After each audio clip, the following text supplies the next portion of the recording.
Good. Okay, thank you. Welcome to the first hearing for the committee's inquiry into the development of the Transport-Oriented Development Program. I acknowledge the Gadigal people of the Eora Nation, the traditional custodians on the lands on which we are meeting today. I pay my respects to elders past and present and celebrate the diversity of Aboriginal peoples and their ongoing cultures and connections to the land and waters of New South Wales. I also acknowledge and pay my respects to any Aboriginal and Torres Strait Islander people joining us here today. My name's Sue Higginson and I'm the chair of the committee. I ask everyone in the room to please turn their mobile phones to silent. Parliamentary privilege applies to witnesses in relation to the evidence they give today. However, it does not apply to what witnesses say outside of the hearing. I urge witnesses to be careful about making comments to the media or to others after completing their evidence. In addition, the Legislative Council has adopted rules to provide procedural fairness for inquiry participants. I encourage committee members and witnesses to be mindful of these procedures. Welcome and thank you very much for making time to give evidence here today. Could I please get each of you, starting from my left, Mr. Forrest, to please state your name, position, title and swear either an oath or an affirmation. Tom Forrest, Chief Executive, Urban Task Force Australia. I'd like to take the affirmation. I solemnly, sincerely and truly declare and affirm that the evidence now about to be given by me shall be the truth, the whole truth and nothing but the truth. Thank you. Katie Stevenson, New South Wales Executive Director at the Property Council Australia. I'll take the oath. I swear that the evidence now about to be given by me shall be the truth, the whole truth and nothing but the truth, so help me God. Thank you. And would either of you like to start by making a short opening statement? Sure. Is the mic on? Yes. All good? Yes.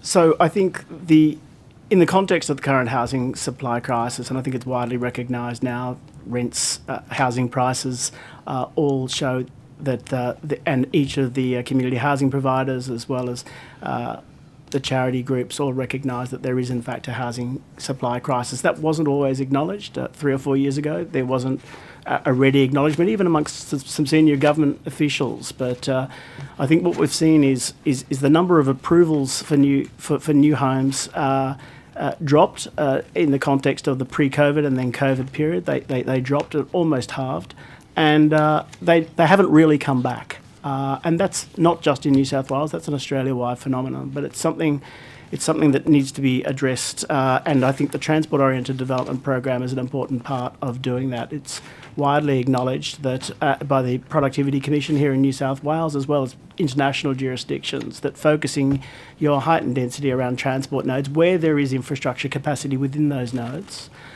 is the way to develop a modern city without burdening the state with massive additional infrastructure costs. It's taking advantage of additional infrastructure. But that comes with downsides. It comes with having to change the character of some local communities. It means that as you lead to increased height and density around transport nodes, you will get some community pushback from that. Well, I think we've seen that play out in front of us in local communities wherever these TOD announcements have been made, as well as the low and medium density housing reform announcements, somewhat predictably almost, or easy to anticipate that some groups will push back against change to the character of their local suburbs. But then we've also seen young people starting to push back strongly against the lack of availability of new homes in those areas, the unaffordability of those places. So we, the Urban Task Force and our members, very much welcome the introduction of both the Tier 1 and Tier 2 TODs. I would say, however, that in some respects we're a little bit confused as to how the criteria were applied.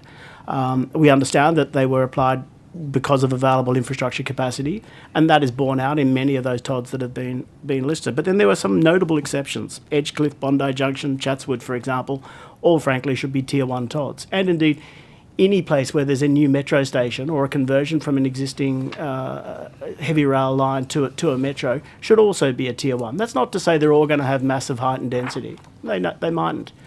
But surely giving, with the massive investment associated with a metro station and a new metro line and the high-speed, high-capacity that gives you, it would be sensible to take another look, even at places like Lakemba, and say, could this possibly have a little bit more heightened density than just limiting it to 6 stories?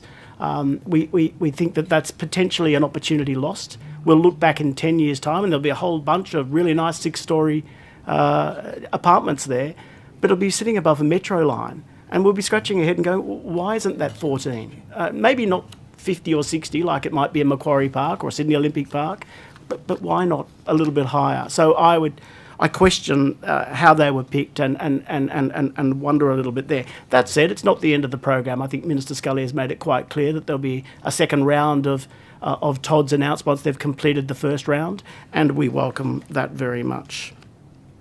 Really, it's all about taking advantage of the fact that all governments face a fiscal constraints of quite significant magnitude at this time. We welcome very much the federal government's announcement recently of $2 billion on Western Sydney roads, and that's tremendous. But in the meantime, we need to get on with providing housing right now, and I think the TOD programs, the Tier 1 TOD programs, are a relatively quick way of doing that, and that is something that is welcomed. I'll leave my statements there and welcome any questions. Thank you. Did you want to make a... Thank you very much. I'd like to thank the committee for the opportunity to appear before you today. The Property Council represents the nation's major investors, owners, managers and developers of properties across all asset classes. The property industry shapes the future of our cities and has a deep long-term interest in seeing them prosper as productive, sustainable and safe places. The TOD program represents a once-in-a-generation opportunity to reshape the urban pattern of development across metropolitan Sydney and our regions. We cannot be complacent in the midst of this housing crisis, and while the Property Council support the principle of the TOD program, we believe that more can be done.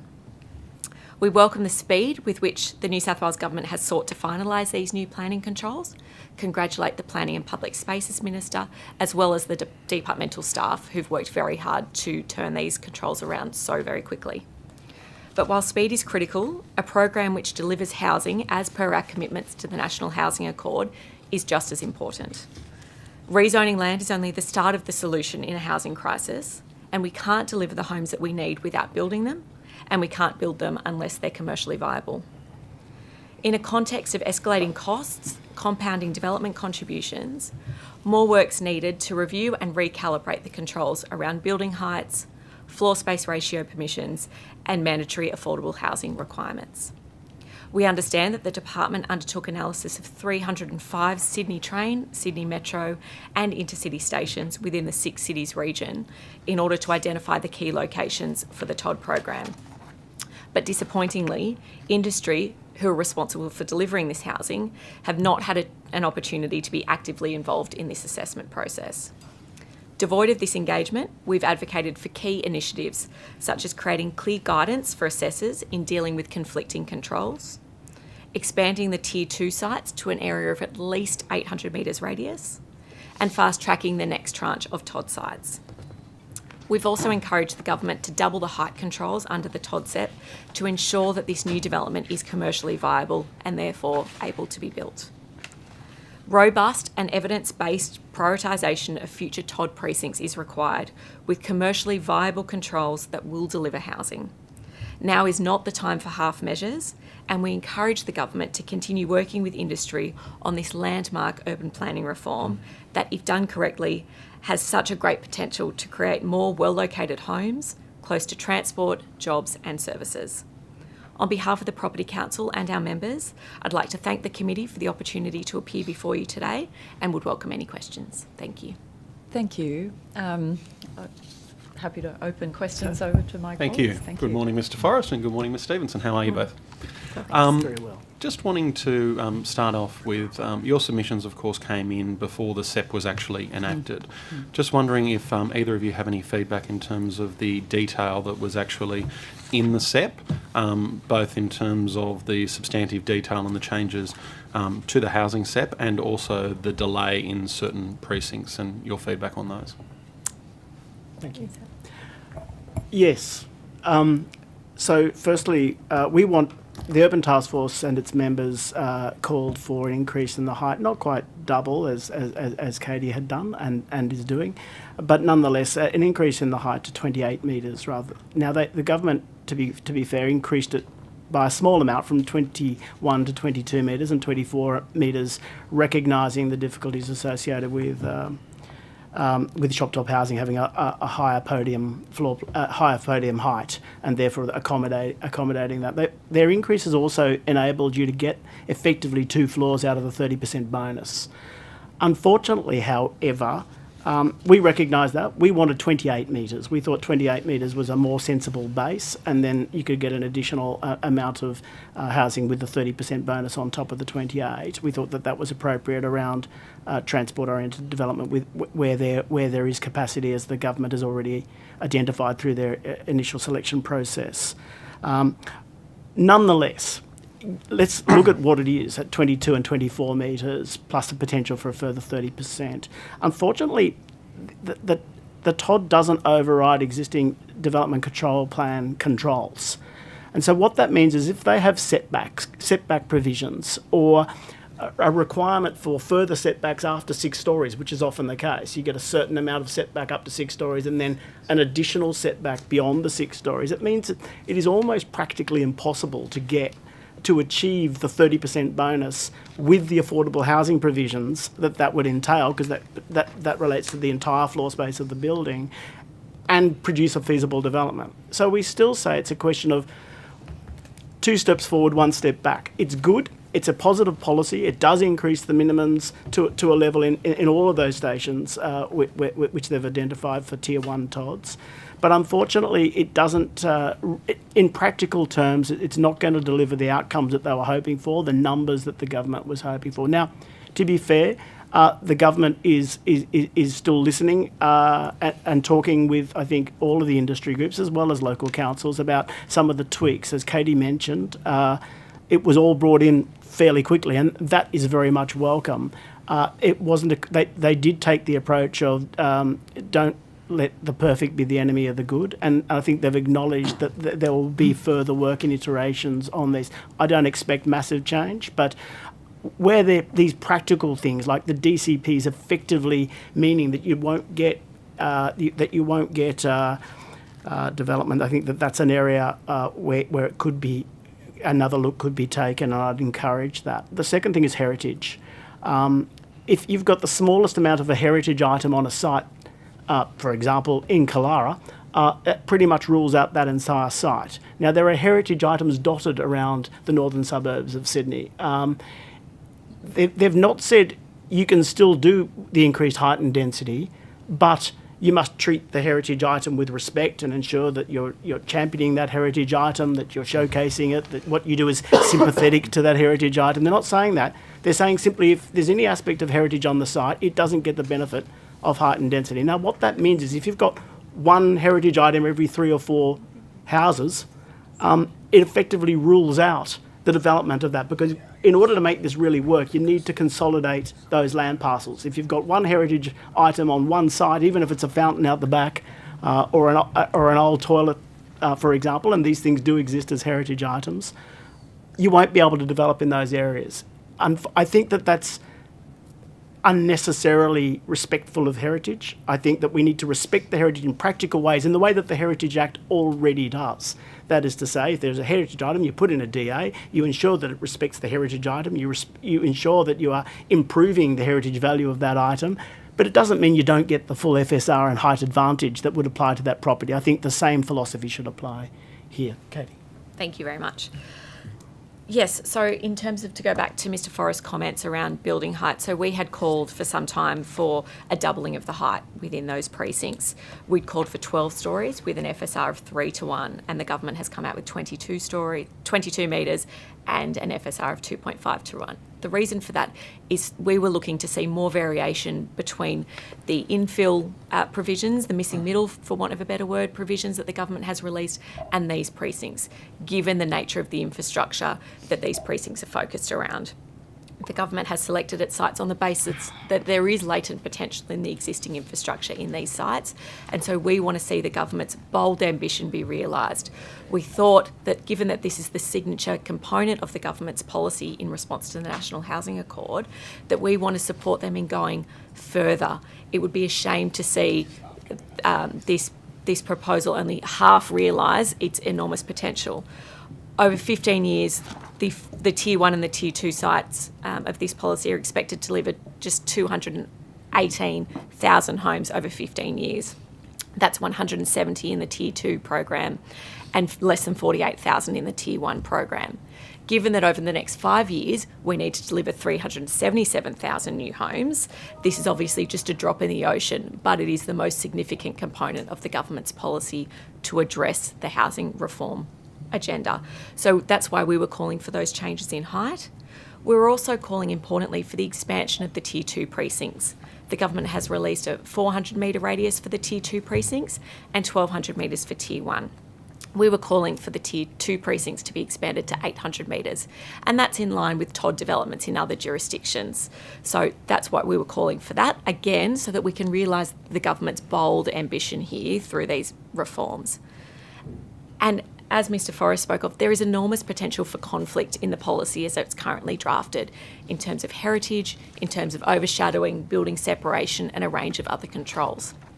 Our fear is that this means that assessment officers, whether in the state government or in councils, are going to be dealing with these conflicts on a site-by-site basis in the absence of any guidance. So what we've called for is for the Minister for Planning to issue a practice note and a ministerial direction, which is commonplace in planning practice, to provide that guidance around the hierarchy of the policy objectives that the government is seeking to achieve, so that an assessment officer has really clear guidance and community has really clear guidance to understand what will be prioritised in the instance where controls conflict and assessment officers are needing to make a judgment call.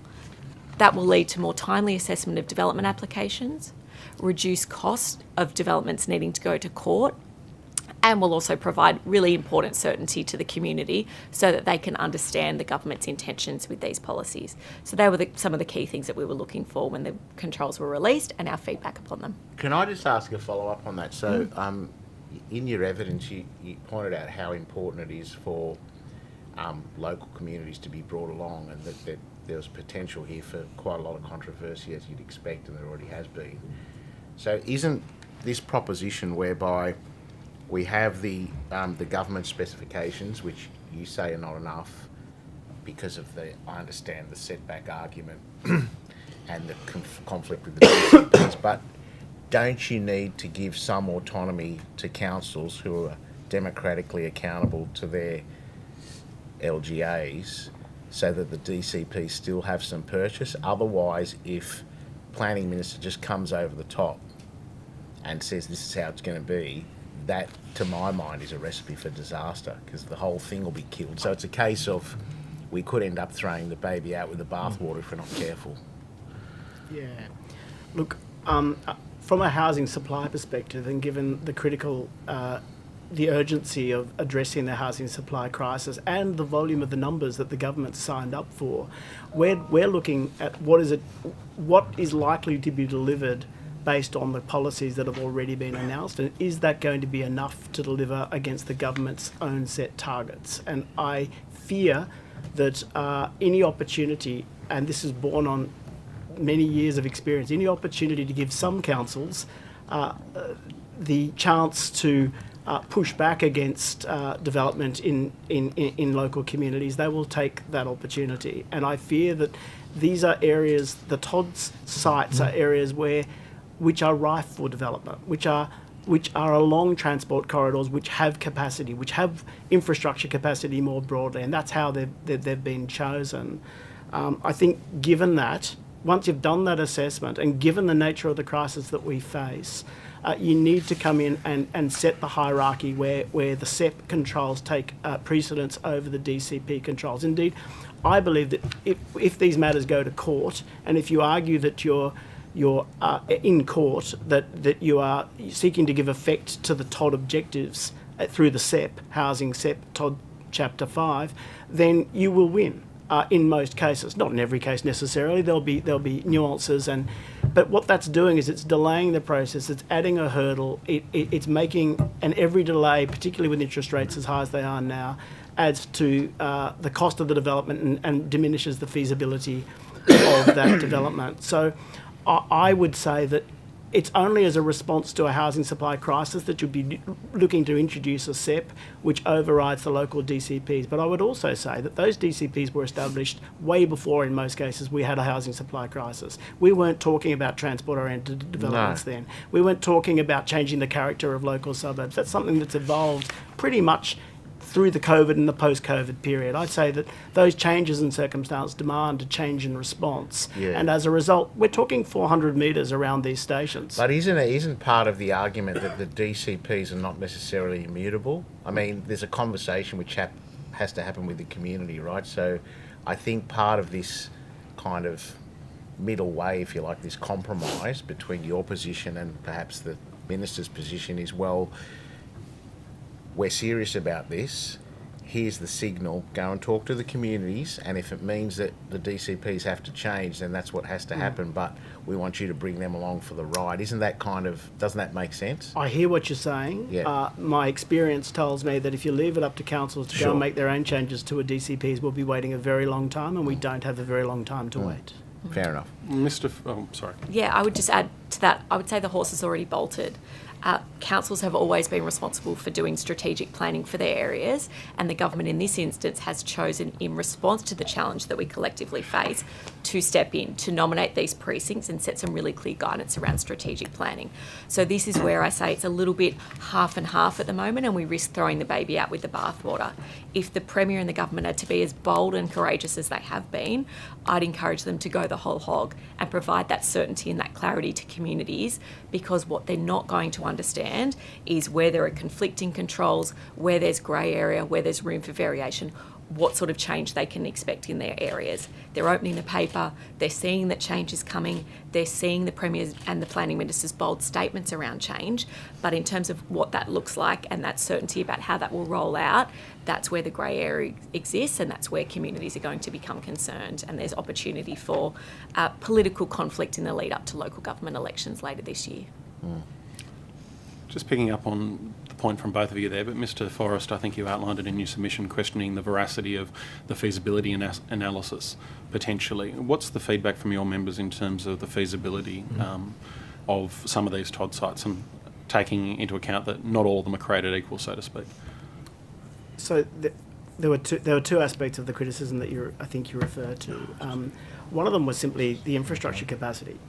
We just gobsmacked that a place like Chatswood was left off the list. It benefits from the new metro that goes through it. Therefore, I mean, more than halving the impact on Chatswood Station. People who are getting on at Chatswood and who are going to the city, or even North Sydney, they will catch the metro. It'll be 3 times faster.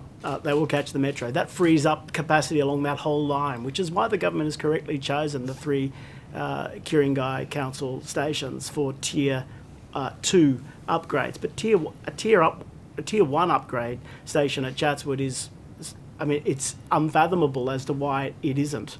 It's got the benefit of the Pacific Highway and the Gore Hill Expressway with express bus services. It's got the benefit of a heavy rail line, which is going to have increased capacity as a result of the new metro, and it's got the benefit of the metro. So I would say if they are going to be doing a second round of Tier 1 TODs, Chatswood should be first on the list.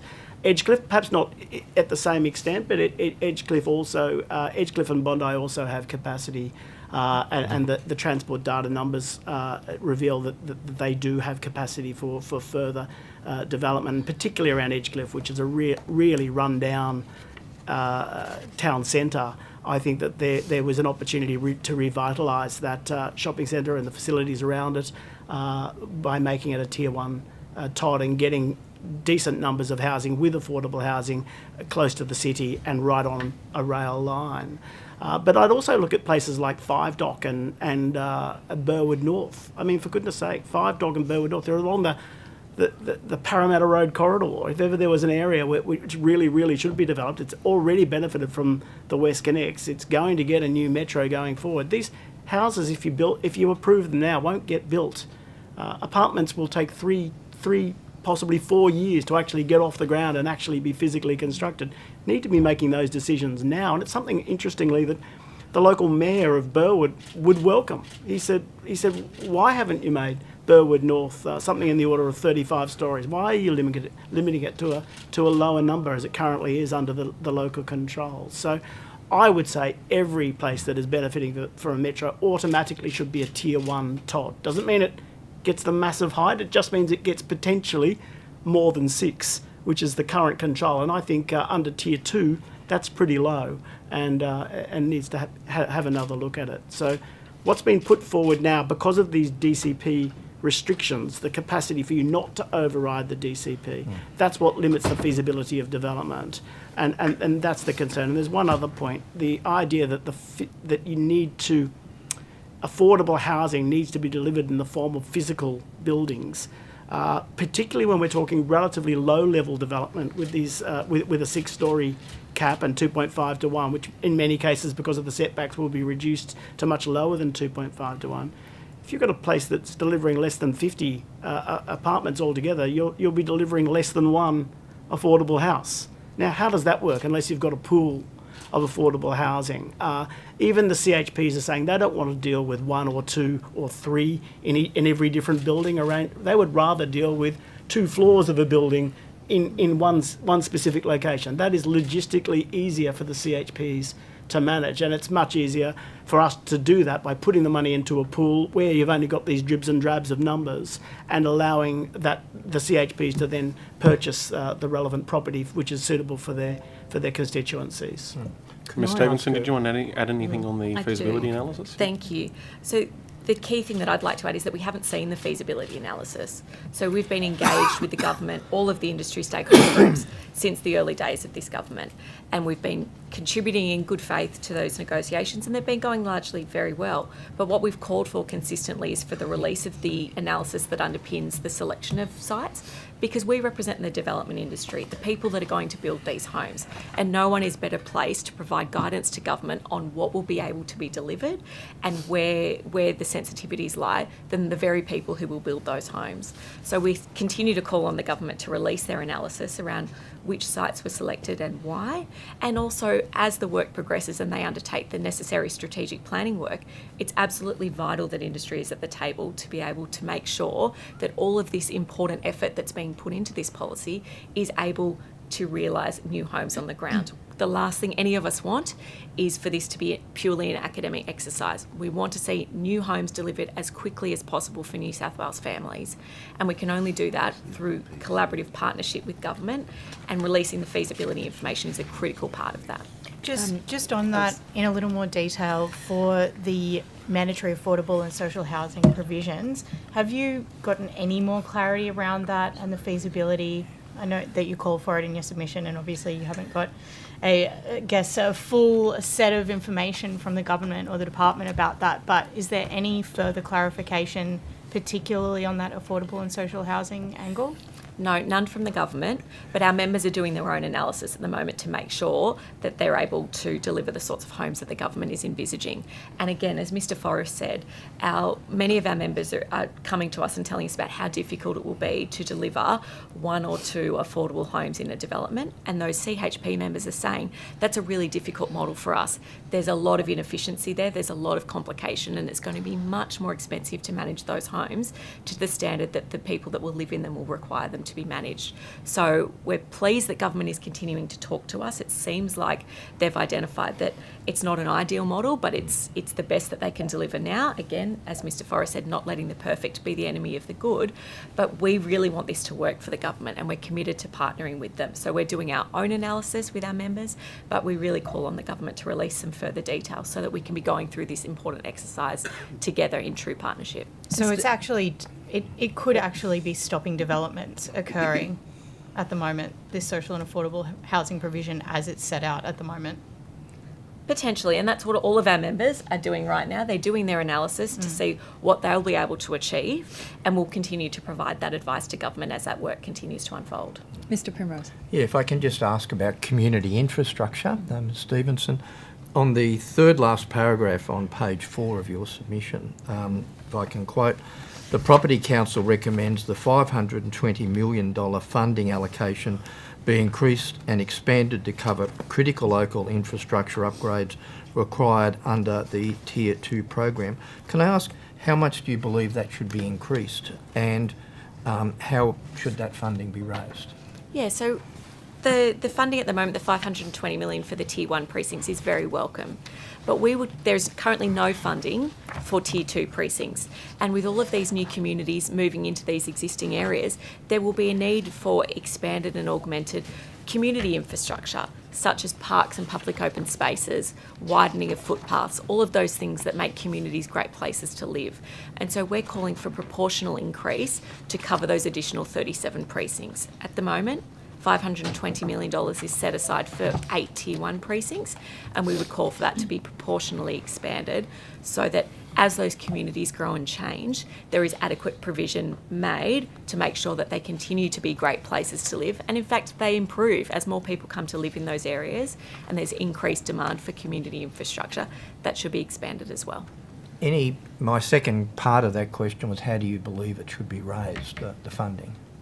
So government makes a range of decisions around how funding is allocated. At the moment, as I spoke about in my opening statement, commercial viability is really tough. It's a very difficult economic environment. Materials are more expensive, labour is very expensive, there's a lot of competition, and residential development is not the first amongst equals. It's a very difficult space for developers to work in at the moment. So raising developer contributions, requiring that to come off the cost of development, is not the answer in our view. It should come from Confund, and government makes all sorts of decisions around how to allocate state government funding, and we would call for them as part of the upcoming budget to be strategic. The Premier has been very, very clear that addressing the housing supply crisis is his number one priority, and so we're really hopeful that in the upcoming state budget there is provision made for exactly these sorts of things that will support the communities impacted by the policy reforms that he's proposing. Okay. May I make a comment? Yes, of course. And it refers to both the questions from Ms. Munro and Mr. Primrose. Any impost on a developer is effectively a tax on the delivery of new housing supply. So if you increase your affordable housing levy, that effectively is adding to the cost of people who are buying market housing to deliver a benefit for the affordable housing recipients. We believe that affordable housing is absolutely necessary and strongly support its expansion and through the CHPs. But we believe that that's something that shouldn't come at the cost of those people who are already struggling to purchase market housing alone. A strong contribution from the state government and federal government, I believe, is necessary. And we've seen quite a decent amount of funding now coming from the federal government in this space. It took them a little bit of time. They announced the National Housing Accord at $1 million across Australia over 5 years originally, and then it increased it to 1.2 million. It took them a very long time to put their hands in their own pockets and actually put money on the table. But they've very much done that now. The federal government has come through with its funding of $10 billion plus the additional $3 billion for affordable and social housing up front. Good. They've put money on the table for infrastructure. Good. Belated, but good. That goes to the state government, and that's not money that they weren't necessarily expecting this time last year when the last budget was brought down, I think in September. So just to be crystal clear, your view is that the source of the revenue should be consolidated revenue? I believe so, or at least a greater proportion of the source of the revenue, because we're putting too much of a burden on the individual new home purchaser who, with interest rates the way they are and the proportion of a new home costs as a proportion of the average household income, it's at a record high, as Alan Kohler will tell you every Friday. And we can't afford for that to keep going. I think there is an opportunity with the increased federal funding coming through to the state government for the state government to have a look at its own fees, taxes and charges and give some relief at the upcoming budget.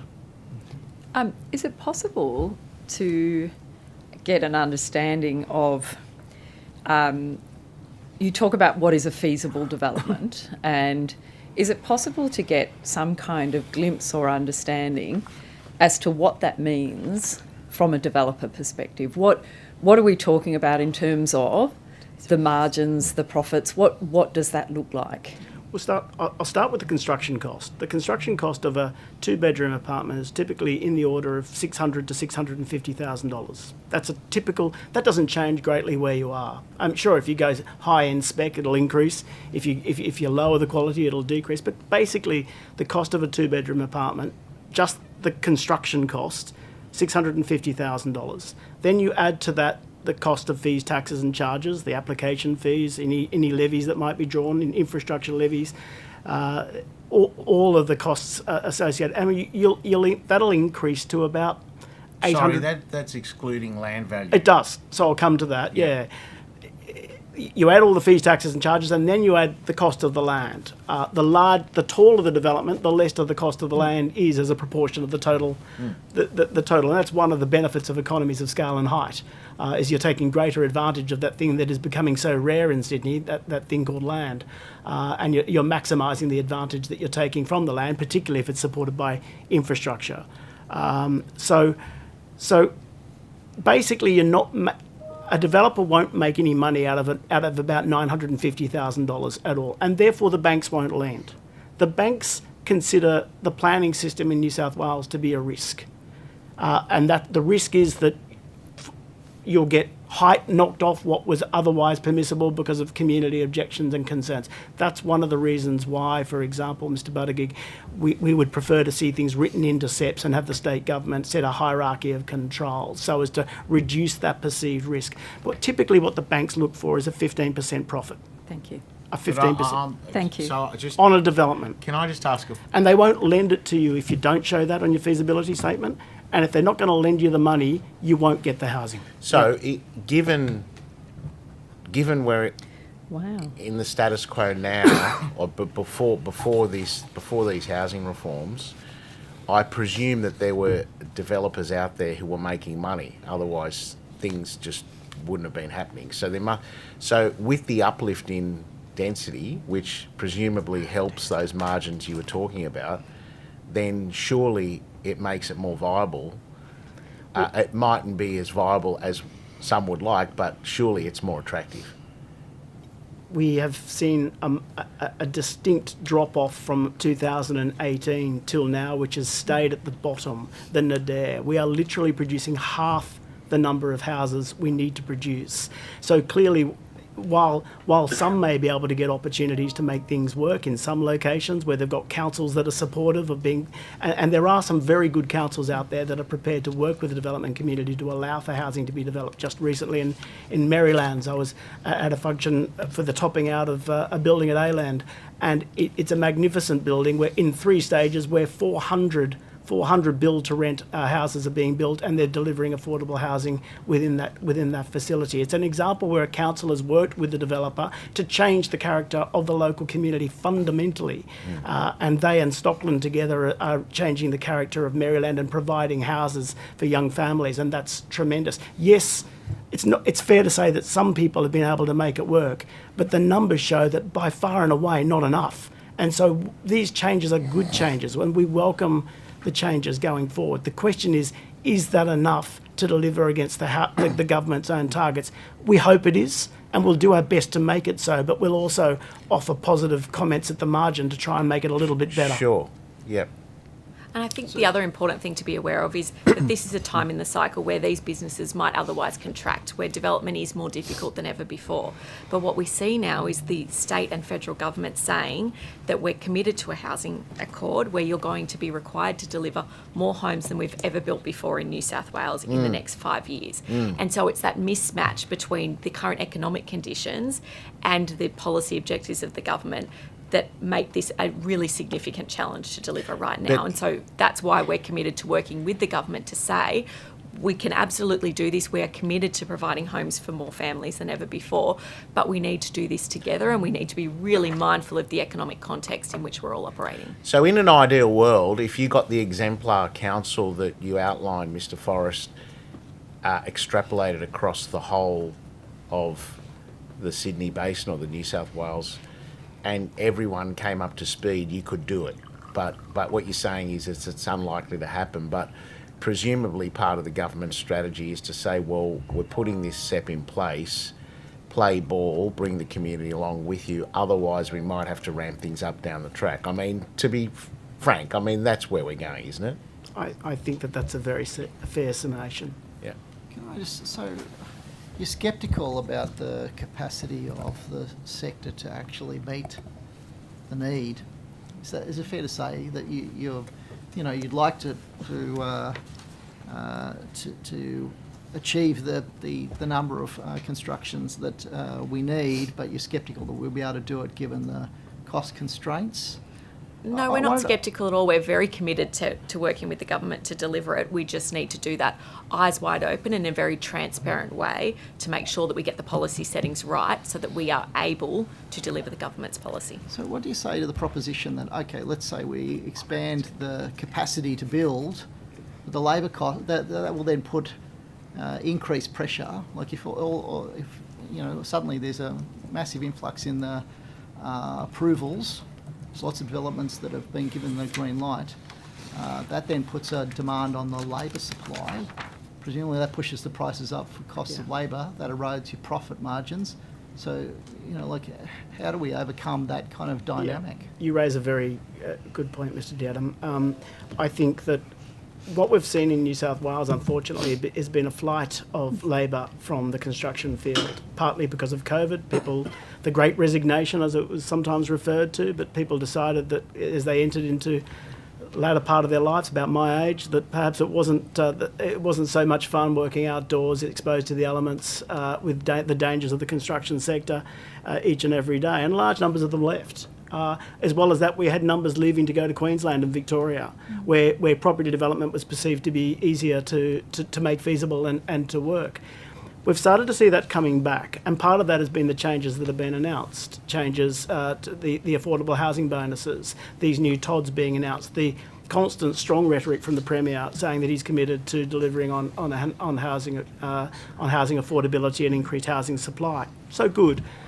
We think, though, and what we want to do is encourage those people back into the industry, bring them back from the other states. In Queensland, industrial relations is a basket case. In Melbourne, development and the fees, taxes and charges associated with development down there is very, very high, and it's killing off development feasibility. So people are finding that there is no utopia here.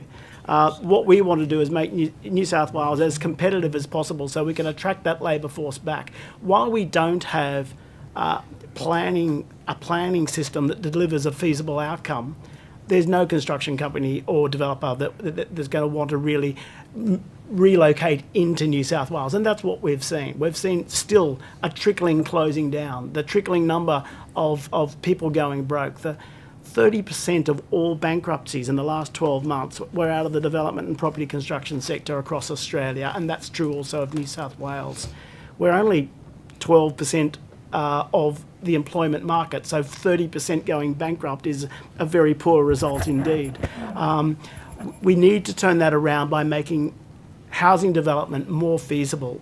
If you make housing development more feasible, that will attract the construction companies back into this state, and that in turn will attract the workforce. As well as that, we need to see increased immigration, and recently Claire O'Neill and Minister Giles federally have made construction workers at the top of the priority list for immigrants coming in, albeit that everyone's talking about reduction in the number of immigrants coming into the country. Nonetheless, the property construction workforce has been prioritised.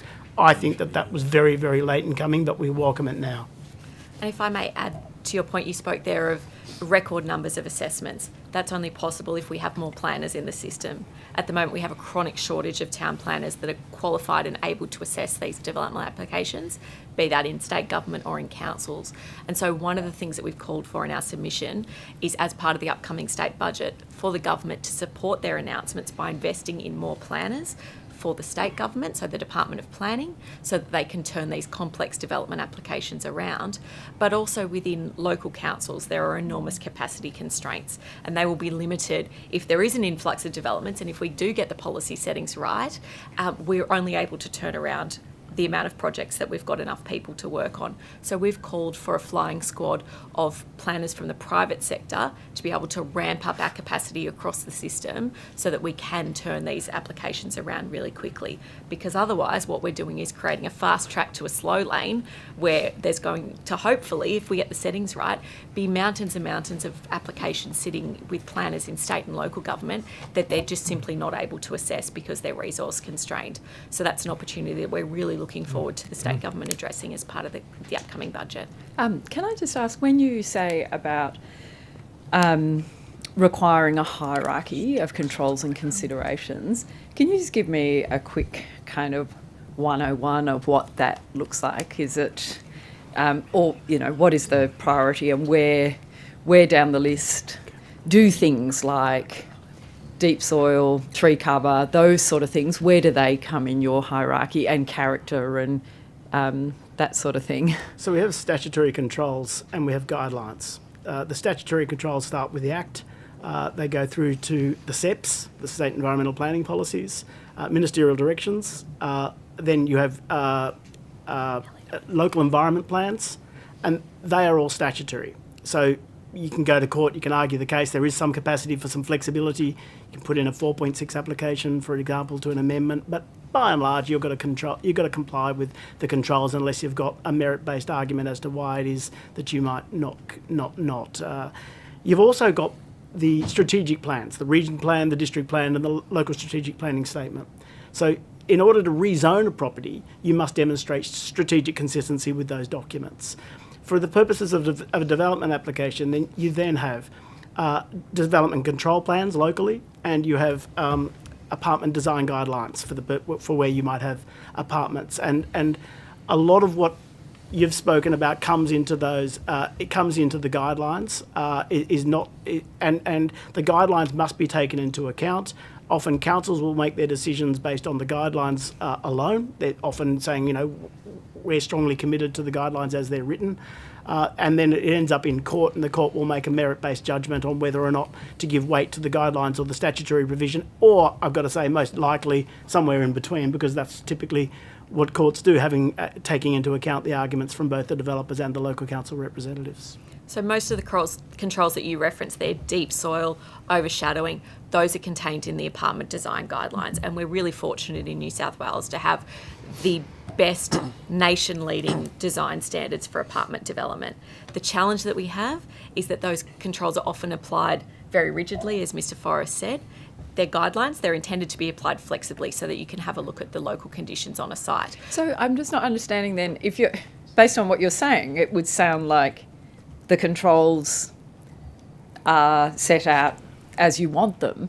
It sounds more like perhaps the way they're being applied, that you're looking for more state override. Is that what you're actually saying? So the challenge is that typically in the planning system, the higher order controls in the order that Mr. Forrest explained would apply. So if there is a conflict between controls, whether it's a local environmental plan and a SEP, the higher order policy would prevail. The draft of the instrument itself actually doesn't do that. It doesn't provide that clarity. So controls continue to apply at various levels, which means that we'll come into situations where there's a conflict, where controls at a lower order are not necessarily switched off. And so you'll see things like heritage, like overshadowing, where there are multiple controls that conflict, that then require a merit-based assessment.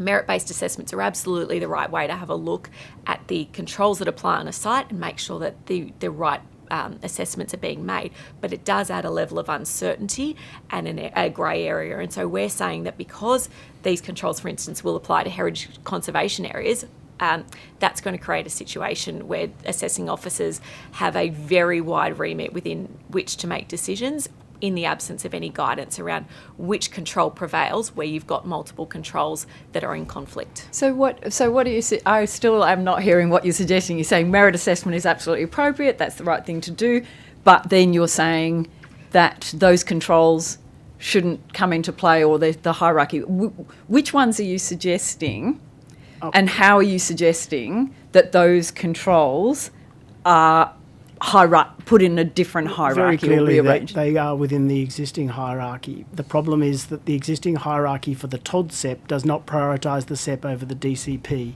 So it's left to the courts to interpret or to make a decision that the SEP controls on height and density should override the setback controls, for example, on the DCP.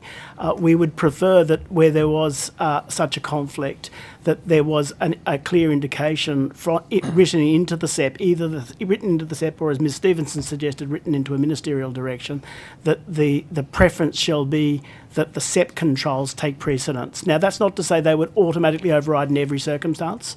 That if there was a strong merit-based argument for applying the DCP, you could still make that case. But there's clear guidance from the written documentation that the preference from the government is that the SEP controls take the precedence. Clearly, the SEP's been established in response to a housing supply crisis. The more we undermine that, the more we stop ourselves from achieving the outcomes that the government actually wants to achieve.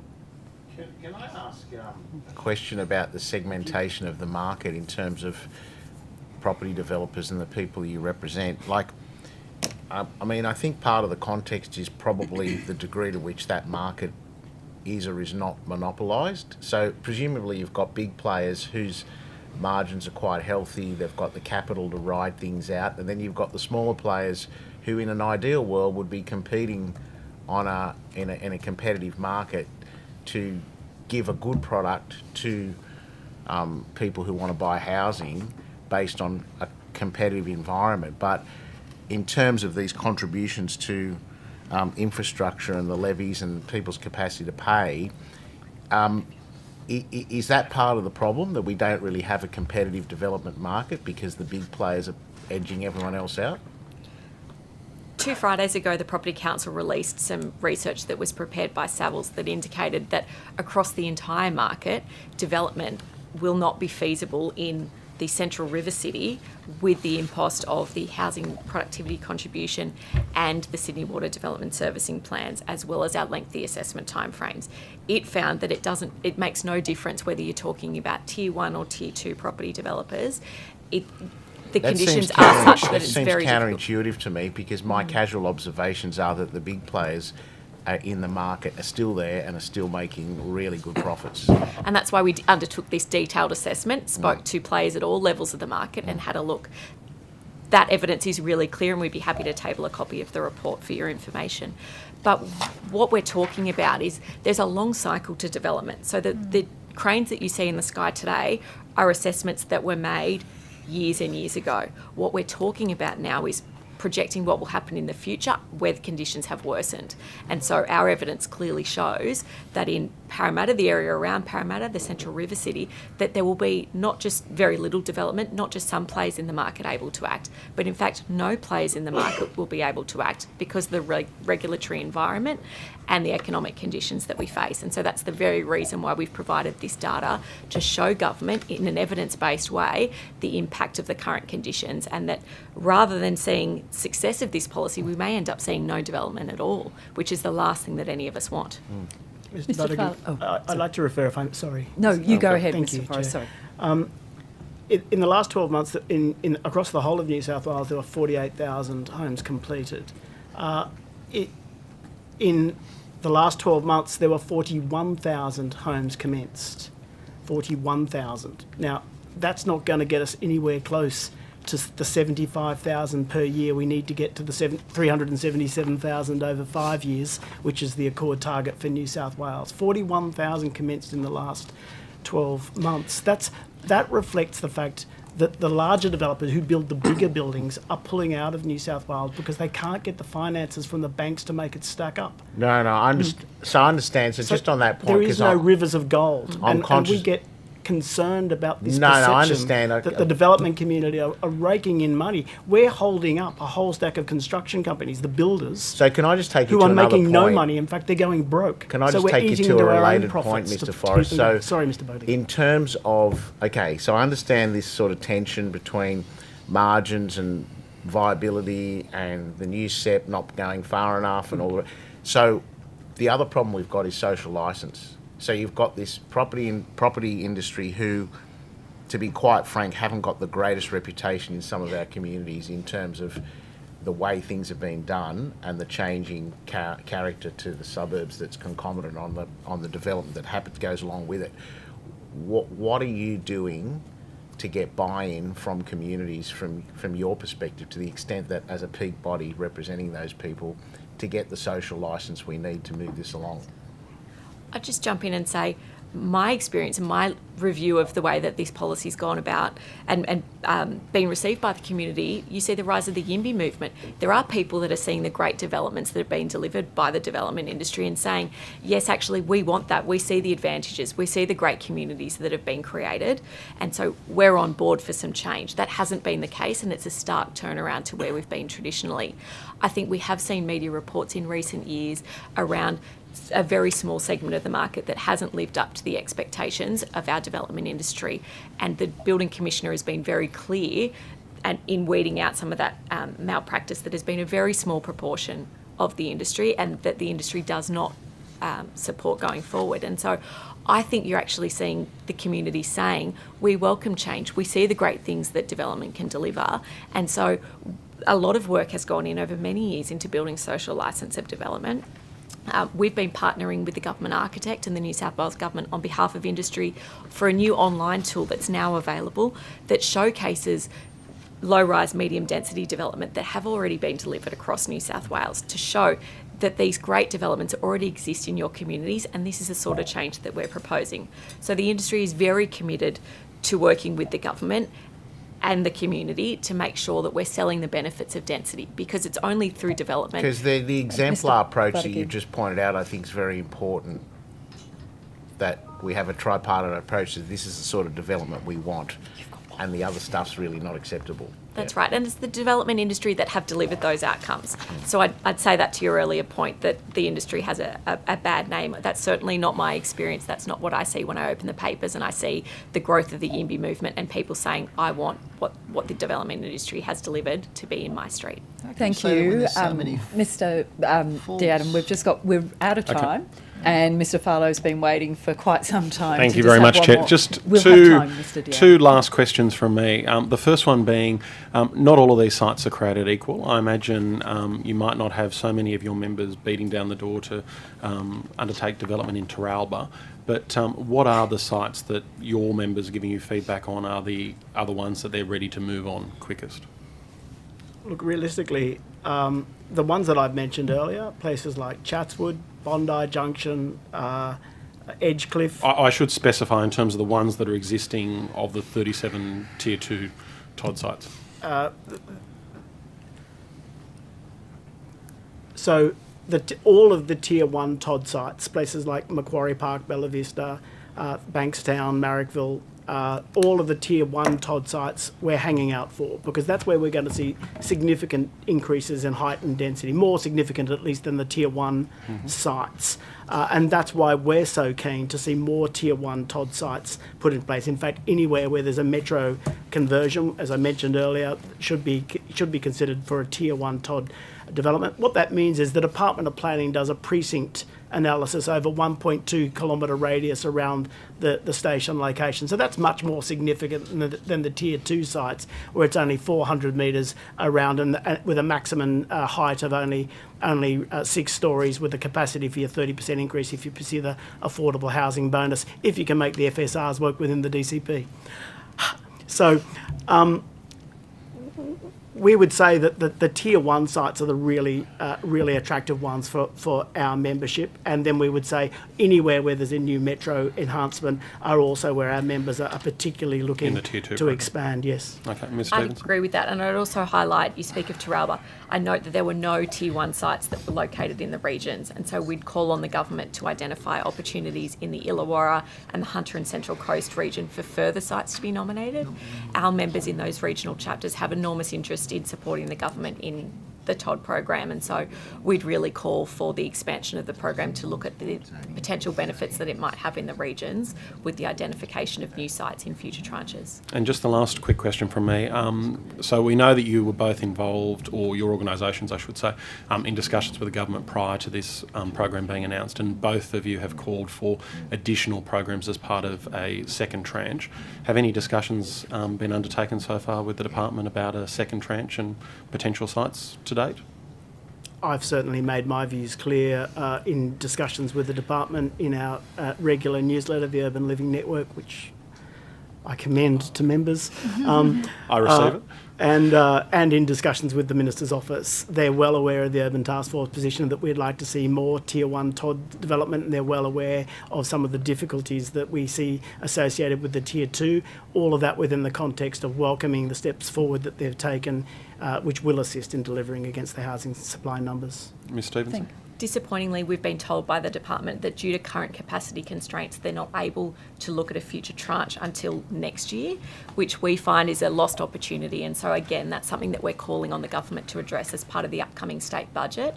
That's the opportunity for the government to invest additional fund to provide new resources so that the government can address these capacity constraints within the Department of Planning so that they can maximise the potential of these landmark reforms, which we support. Thank you both. Thank you. Mr. D'Adam, we've run out of time. No, Do you we're have? out of time. It's You're okay? All right. Thank you very much for your time and for giving evidence today. I don't think anything was actually taken on notice, so I don't think we'll be contacting you with any homework this time round. Thank you. Great. Thank you very Thank much. you. Thank you. Thank you.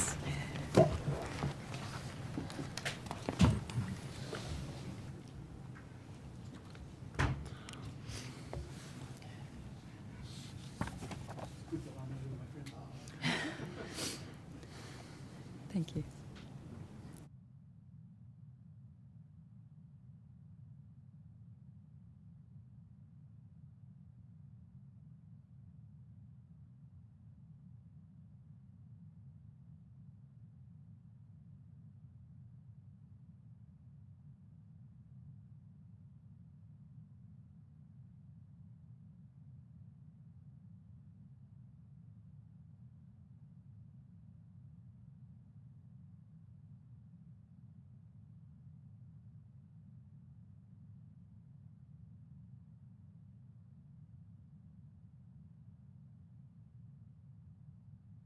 Are we on? Great. All right. Thank you very much. Welcome to all of you, and thank you for making time to come today to give evidence. Could I please get each witness to, starting from my left, that's you, Mr. Simon, by stating your name, position, title, and then swearing either an oath or an affirmation. Thank you. Sure. Justin Simon, Chair of Sydney Yimby. I solemnly, sincerely and truly declare and affirm that the evidence now about to be given by me shall be the truth, the whole truth and nothing but the truth. Thank you. Luke Turner, Executive Director, Policy and Advocacy at the Western Sydney Leadership Dialogue. I solemnly, sincerely and truly declare and affirm that the evidence now about to be given by me shall be the truth, the whole truth and nothing but the truth. Thank you. Hello, Eamon Waterford, CEO of the Committee for Sydney. I solemnly, sincerely and truly declare and affirm that the evidence now about to be given by me shall be the truth, the whole truth and nothing but the truth. Good morning. Jeremy Gill, Head of Policy at the Committee for Sydney. I solemnly, sincerely and truly declare and affirm that the evidence now about to be given by me shall be the truth, the whole truth and nothing but the truth. Thank you. And would any of you like to start by making a short opening statement? Yes. Thank you. Thanks for the opportunity to address the inquiry today. I'm the Chair of Sydney Yimby, an independent grassroots pro-housing group. We're a member of the Abundant Housing Network of Australia, a national alliance for housing campaigners building a new vision for housing in cities, one that's more sustainable, livable and affordable for everyone. Our other members include Greater Canberra, Yimby, Melbourne and Greater Brisbane. Our organisations together represent tens of thousands of young and vulnerable people who are doing it tough in Australia's obscene housing crisis. The root cause of this crisis is that more people want to live in Sydney than we currently have homes for. Our message is simple. We need to build homes for these people before they leave Sydney forever or find themselves on the streets. The TOD program is a promising first step in this direction. It creates viable zone capacity in desirable areas, and it does so quickly. There is broad agreement from most here that we need to build many more homes. But to be effective, the program has to identify actual places to put them, and that's the primary animus of the opposition to it. Opponents of the TOD say they want more community consultation and place-based strategic planning. But if after 18 months of talking, that would result in a big increase in density for their area, then I guarantee that Friends of Ku-ring-gai Environment and the Haberfield Association would still be incensed with the results. This gets to the main point of these requests: delay. Councils and opponents of housing are experts at it. I'm sure many people hope that the committee inquiry delays the TOD even further. I'll use the Inner West Council to illustrate my points, but I'll emphasise here that's not because they're exceptional, but because they're my local council and I'm the most familiar with their machinations. Since it was formed 8 years ago, Inner West Council finalised precisely 0 large precinct upzonings. In 2015, the state government planned to upzone Marrickville and Dulwich Hill for the metro conversion. In 2018, those plans were scrapped, with councils to carry them out instead. It took until 2022, which is 4 years, for council to publish draft plans, but they were themselves scrapped within 2 weeks after a couple of angry town halls in Marrickville and Dulwich Hill. Now the plan is to accelerate those rezonings and complete them by the end of 2024. But unfortunately, that means it'll be 9 years too late. The metro will be up and running before a single square metre of concrete is poured, and the delay has cost hundreds of thousands of people a home and drives up rents. That's why the TOD is so important. It has convinced 12 of these 13 affected councils to finally start planning for density around train stations. This should have been done years ago, but it would not have happened without this intervention. One of our concerns is the program doesn't go far enough. The TOD SEP only applies to a 400 metre radius, but a walking catchment is more like 800 metres. We think this should be extended to 800 metres, and we'd encourage those 12 councils to apply that limit. We'd also encourage this committee and the government to support an ongoing program of TODs, with a few extra stations upzoned each year. This is how we ensure the city grows based on good planning principles. Currently, when council planners do place-based rezoning, it's less about good planning principles and more about annoying existing homeowners as little as possible. That's why so much development happens on major roads. Council planners prefer to subject 20 families to traffic noise and fumes which cause asthma than one family, so that one family on a quiet street doesn't have to look across the road at an apartment building. It is no coincidence that councils concentrate new development in their lowest SES suburbs, as these are the ones who complain the least. And it is no coincidence that Wallara has an annual housing target of 100 dwellings, while Blacktown must deliver 3,000. Ultimately, you're left with a system where with high-minded aspirations, but which is compromised by the heckler's veto at every point where those might be applied. It creates the conditions where my daughter's public school is losing multiple teachers a year because they can't afford to live in the Inner West, where RPA struggles to attract nursing and pathology staff, and where those with disabilities are locked out of entire suburbs because of their obsolete and inaccessible housing stock. When you're watching that play out for a while, uniform 400-metre circles around train stations in wealthy areas start to look pretty good. Thank you. Thank you, Chair and committee members, for the opportunity to give evidence today. The Western Sydney Leadership Dialogue represents a wide range of stakeholders with a shared interest in the advancement of Greater Western Sydney. Like our colleagues at the Committee for Sydney, our membership is not sector specific. It includes major universities, local councils, government agencies, infrastructure, transport and property development sector stakeholders, as well as Tier 1 community housing providers. Our submission outlines our broad support for the transit-oriented development SEP, making a note of a number of issues and reinforcing the strong position we've held in favour of urban infill development since we started in 2015. Greater Western Sydney has taken on the city's growth burden in recent years, that's no surprise. Over 10 years between 2011 and 2021, population growth in Western Sydney versus the rest of Sydney has been more than double. That's 545,000 new residents over that period, compared with 260,000 residents in the east or thereabouts. We know that this comparative trend is continuing and will continue. And if we omit the City of Sydney from those numbers, there are some really stark disparities in the growth rates between the West and the East, and particularly so when we factor in the relative ease of access to public transport, jobs and essential services. But the region has and continues to embrace growth. Historically, it has provided affordable land for new housing, but in 2024, we don't need to look too far into the future to see that we are rapidly running out of land in the Sydney Basin for new housing. We also know that the answer is to build up, not out. And if we are not pulling all the levers to enable infill development now, then when will we do it? We don't need to waste too much time discussing the opportunity cost of the do-nothing scenario. We believe local government's views should of course be taken into account in any place-based planning instruments such as the ones we're discussing today. From our perspective though, the government, and the alternative government for that matter, should place a higher weighting on the views of councils who are providing constructive alternatives to achieve the same end goal. Cumberland Council, for example, has suggested alternative sites they feel would be more appropriate. Campbelltown Council has taken the opportunity to put forward 3 station sites in its own LGA on which it's proactively undertaken extensive master planning. These are the councils who are offering to consult constructively.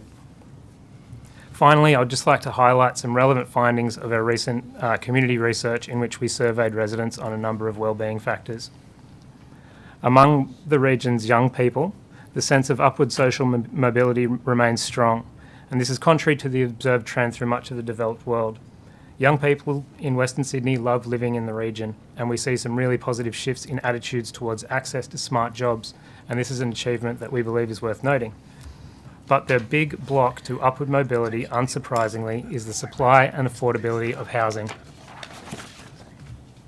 If we want Western Sydney to keep on being the dynamic, diverse place where young people are getting ahead, where they can stay close to family and to their community as they grow older, then delivering sustainable, affordable housing in the right places is critical.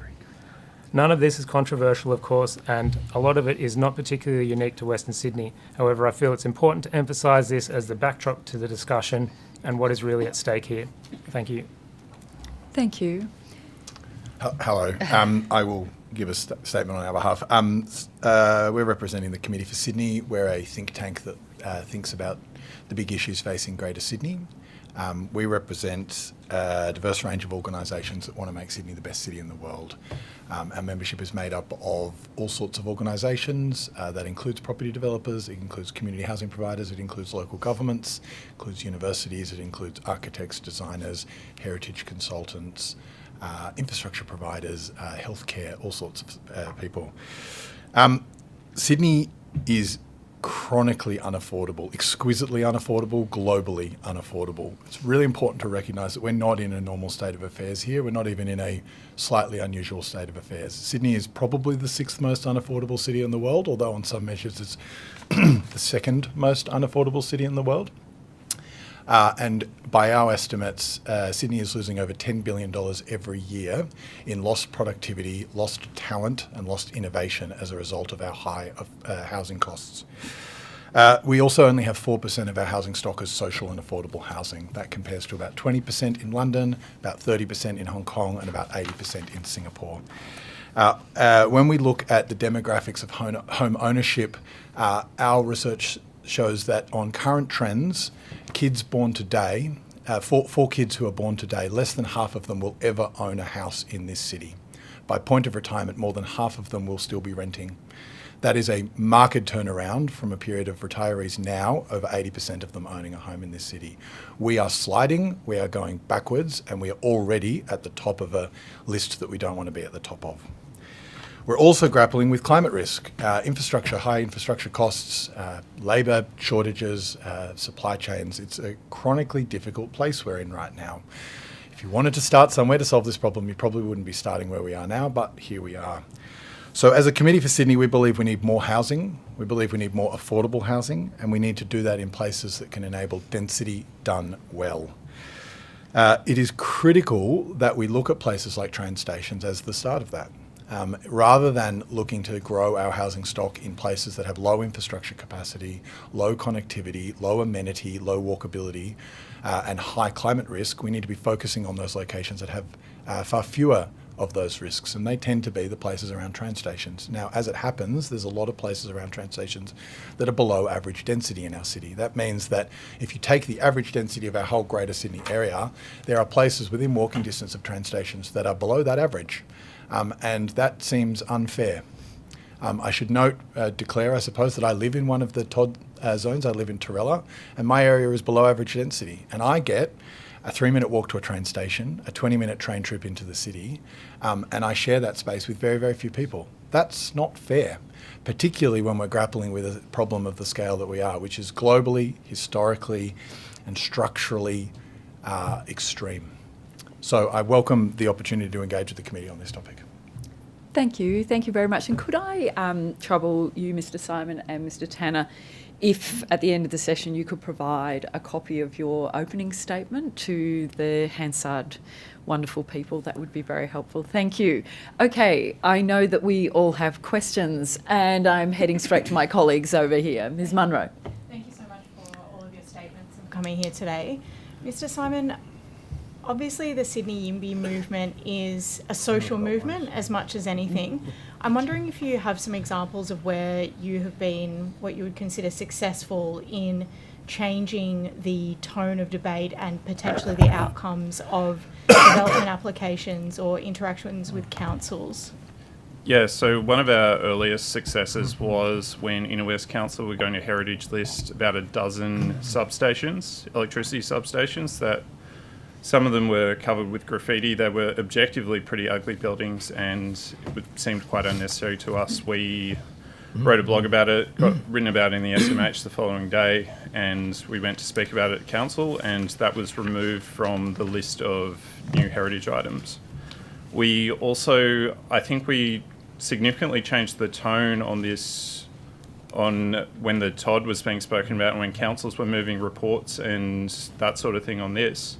We saw people turning up to meetings at councils all across Sydney speaking in favour of density, because I think this is largely because we gave them the structure and the permission to do so.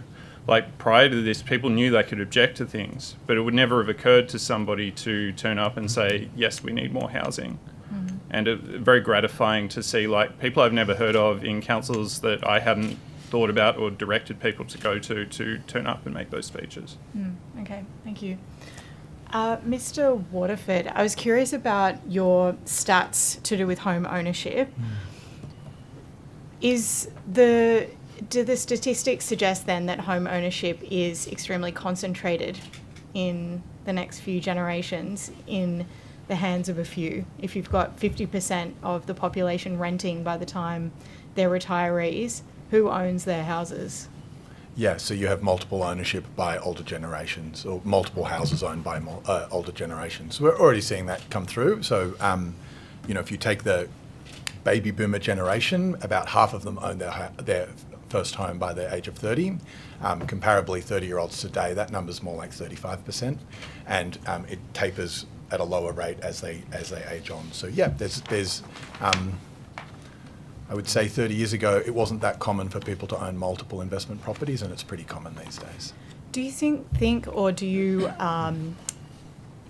include in your calculations this move towards build to rent, where you actually have a commercial operation of ownership, and how that impacts the market and what proportion of people are renting and owning? Yeah, so right now the proportion is very low, so it's unlikely that's having an impact today. Yep. And I would note that our assessment sort of pitching forward wasn't actually based on any sort of assumptions of a larger build-to-rent sector. Okay. What I would say is when we're looking at numbers like that, I'm sorry, but there's very little we can probably do to reverse the entirety of that trend. I think home ownership is a really, really good social policy objective that we should be running hell for leather to try and solve for. But to some extent, that genie is out of the bottle.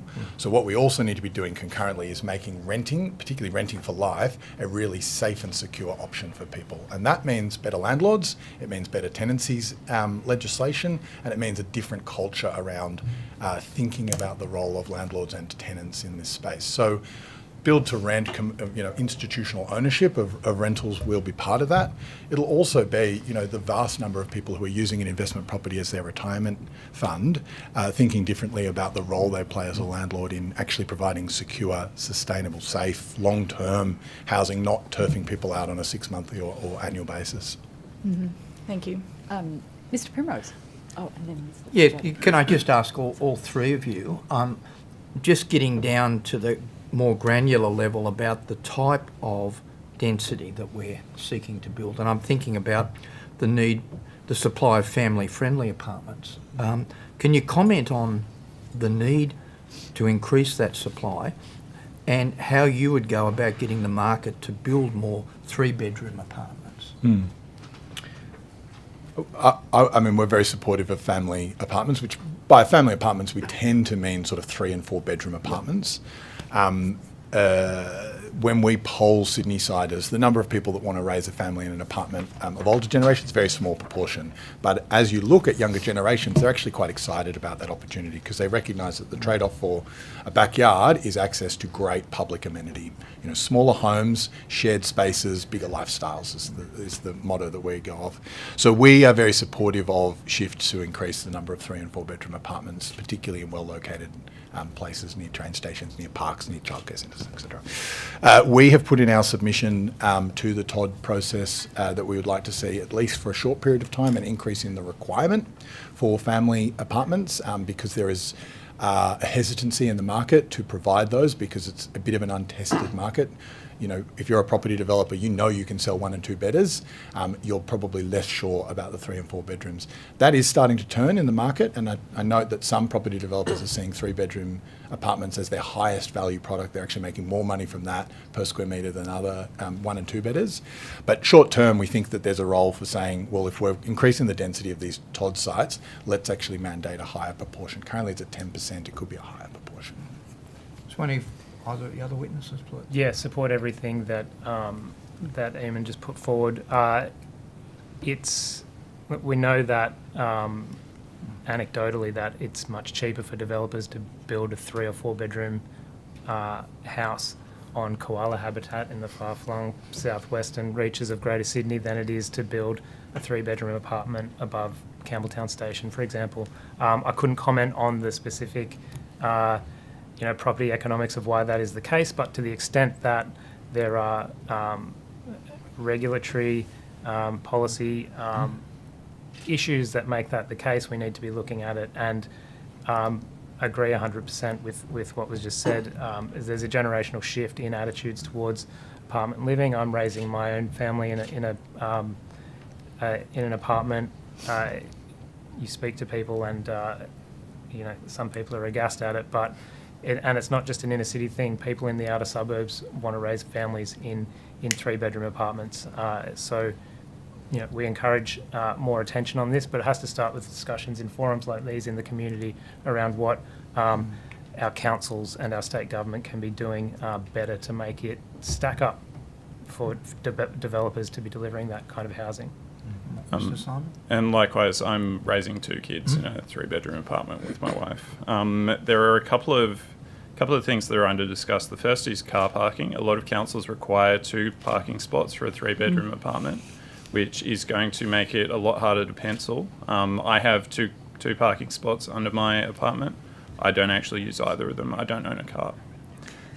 There's also a trend from councils to generate this zoning which prioritises short, fat buildings, which makes it hard to build the taller, thinner apartment buildings that have dual aspect, which is what you need to get 3-bedders actually working. Because if you only have one aspect on an apartment and you've got 3 bedrooms, you have a whole bunch of dead space behind them that you've got to fill.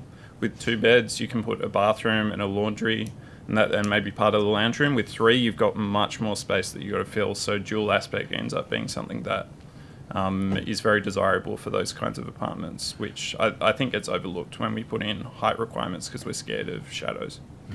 Can I just add to that as well? I think it's important when we're building these new developments that we are thinking about building the community, not just the development. So we wholeheartedly endorse the need for more 3 and 4 bedroom units, but as part of those TOD precincts, recognising as well that with the increase in the number of families, maybe older people living in multi-generational housing in larger apartments, that it's important that the consideration around childcare, school capacity in the existing public school system, those other sort of community infrastructure, even open space provisions are seen as part of that. And that's one of the challenges if it's built without consideration of what that supporting infrastructure is. That's where we start to see challenges in the ability to raise those families over the long term. And so that's a really important part of that wider discussion. So the Parramatta example where there has been quite good heights or generous heights, was the 3-bedroom phenomenon borne out by that? Like, did that stack up out there? In the Parramatta CBD? Yeah. I would have to check. I'd have to take that on notice. I'm not sure. Are you aware? I couldn't comment. Because as you say, it's an untested market, isn't it? I mean, it's okay to say I'm doing it and I'm doing it, but on what scale do we know that families are prepared to actually make that sort of shift where you don't have a backyard but you're relying on the community space to take the kids out and play and all the rest of it, you know? We commissioned a survey at the beginning of the year and asked different generations what they thought about the idea of raising a family in an apartment, and you can imagine the older generations were more reluctant.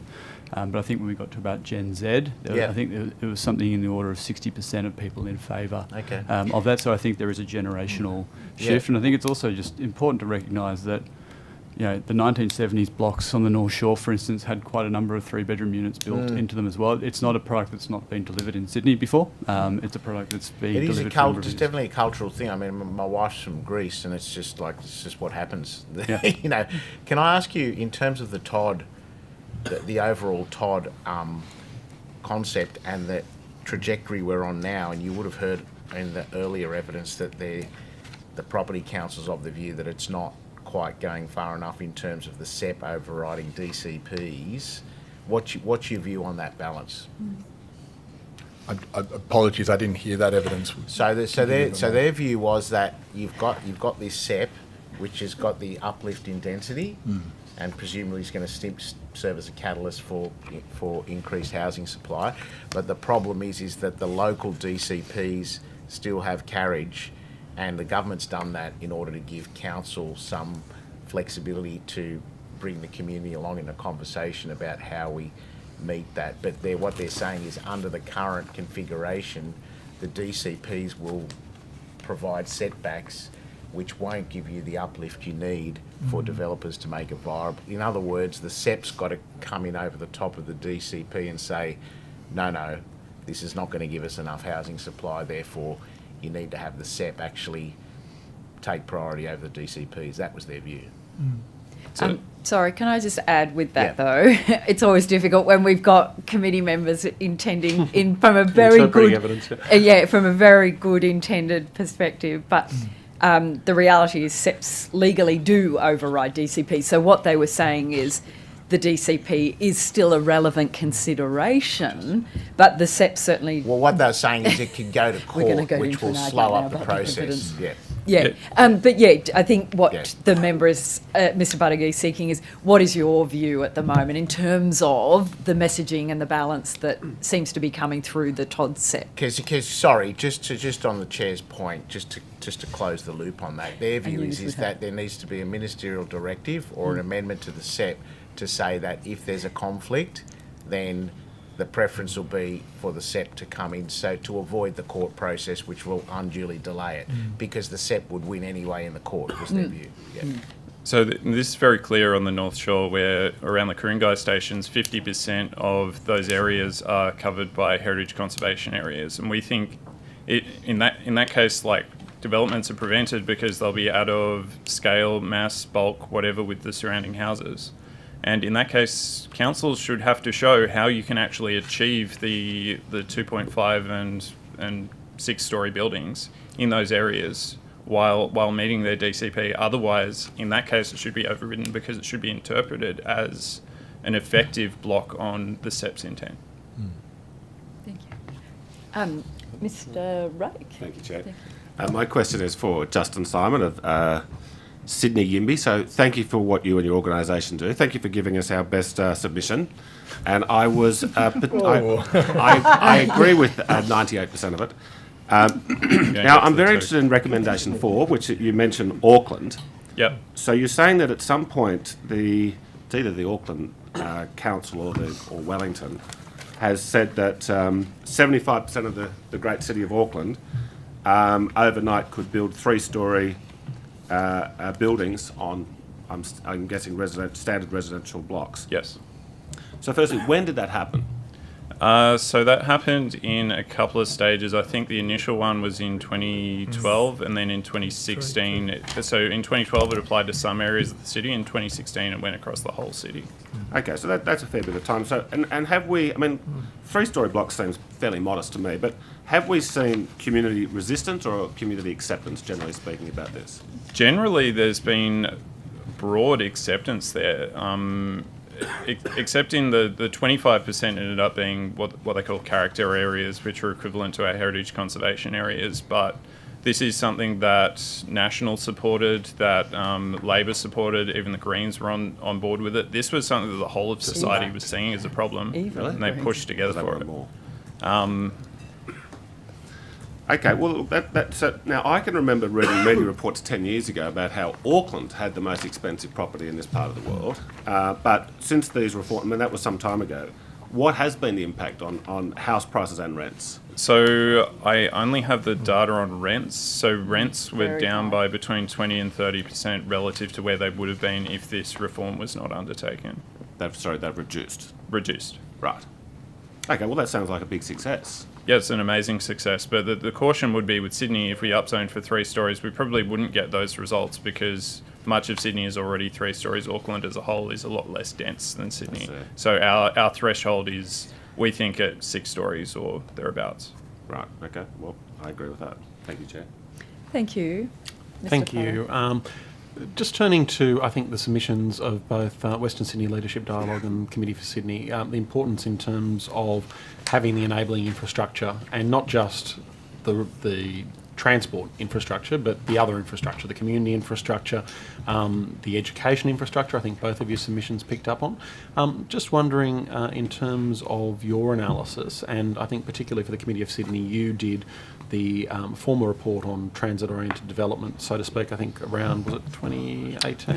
Or 2022. In terms of what you looked at there and whether there was anything that you found out of that could potentially help in terms of how education infrastructure in particular could be worked in where you've got increased densification. Did you want to go? Just while I quickly check. Sure. I've got a copy of the report and I can... And Mr. Turner, from a Western Sydney perspective, and you talked about the difficulties in Western Sydney, particularly with schools. We've got, I might highlight on this point, you've got at the moment 2 of those sites in particular, both the Bella Vista and the Kellyville, Tier 1 precincts, where you've got schools that in some instances are at 200% capacity in those areas. What concerns do you have in terms of the increased densification around those areas if the school capacity is not there? Well, I think we've commented in previous inquiries around service planning in that part of the northwest, where in a lot of cases decisions are made based on data that is really quickly out of date, such has been the pace of population growth in places particularly close to that new northwest metro. Obviously, we would hope that, like with any state planning policy, provisions are made for the provision of school capacity, as well as other health services. Early childhood education as well is really important, and they're an often overlooked area. But look, ultimately, we need to kind of trust that this planning policy works in conjunction with the planning of our other state agencies to provide adequate capacity. And at the moment, I mean, there was a story in the SMH last week which outlined some issues in school capacity and, the relative geography of that across Sydney. It's the northwest and the southwest which are oversubscribed in our public schools. And We see that also in healthcare and other service areas. So definitely more needs to be done. I don't think this policy by itself can solve all of those problems, but it needs to work in conjunction with the other arms of government. I can just add to the kind of the education process, just recognising that education goes through their own demand analysis for future school capacity. There's an understanding of current carrying capacities of schools. The important thing is to recognise the capacity of those schools and then what the likely demand is to be from different growth scenarios and what the household profile of those is to ensure that schools do have the space to accommodate future growth or have developments in place to increase their capacity.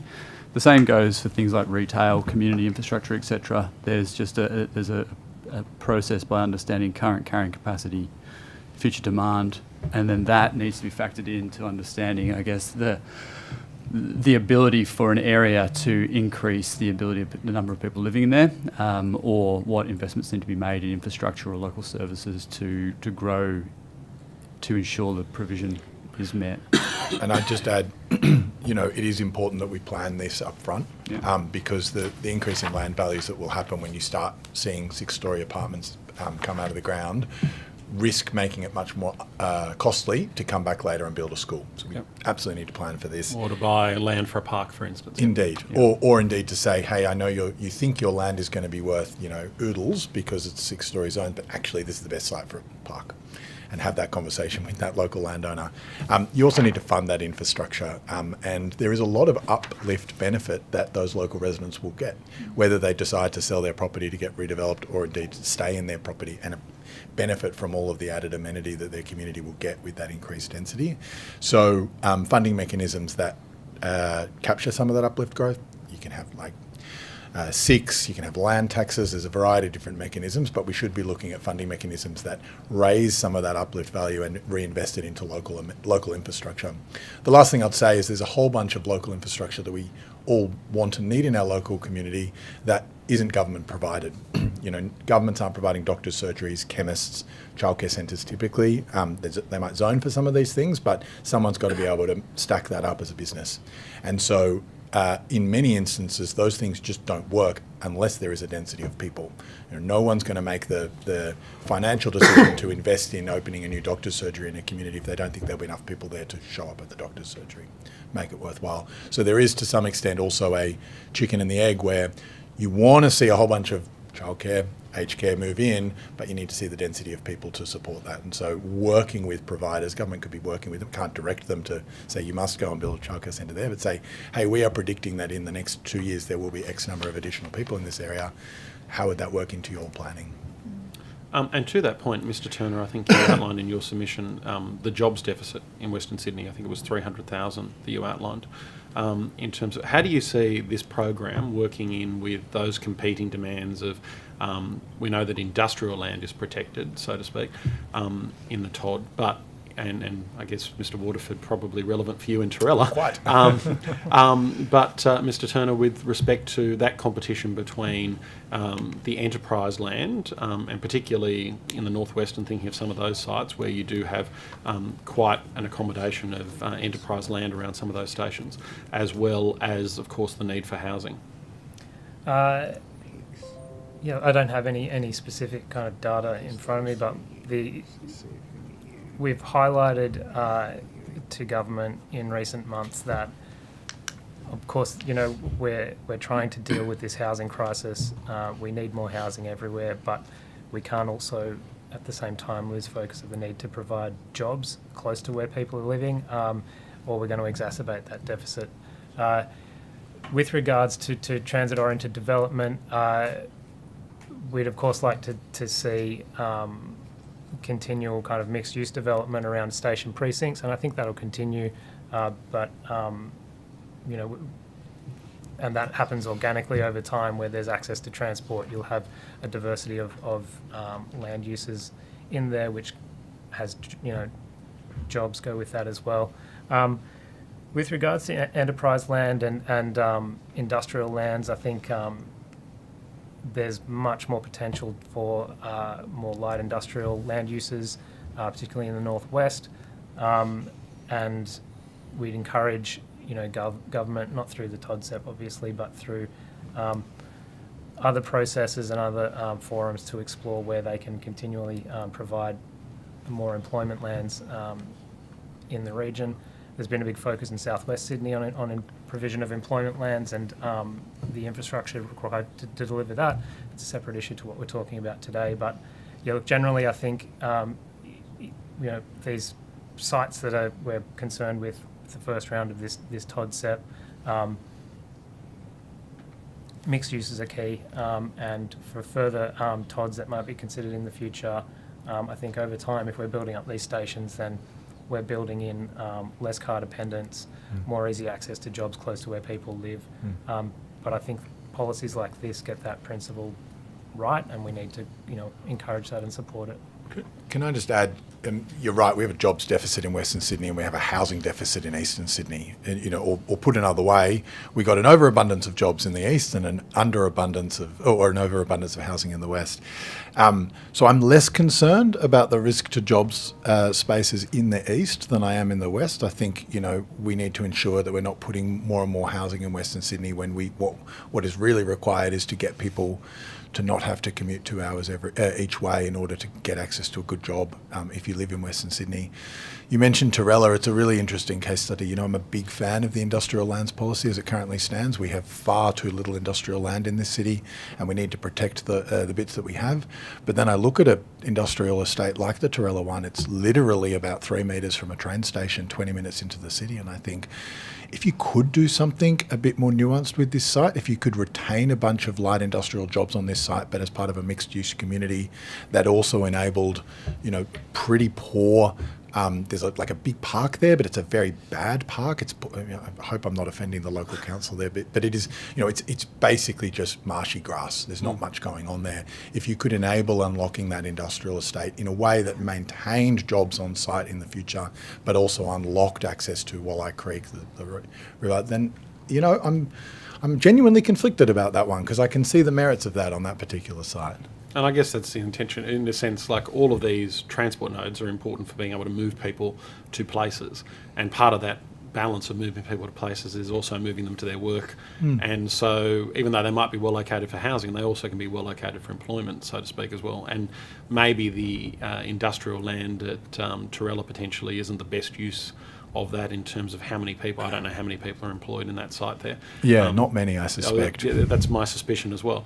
Perhaps that might not be the best intensification of that sort of process, but in other areas it certainly would be the best use. And done strategically, right? If you're thinking, okay, how do we net increase the number of houses and number of jobs by intensifying of industrial land on that train line at a different location, but enables people to live next to Torella and be 5 minutes, by train to their job at the airport, for example, which is relatively close by, you might actually get a much better outcome for all involved. But it's a really tricky one, I suppose, because of that complexity. And I guess there has been quite to pick up, and sorry to pick up where you live effectively, but the Torella example where there has been some criticism in terms of the protection of the industrial land there, and we've seen a couple of other examples as well, and sort of goes back to the other question that I think, funnily enough, unites both those who are supporters of the program and those who are opponents of the program, but is the rationale in the selection of the sites as well. And apart from what has come up on the website in March, is there any further indication you've got in terms of the rationale for the site selection and that has potentially helped in your understanding of why sites have been chosen and why other ones have been left off? Look, probably not much, but why don't I tell you what my understanding of the rationale is, and if that differs from your understanding, then hopefully that illuminates some new information.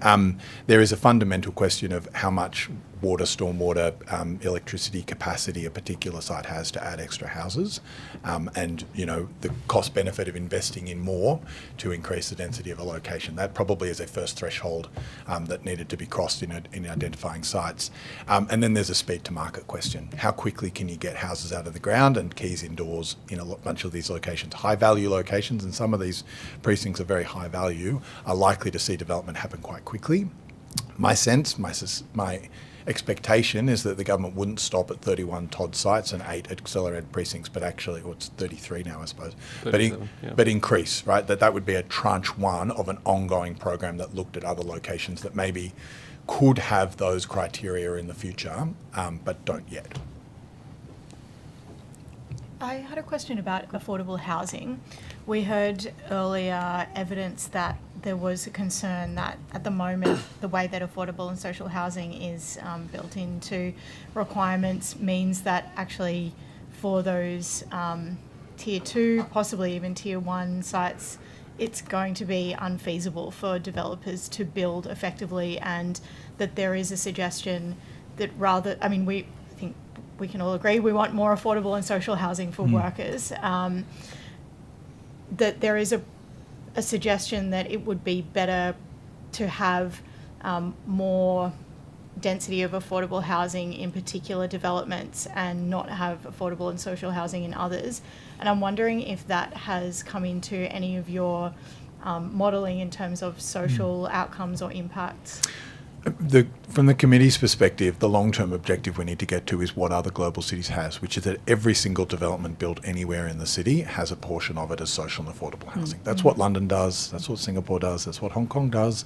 That is the model that we should be moving towards. And so in essence, what we have here is a very small percentage of that model. So I can appreciate that there's going to be a lot of teething problems around this, and we're likely to miss out on some feasible sites getting delivered quicker as a result of that. But at some point, you just got to bite the bullet and move to this model, which is everywhere has to get it. Otherwise, you end up in a situation where you don't build any social and affordable housing in the inner city because it's cheaper to deliver more of it in Campbelltown, Camden, and the like. And that may well be true. And certainly, you know, there is a housing affordability crisis in those locations as well, but it never actually resolves the issue of low income and low medium income communities being able to live in every community. Well, so on that, what's your view about the economics of this in terms of the development industry not being viable enough? Yeah, I mean, my sense, and this is not, I guess I can only give you a sense because every developer has a slightly different feasibility model, and so you can't sort of make sweeping statements of how this is viable or not viable, but it's probably marginal right now. Costs are at their highest that they've probably ever been for the development sector. Interest rates, inflation, supply chains, labour, it's all tough. Planning costs, although this may see those come down. But this is a really tough time to be building housing, and so if it's not feasible, it doesn't surprise me right now, but we're zoning these places for the next 40 to 50 years, so we can't just respond to the current point in the cycle that we're in. There may be a role to play in short-term incentives or short-term models that enable that to get started. You actually could have quite a good outcome if you said to people, all right, you can have an extra 2 stories if you commence construction in the next 12 months. But that goes away if you don't commence construction in the next 12 months. It helps with the feasibility up front. It gets more housing built quicker, so more keys indoors, more people in homes quicker. And it starts the process whilst sort of reverting back to where you see the sort of long-term goal. But I would say is, this is whilst we have a 5-year housing target of 377,000 homes for the state, which we will almost certainly not hit, by the way, we also have a long-term structural housing crisis that is going to take 20 years to solve for. And so these sorts of policy decisions are really good because they are setting us up for that long term. So Mr. Simon, also on affordable and social housing, are you getting much feedback from the people that you're engaging with across Sydney and across New South Wales about how they want to see affordable and social housing delivered? So in general, our perspective is that with 6 stories, it ended up being quite marginal, which I think is reflected in the low percentage. If you want more, then the state government should be looking to actually pay for that, or the federal government.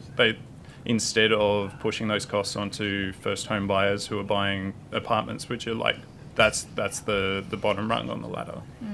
Yep. And the people that you're engaging with who are speaking to councils and saying that they do want more developments, are they speaking strongly in favour of affordable and social housing? Some of them are. We were at Inner West, I think 2 months ago, speaking about a Haberfield Defence Lane site where we had identified that this was being turned into 19 homes with 800 square metre blocks that were going to sell for $3 million. We wanted to look at building, for instance, 3-story apartments with a large percentage of affordable or social housing on there. Yeah. But we have quite mixed views within our group. Okay, thank you.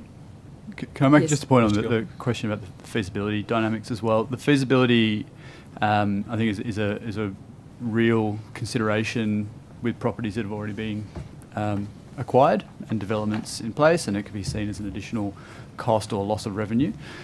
Feasibility, I think, becomes less of an issue in the future because people haven't yet acquired the land, and if it's known that they need to provide a certain amount of affordable housing, be it 2%, be it 10%, that is factored into the purchase price that they would make in the long term. And so the idea that affordable housing would have an implication over the long term for feasibility, I don't think is the case.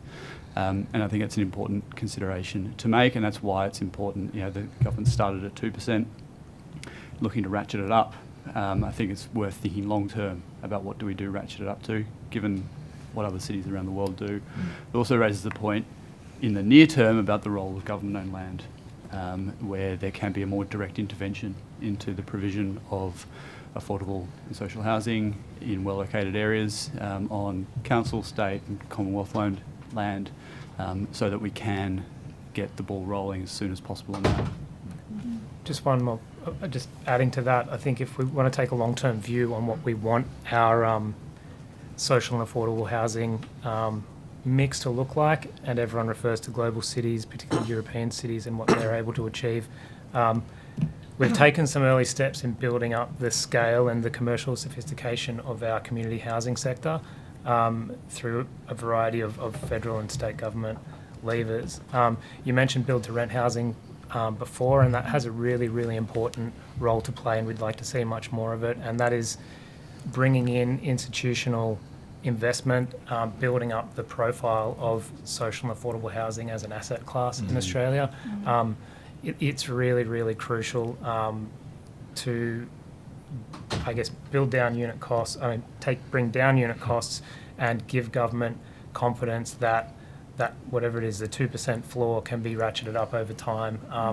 You know, we see in some cities 20, 30% as the floor, and that's commercially viable for the housing providers and the property sector. So we're a long way from achieving that in New South Wales and in Sydney, but build to rent's got a really important role in bringing the big players in to I guess, give confidence that there's sustainable returns in investing in housing. And that confidence is a really crucial point, right? That the floor in London enables the private sector to price in the affordable housing because they know that no one is going to overbid them by getting out of their responsibility to deliver social and affordable housing. So it's really clear that there is clarity with the market and certainty that everybody knows they're on a level playing field with their competitors in this space. And, you know, the federal government has a role to play in this. They've announced some funding for this. I mentioned previously I didn't think we would hit our housing targets. That's in large part because I think the federal government has done an insufficient job in support, providing the funding both for social and affordable housing and enabling infrastructure to deliver the housing, because the levers that the state government have are only so many, and the federal government has, whilst they sound like big numbers, it's relatively modest compared to the scale of the problem we're grappling with. You know, we talk about water and schools and everything else is essential infrastructure. Social and affordable housing is essential infrastructure for a functioning city and society. It's not an optional extra. Yeah, you can't get away without stormwater. You also can't get away without cleaners and hospitality workers and creatives. These are the sorts of people that are priced out of Sydney right now. Can I just ask, we're nearly at the end of time, just looking at the Todd, how do you think that, do you think that we've got the settings right for green space, deep soil, given the increase of supply that we're hoping for or that we're planning for? Have you looked at that element of how we do it for the livability of the city, and do you have any views on that? Yeah, I mean, in our submission to the Todd program, we encouraged changes to the design of the sort of the planning controls to enable a larger amount of space on each site to have deep soil, to enable trees on every site. You know, trees aren't something you put in one site in the middle of I mean, it's good to have a park in the middle of a community, but everyone needs trees in front of their door and in their backyards if they happen to have backyards. So that we've seen some changes to the Todd program that have supported that. So I'd say we're on the way. The other thing I would note is that typically the green space in these established areas tends to be of higher quality than the green space that you have to build into a brand new development. Whilst you can do really good development, the trees are very small and they take a very long time to grow, and it means it's very hot because you tend to build it in really hot parts of the city. Whereas if you're close to the coast, it's cooler, the trees are already pretty big, and as long as you're not chopping them down, then that's a really good starting point in terms of cooling your community and providing breathable air. And you may already have existing green space that can be improved and upgraded, which is much cheaper than trying to put in a new park into these sites. And this was something I noticed when I was in Ku-ring-gai on the weekend. Every street is lined with trees. This would be an ideal place to put more apartments, and it would be much more pleasant to have them there than, say, building much more of them in Western Sydney. Oh, and so with that, though, the implication is you don't remove any of those trees in order to do that. The trees are in the street. Like if you got street trees, those are going to be the most valuable ones, rather than ones at the back of the property where you actually there's very little public use of them. These are the ones that cool where people walk, and which are pleasant when people are walking down the street.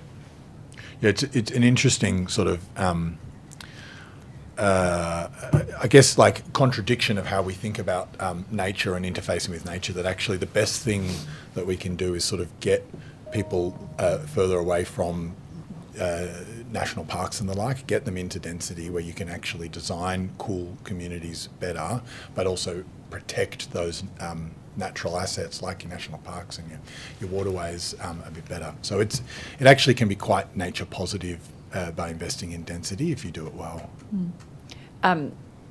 Thank you. Mr. Simon, I'm just curious about that comment though. So you're suggesting street trees you retain, but trees that are big trees, mature trees that aren't on the street aren't important for... I wouldn't say not important, but I'd say there's a level of prioritisation where the ones on the street provide much more amenity, and bringing more people in closer proximity to them allows them to experience nature. Thank you. So so the understanding is it's the person's experience of nature, not the function that a tree provides.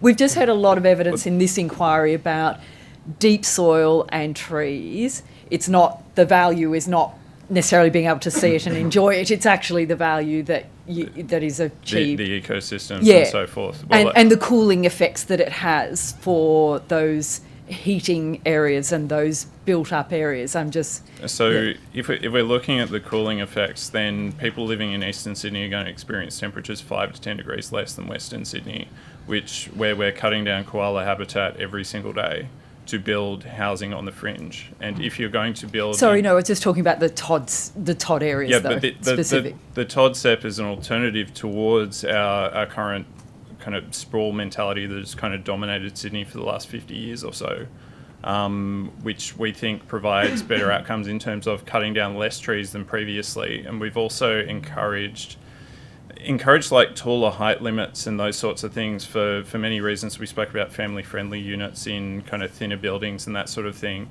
If you just have the FSR and you say remove or relax the height controls, then people can have more deep soil planting with taller buildings with the same FSR achievable, and you can get better outcomes for almost everyone except for people who may have a phobia of buildings over 15 metres or whatever.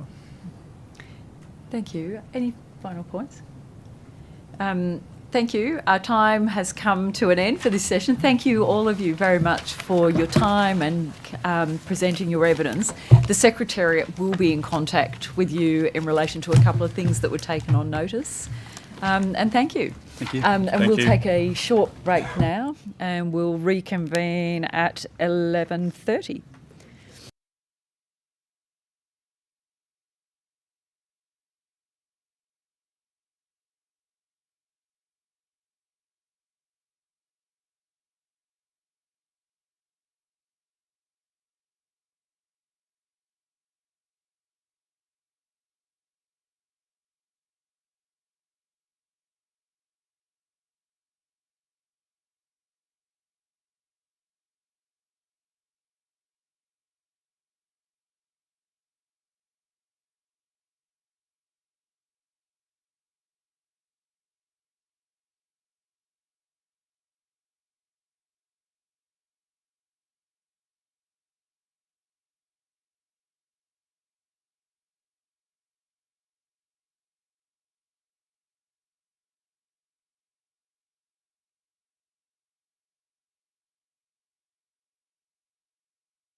Thank you and welcome back.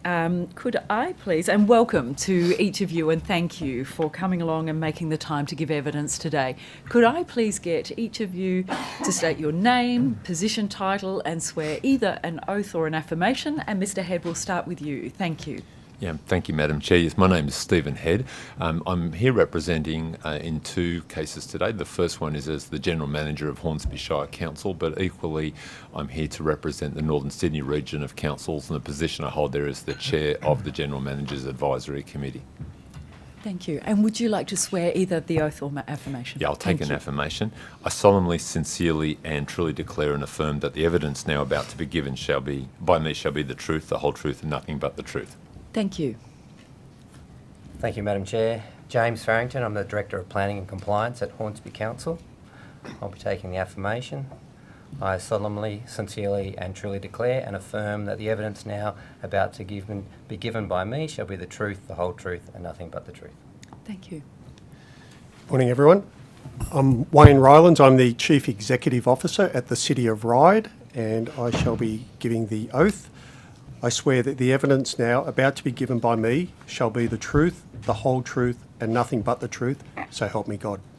Thank you. And would any of you like to start by making a short opening statement? Yeah, Madam Chair, yes, I would like to make an opening statement on behalf of NESROC, if I may. Thank you. So NESROC, the Northern Sydney Region of Councils, is a voluntary association of 8 local councils who have come together to collaborate and promote a united voice on key issues in our region.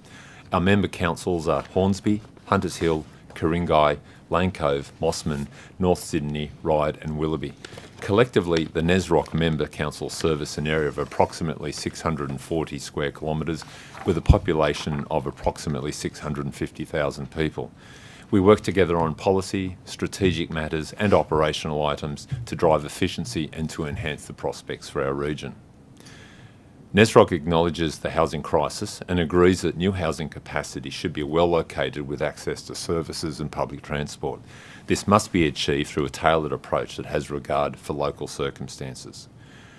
NESROC is rather concerned about the blanket one-size-fits-all reforms proposed by the New South Wales Government through the TOD, the Transport Orientated Development, and the diverse and well-located homes and planning reforms. The key issues that we would like to raise today, as I just mentioned, the one-size-fits-all, and is that an appropriate sort of approach for the TODs in particular?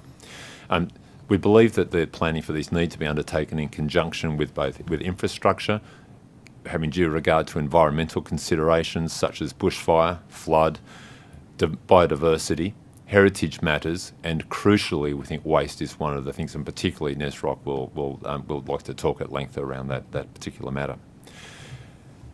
We also consider that the one-size-fits-all approach is maybe not the best approach to planning for each of the areas, and would suggest that a more tailored approach by each of the individual councils to each particular location that's been announced would probably yield a far better outcome for our communities.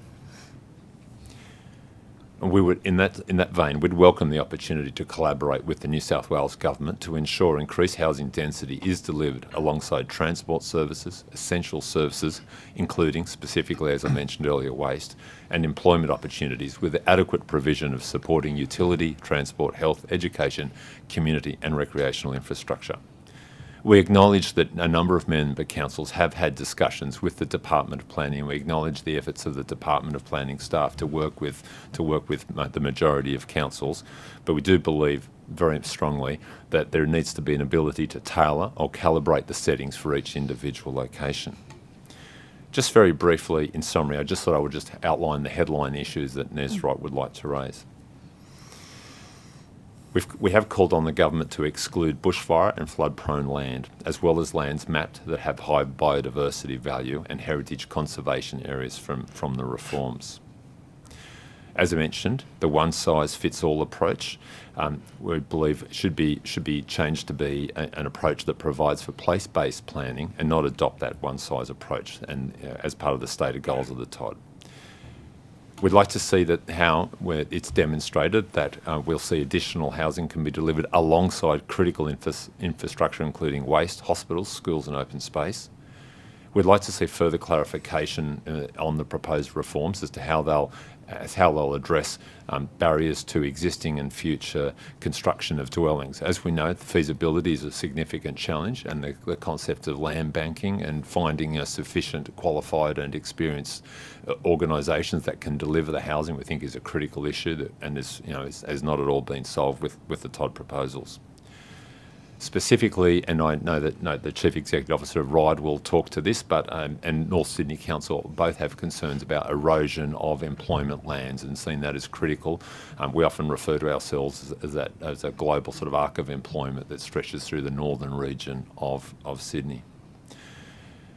We also think that there needs to be further analysis and solutions identified for the impact of the large increases on population and dwelling numbers on waste collection, waste infrastructure and processing, which includes the EPA's organics requirements that have been specified to us to have in place by 2030. We also think that we need to understand how requiring developers receiving the affordable housing height bonus will be required to dedicate homes, any additional units that are provided throughout the process in perpetuity. And we require that the recently introduced housing productivity contributions be allocated within the LGA that they're collected in, if not sort of the broader region. We think that at the moment, whilst the Department of Planning have outlined some of the measures for how the use of those funds will be governed, we think there's some key matters there that really need to be addressed, that if the funds are collected, at least within a region, they should be utilised for infrastructure needs within that region. In conclusion, we thank you very much for the opportunity to provide us a submission both to the inquiry itself but also to appear here today. We certainly stand ready to help the New South Wales Government respond to the housing crisis and ensure that well-designed and well-located housing is delivered across our region. Thank you very much. I'm more than happy to answer any questions. Thank you. Thank you. And thank you, Stephen, for that lead-in with respect to the employment and what the Sydney Global Economic Corridor actually means for our state and for our Northern Sydney region. One of the main issues that our council has with the particular crisis that we have at hand at the moment, the housing crisis, which is fully acknowledged by our council and our council has been meeting the needs of Sydney-siders with increased housing density for many years. But it's the potential impacts, particularly on Macquarie Park with employment, and it's the lack of infrastructure that's occurring to support the additional residents, the additional employees that will move into places like Macquarie Park that is of great concern to our council. In saying that, we believe that we've come up with a very good plan to work collaboratively with the government in our Striking the Right Balance report that we provided to council and we have provided to you.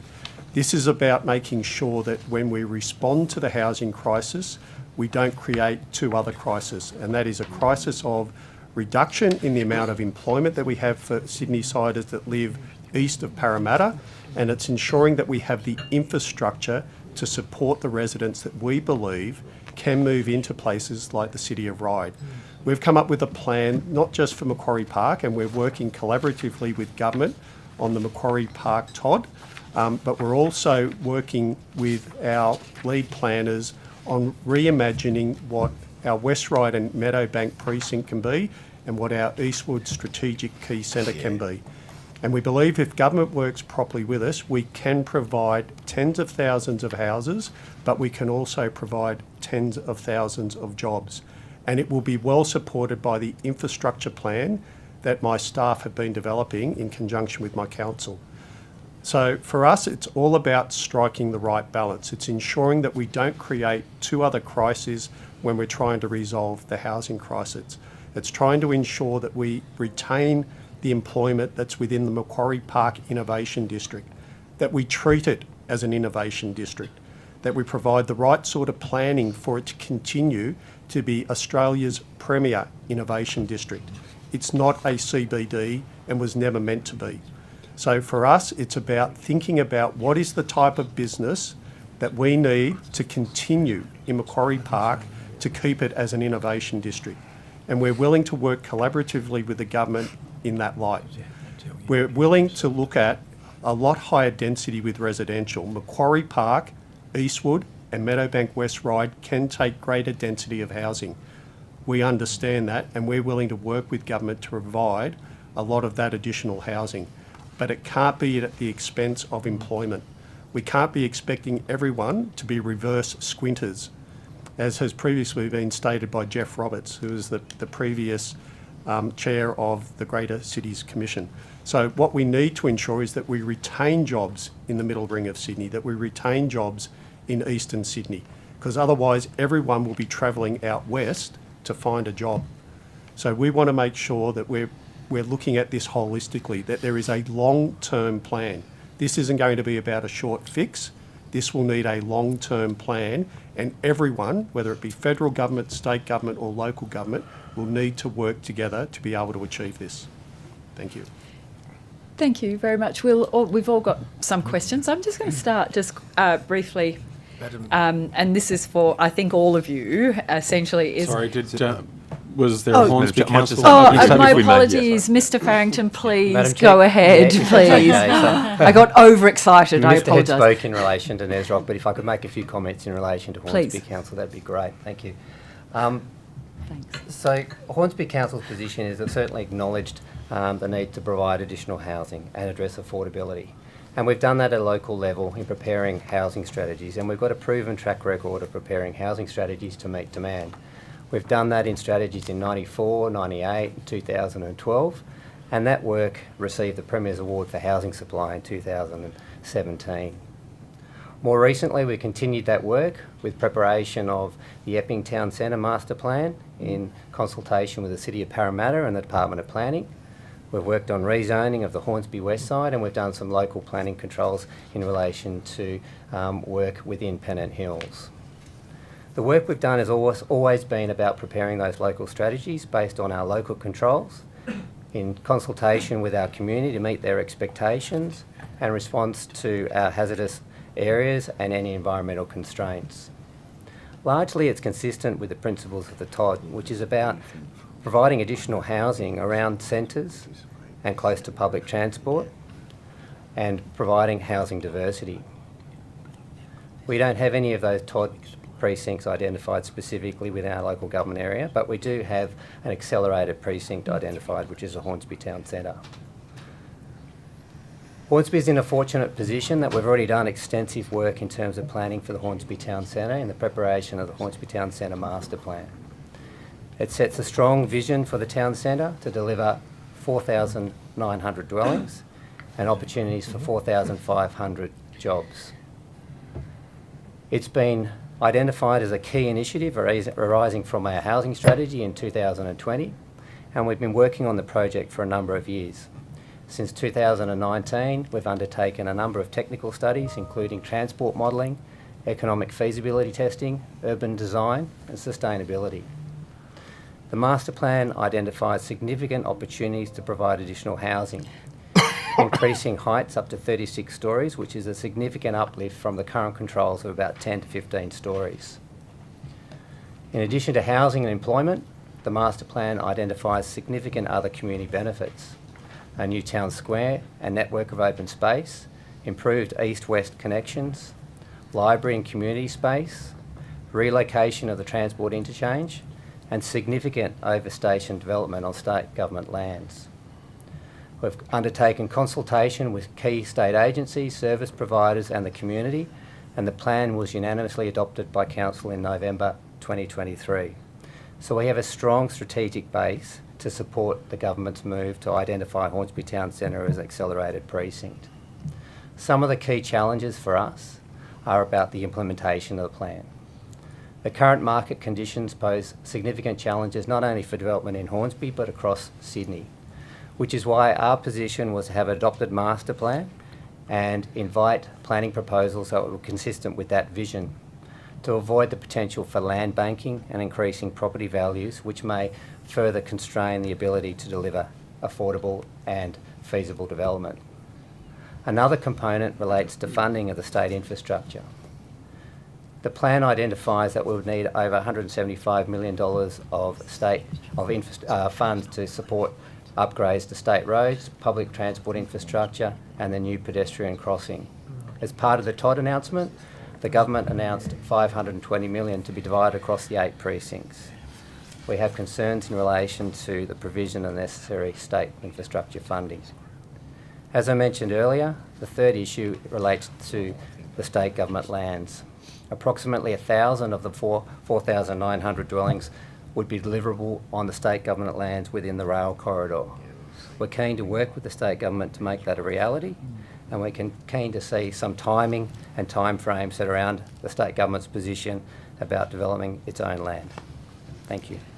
Thank you very much. I was just going to start with, if I may, you're bringing a very clear case, is what I'm hearing, for the maintenance of these local provisions and these local strategic plans and strategies, because you have put in a lot of work over a long period of time, and you think that they provide a clear way of delivering the state government's objectives. So my question, therefore, is, we have heard evidence this morning that local provisions really should be lower in a hierarchy of controls that apply, and the TOD-SEP requirements should override the local provisions, particularly around considerations that would ordinarily be stipulated in DCPs. What is your view on that? And do you think that, in fact, that if the TOD requirements were to override, it could, in fact, hinder the state's objectives for the delivery of more good housing? Council's position, as I said, is that if the strategy is done right at the local level, that's the primary issue. So if we're given the targets and we're able to prepare local strategies to address those targets, we would say the state government's objective is being met. And that has clearly been the path in the past. So what we're asking for in this instance is exactly the same thing. In terms of the implementation, whether it's through a TOD or through local provisions, there's still going to be statutory documents. So whether it's under the TOD or whether there are controls, we say it doesn't really matter so much. The strategic planning to support that increased density and the identification of that vision is the primary driver of any of those components. So whether it's implemented through a state policy or our LEP, it's the vision and the objectives you're seeking for those centres, which is the primary issue that's been. So how's that going in terms of the specifications and the clarity over the quantum, the density required? Are you starting to get direction out of the department from a Hornsby Council perspective? The short answer is no. We're awaiting those targets to see if we need to do some further work in relation to our housing initiatives. And as I said, we're working on what we know now, which is why we're doing the Hornsby Town Centre, we're doing our medium density strategy, and after we've finished the work on on the Hornsby Town Centre, our council's already identified our next step will to move towards the Pennant Hills Road corridor. But if we're not doing enough, we say, let us know we're not doing enough, and we'll do the strategic work at the local level. Mr. Head. Broadly, from a NESROC perspective, and I support the comments from my colleague from Hornsby in relation to Hornsby. So broadly from a NESROC perspective, the point that we're trying to make is that we understand and acknowledge that there is a housing crisis and that solutions need to be found. The view of NESROC has been, excuse me, the view of the NESROC member councils has been that the best planning that will be done at a local level. That's going to be guided by understanding what the targets are and what timeframes are. Those targets are required to be, one, provided for in planning documentations and then ultimately delivered on the ground. And we believe that local planning will in fact be the best way to achieve the government's targets, because you'll an opportunity to work with communities to ensure that we can get matters right, rather than taking a one-size-fits-all approach, that we get an opportunity to understand what are the environmental constraints, what are the direct feasibility matters that need to apply at a local level. How do we ensure that good access is being provided, that we're providing provide the right kind of community facilities, and how do we bring that together in a cohesive plan that represents place-based planning at its very best, rather than simply a blanket controls which may or may not sort of give the best overall outcome. So our view there is that the individual councils are best placed to deliver on the state government's objective, but understand that with the TOD in place, obviously those controls will override existing local controls. If I could just pick up on that. So I think the Hornsby Council submission makes it pretty clear in the sense that this is a council that's doing the heavy lifting. I think from the reading of the documents effectively and from your submission as well, that the first you heard about you becoming a Tier 1 site was when you read it in the paper or when it was speculated in the paper after the accidental upload on the website. But the reason Hornsby was in the frame, so to speak, was because you'd already done that work in the Hornsby Town Centre Master Plan. But you also point out in your submission that of course, was where you'd done the work, where you'd identified additional infrastructure was needed. But with the changes to low and mid-rise housing as well, you've got effectively what is unplanned growth throughout the Shire that council's going to find very difficult to be able to actually marry up the services and infrastructure to accommodate that additional population density where you don't necessarily know where it's going to land. Is that a fair assessment? And what would you be calling for the government to do to respond to that? That is a fair assessment of our position, that we've taken those targets and planned locally. The concerns we have in relation to the low and mid-rise reforms is that it is not concentrated development. It will impact on all the low density areas, and providing infrastructure to support growth throughout the low density zones is a challenge. So our response, as I mentioned before, was that we're doing the medium density strategy, which is to provide, as well as the high density component, that missing component in relation to townhouses and the like.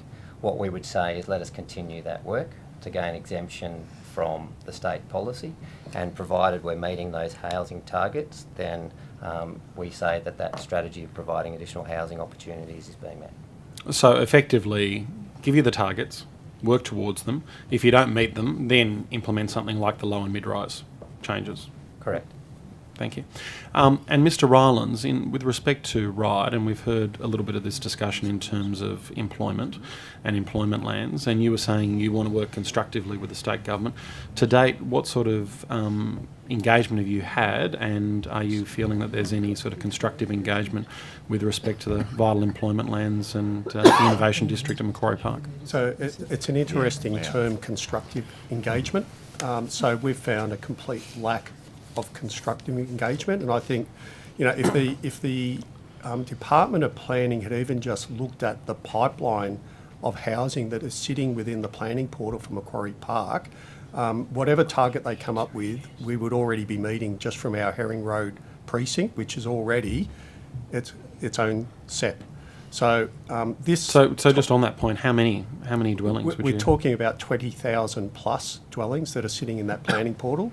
And the reason that they've stayed sitting there for 2 to 3 years, my speculation on that is that Sydney Water in particular have advised that they cannot provide the amount of water and sewer that is required to support that amount of development in that area at this point of time. So one of the studies that has been underway with the Department of Planning was what's called the Stage 1 rezoning strategy for Macquarie Park, which actually takes in half of the TOD area as this Macquarie Park Metro station. So if we put that in perspective, half of that area is actually qualified to be commercial precinct anyway. So our understanding is that the government's not changing where they are with the rezoning Stage 1 strategy. So they're going to keep with it becoming some CBD, that it won't, because what we've found is there was no discussion with the major landowners. The major landowners have decided that commercial area will become build to rent. Now, there's this misconception that build to rent is affordable housing. It is not. It is basically serviced apartments at a premium to the market rate. So in Macquarie Park, what that means is student accommodation for all the international students that are coming in. So we are losing valuable land that could be used for employment. We are losing valuable land that could be used for housing because the plan that has been put together was not well constructed in a constructive, collaborative methodology. There was no talk with the major landowners, there was no talk with the business. We had a seat at the table and had to sign confidentiality agreements to be a seat at the table, so we could effectively do nothing. We had our hands tied. So, for us, constructive engagement is what it is about. We want to work with government. We believe we can work with government and come up with significant housing increases, but it has to be striking the right balance. We have to be getting the infrastructure. We have to ensure that our employment zones in inner Sydney are protected. If we don't do that, then it is failed anyway. We will create other crises out of this crisis. So we need to work together. As I said earlier in my opening speech, the federal government, the state government and local government, those that are at the coalface, need to be working together with industry, with major landowners, with business, understanding what it is that they need to keep the ecosystems of business alive and moving. Otherwise, it doesn't matter how we can bring the price of housing down. If you can't find a job, then you won't be able to keep your house. So we're going to lurch from one crisis to another unless we come up with a strong, long-term plan together. And sorry, just one last question on this. So, Mr. Rowland, in Macquarie Park, you've got and correct me if I'm wrong, but you've got the situation where effectively on some lands, the government has determined that you get a certain height, and let's say it's about a third, effectively, if it's used for commercial purposes, but then you get up to what is, I think, 200 metres in some instances if you do residential instead. So you're going to have that erosion of that commercial space. Yeah, so it's not even it's not about the erosion of the commercial space in that respect, because without naming developers, we've got them coming to us for even larger developments, but they're sitting within the precincts that will be able to support that from a residential point of view. What we're sort of seeing now is that BTR bus has been parked by the major landowners because I think they've all of a sudden worked out that the financial model that they thought they were going to get through the tax incentives that were being given with that are not stacking up as well as what they first thought. At the end of the day, they've got shareholders or owners that want a return on investment. We get that. What we need to ensure is that if we're going to end up with this housing, that it is the right sort of housing. So I've heard the term affordable and social, and let's bring in models from overseas. They're not going to work in our environment because Australia has a property price that keeps going through the ceiling. While that's the case, no one is going, no matter what model you think of overseas, is affordable and social housing going to work. We're getting developers that are stopping developments that were only supposed to have 5% affordable housing going into them because they're saying the economic model does not stack up anymore. They can't get it to work. In the current inflationary environment, with builders going bust, they cannot get that model to work. So we need to all be... How much of that, Mr. Rollins, just on that point, how much of that is a function of a monetary tightening cycle which is hopefully on the way back down? I'm not going to pretend to be an economist. So that's something that you probably need to be asking people like chief economists to understand how those cycles work. All I know is in the current cycle, we're at the coalface, we're talking with the big landowners, the developers. They're telling us why they can't get these things to happen, why things are getting parked in the state government's planning portal. They're telling us why that's the case.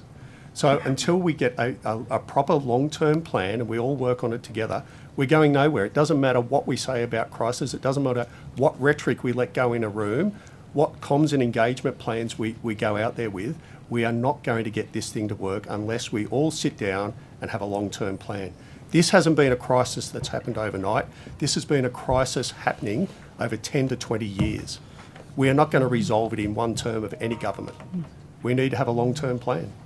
Can I clarify where that rezoning proposal is up to for the Macquarie Park Innovation District and the build-to-rent situation? Yep. So the stage 1 rezoning, I understand that the government's going to have it finalised by the 30th of June, but that's all I can tell you.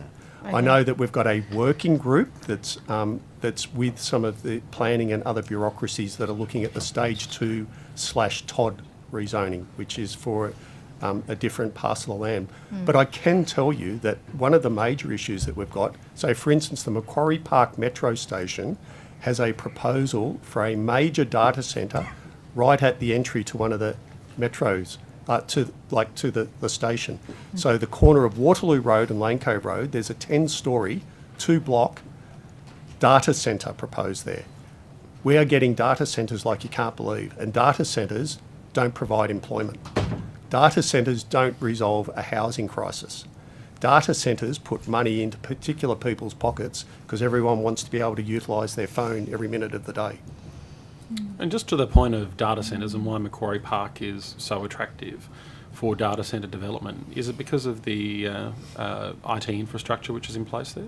So it's two things. It is the IT infrastructure, but more importantly, it's the electrical infrastructure. Let's remember Macquarie Park back in the 60s and 70s was created as a large box manufacturing hub.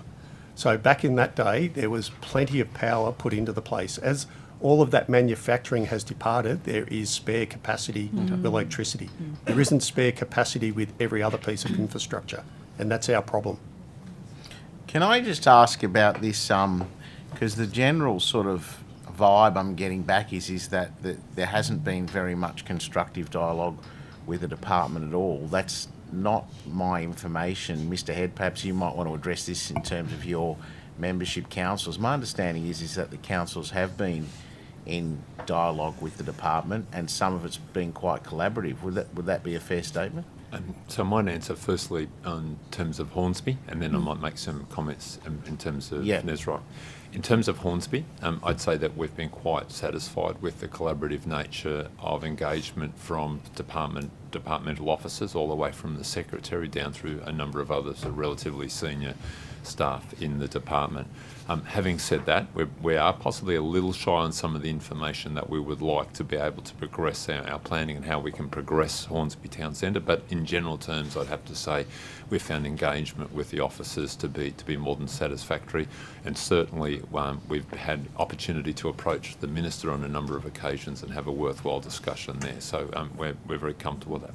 In terms of Nesrock, I think the answer is possibly a little bit more mixed, and I probably can't speak to the specifics of some councils. I'll note that you're actually talking to Willoughby and I believe Ku-ring-gai a little later in the day, so maybe I'll leave that to them and Mr. Rylands can respond in terms of right.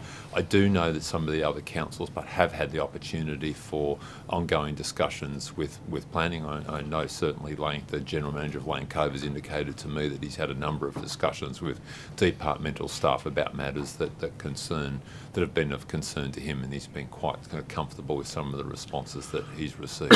He's been quite sorry? He's been quite comfortable, I understand, with some of the responses that he's received there. So in general terms, I'd say it's probably a little bit more mixed across the sort of the Nesrock sort of region, but in general terms, we have found officers to be approachable, and I think they're providing information to the extent that they're able to at this stage. I would say there's an enormous amount of planning and inquiries and a lot of work that is going on, and of course sometimes the officers themselves may not be aware of all of the information that's needed to maybe satisfy queries and claims and questions that councils may have around some of the items. Would you be prepared to take on notice any further information that's required by the committee? Yeah, I'll be more than happy to do that. Yeah. Thank you. I had a question about the resourcing of councils and town planners. We heard evidence earlier about a suggestion that government should perhaps have a team that can go and help councils as they require, and also bureaucracy in state government, that there should be extra capacity for town planners specifically to deal with DAs and to work with developers and the community to get things moving more quickly. And I've heard anecdotally as well that developers would appreciate more town planners to be available to get things moving. Is that something that any of you can comment on, would find desirable, or is it something that actually not every council needs? I might, if I may, Madam Chair, make just an initial comment, but I'd also appreciate a response from Mr. Farrington as well, given this is his absolute area of expertise. I would say that, if I talk again in Hornsby's context, the speed with which we turn development applications around is we believe, quite impressive. In fact, for the urban fringe councils, I think we're sort of running, under the department's own figures, I think we're running as the second quickest in Sydney. And I think it's something in the order of sort of PC7, just under 80 days. Mr. Farrington will correct me there. And so I think, in that sense, I'm not sure that additional resources from the department are actually going to assist us in that sense. I think what you have is a market where you've got increasing complexity in development applications and the whole planning process. A number of resources are required within the department, and that's probably led to sort of, and in private industry, and that's sort of placing more pressure on the general supply of planners that are available to councils. And I think in some councils that's going to be a real issue for having the extent of qualified and experienced staff. Certainly I believe the regions are even more pressured in that sense than the metropolitan area. Again, I'd be happy to take on notice to provide some broader information around NESROC's experience in that sense if the committee would like. That would be helpful, thank you. Getting good qualified planners is a challenge. There's no secret in the industry that there is a shortage of well-qualified and experienced planners in the sector. The department has been working with LG New South Wales and councils about its mentoring program and cadet program, which we're pleased to participate in as well. So that is a key initiative coming from that. It is an ongoing issue for us to attract planners. We're pleased to say that we've been able to do so. Our preference is to have planners in-house. It gives us an ability to train them in relation to community expectations, the character of our area, and also better understand the way we work and the like. So in answer to your question, our preference is to have planners on board and train them up. And that's something I think we do well at Hornsby, is bring people in at the junior level and continue to train them through the process.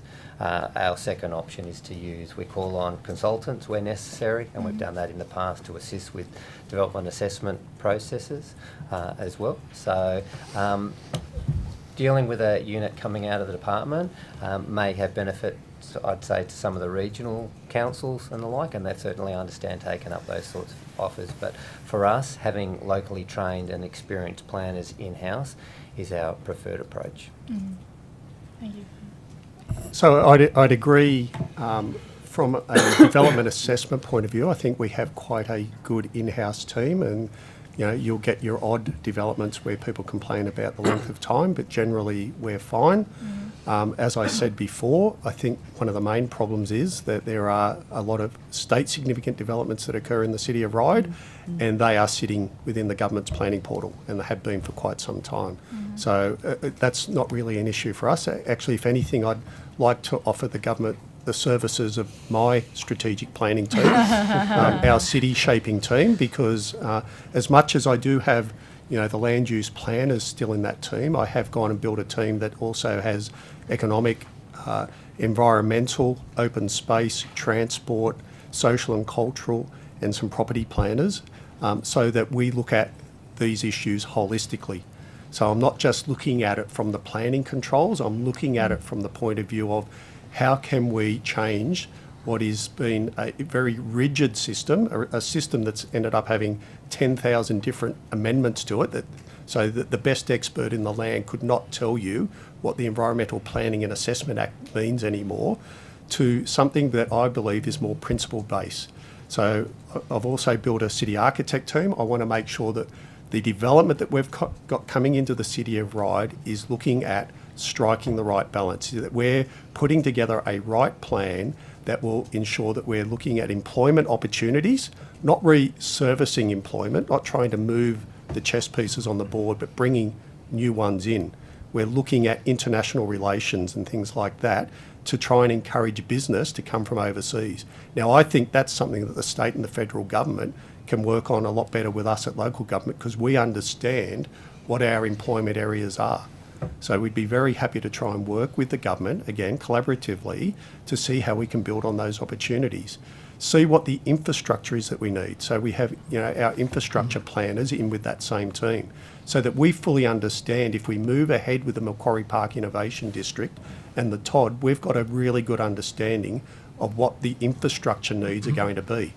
We all know that areas like Lane Cove Road, Epping Road, Victoria Road are already in meltdown for the majority of the day. So if we just keep building the same way, with giving everyone the same number of car spaces, and we're going bigger and higher, we're going to end up at 24/7 traffic congestion.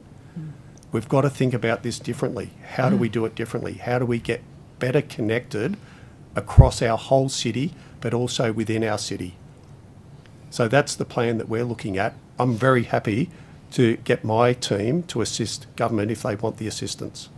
And to that point, Mr. Rowlands, have you had any interaction with the department or with Transport for New South Wales in terms of the impact of this TOD program in terms of traffic in the Macquarie Park Innovation District?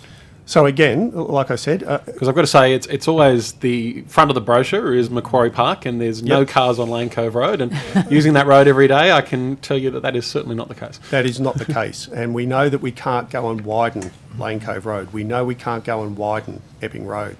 So how are we going to do all of these extra dwellings and be able to soak it up without having more traffic congestion, longer periods of traffic congestion? So the only way is to think about it a bit more imaginatively, and that's what I've got the team doing, is trying to work with government and thinking about ways, working with the big developers, thinking about things like car sharing, thinking of the way active transport works, thinking about the connection. So again, one of the big pieces of advocacy that we've been trying to do is that missing metro connection between St Mary's and Tallawong. Because if we're not connected out to the Western Sydney Airport from day one, then how are people going to get there? They're going to drive. They're going to congest our roads more. So it makes sense to get those missing pieces of mass transit infrastructure into place when we need them. At the moment, we're too disjointed in the way that all of this mass transit is working, the planning. So again, I go back to, this has to be about a long-term plan. There is no quick fix for this. And Hornsby Council put $175 million in their submission as their identification of what the state government requirements would be. And of course, there's a $520 million pot which is there for the Tier 1 accelerated precincts. I suspect you don't imagine you'll get all of that $175 million. So has City of Ryde done any assessment in terms of what you believe the state government will need to provide? We are working with the state on that. So our estimate for the amount of infrastructure that we need in there is around $770 million. Give or take a 10 million here or there. So, you know, we're talking about significant sums of money. Like the fund that we just spoke about before, when it's divided across all the different precincts, it's almost meaningless. So again, it's about us having a long-term plan. It's about thinking about where do we want this development to start occurring. We get it. We think Macquarie Park can take it, but there's not a clear plan of how it's taking it properly. How it's actually going to get in there and work without putting the rest of our system into meltdown, without impacting on our employment, without still having that lack of infrastructure. Can I just say that back in 2012, the Sydney Water site that was on Waterloo Road got sold by the then state government. We were promised a park back then. It is 2024 and we do not have that park. So when our councillors are complaining about this, they have due reason to be complaining about this lack of infrastructure. We are not seeing the amount of infrastructure go into place that we need to support the population, whether it be residential or employment. So if we don't get that right, it's not going to work. It won't matter how we fix the housing crisis. Thank you. It's reminding me very much of a previous inquiry when Sydney City gave a submission about Green Square and the requirements that were placed there, but that they had to then go off and fund all of Sydney City's water to be able to do it. Mr. Primrose, over to you. Just, Mr. Rylands, taking up your point that the $520 million to enable infrastructure across the precincts is, I think you said, practically meaningless. Do you have a wish list at all for the precinct in your area yet? I've got a wish list of $770 million for that precinct alone. But, you know, again, we're willing to work with government for some other precincts. You may remember about 5 years ago, the government came up with the Meadowbank Education and Employment Precinct through the GCC. We're now trying to take that to the next phase, but we've got landowners sitting there thinking one thing and one thing only, selling their land for residential. So, you know, if we're going to come up with these plans for employment, if we're going to come up with these plans that look at our city as a whole, then we need to stick with these plans, and government needs to make it clear to landowners these are the plans they're going to stick with.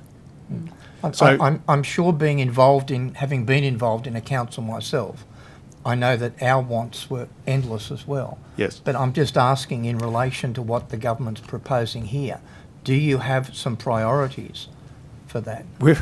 Like I just said, we've got hundreds of millions of dollars of priority. If the committee would like to see a list, we can get that to you. Happy to get a list. In an order.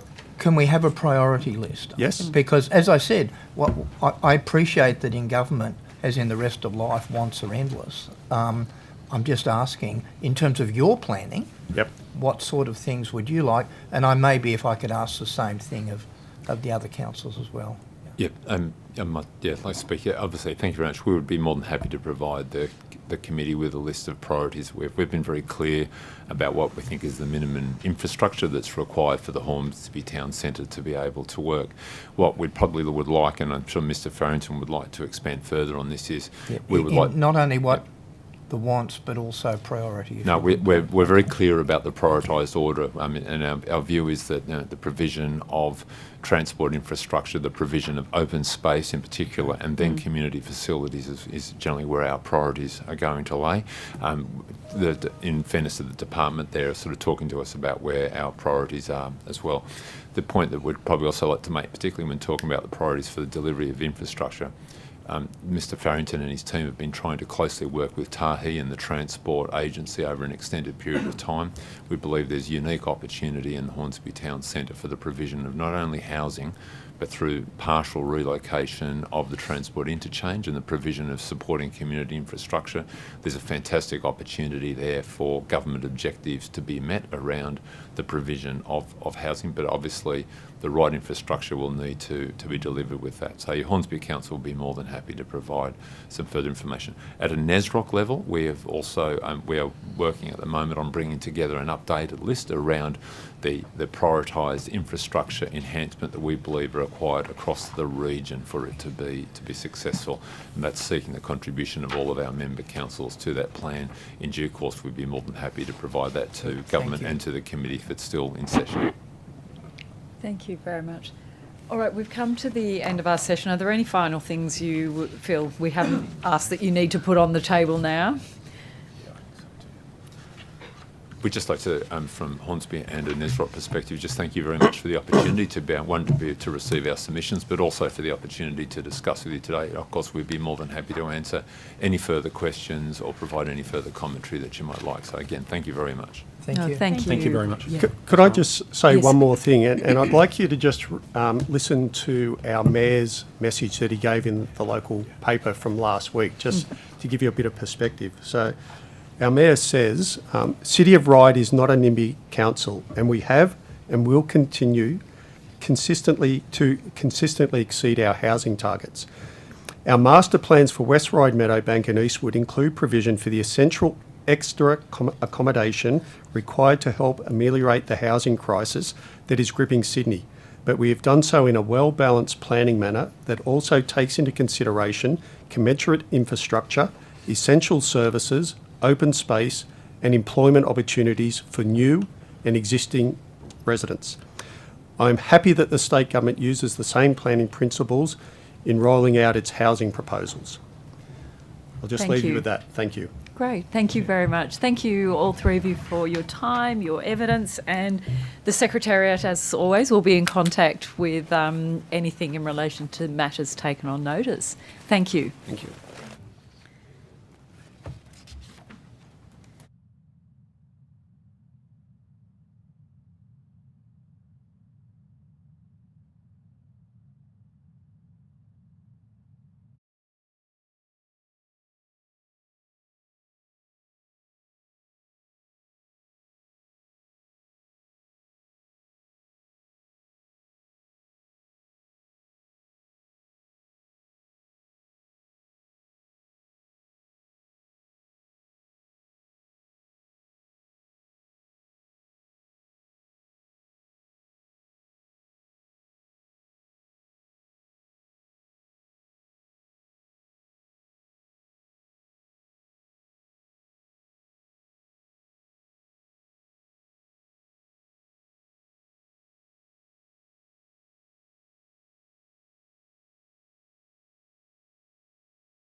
Thank you all and welcome.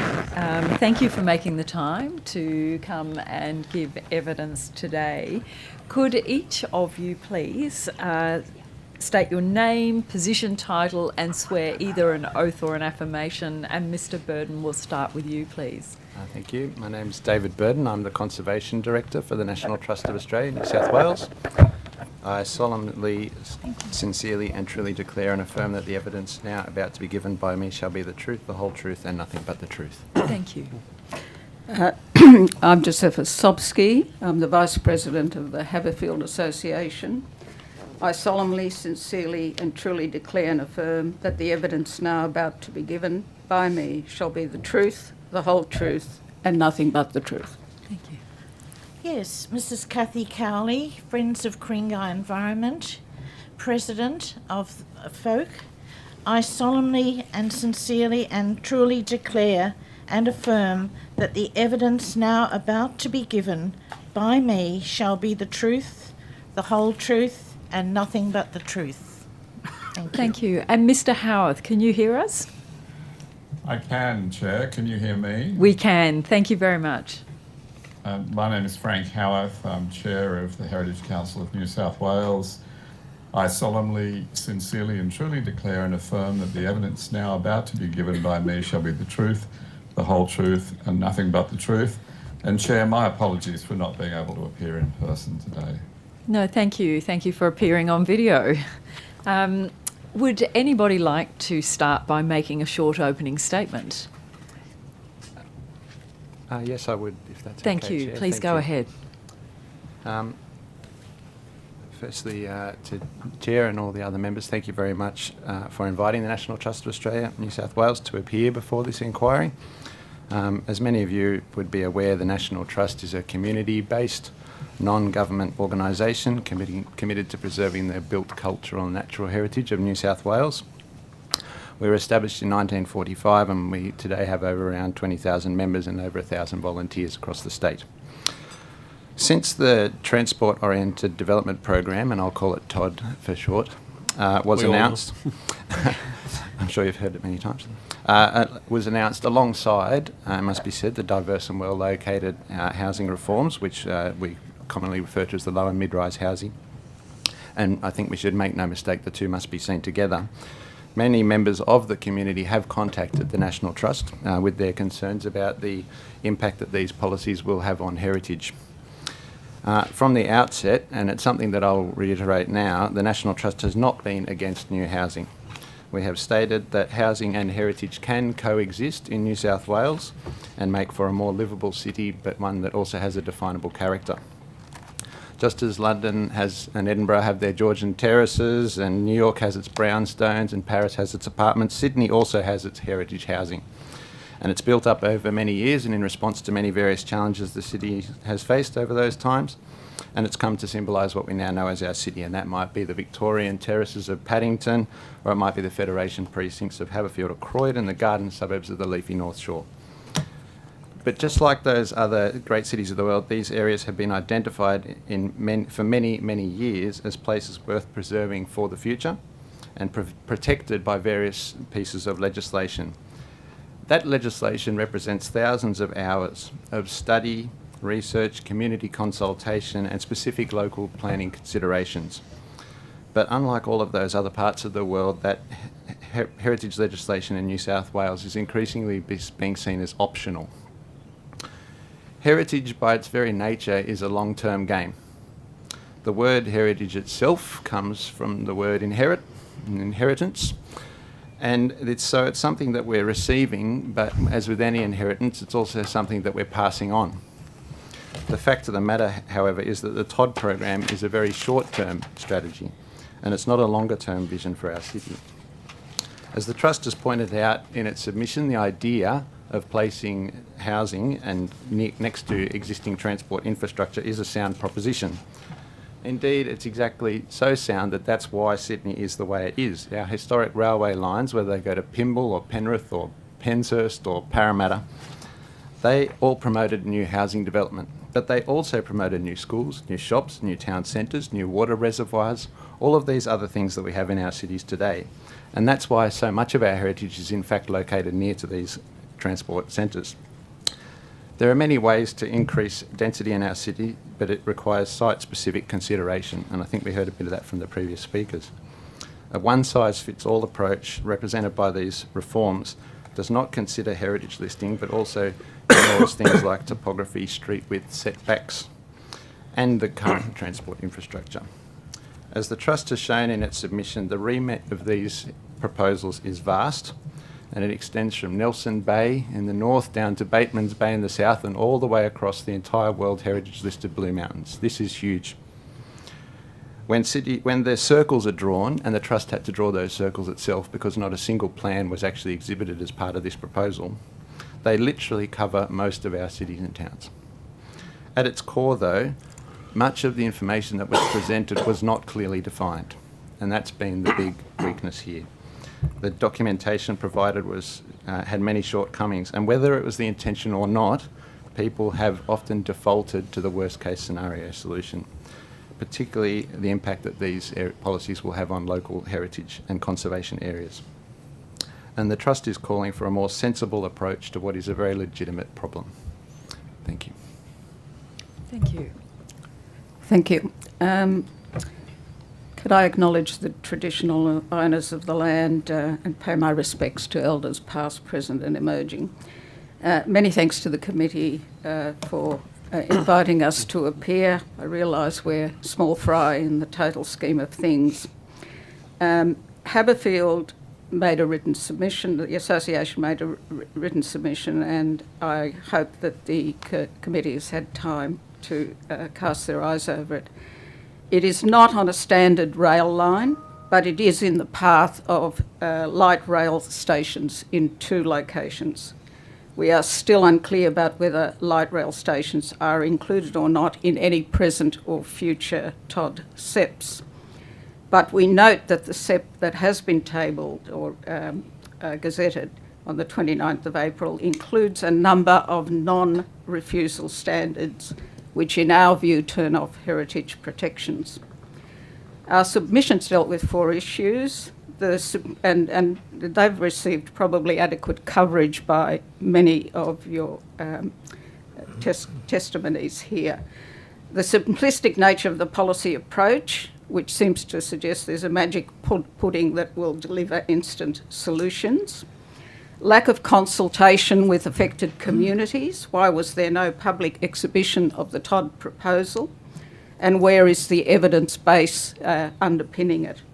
Lack of consideration of an enabling infrastructure to support upzoning and the funds to allocate to impacts of increased density. How delivered and who pays? The heritage impact of the implications of the blanket proposals to upzone are the ones of critical concern to the association. The association was formed in 1980 and has as one of its chief objectives the preservation and protection of heritage architecture, spatial relationships and gardens and other features of the suburb and the inner west. It is funded by membership subscriptions and run completely by community volunteers. Haberfield was listed as an urban conservation area by the National Trust in 1978 and has been included on the Register of the National Estate since 1990. It was the first comprehensively planned and marketed garden suburb in Australia, and we maintain in the world. It is testament to the ideals of urban planning, forming part of the urban tapestry of Sydney's cultural landscape. It is a rare planned place, and it is one that should be protected and preserved. Currently, it is protected by a specific clause in the LEP, which was the outcome of the Department of Planning's Commission of Inquiry in 1980, 1 year after the gazettal of the Act itself. Over 50 years of community involvement, advocacy and care and legal protection, and we're not going to lightly allow government to throw it away. I must say the Haberfield community is deeply disappointed that the government gave such scant regard to the suburb and seemingly regards heritage protection as disposable. We made some key recommendations in relation to the TOD, and we agree with the National Trust about the other proposal. They should be seen together. Haberfield is a unique and exceptional place, and its protection should be reflected in any legislation or regulation that implements the proposals or versions of them.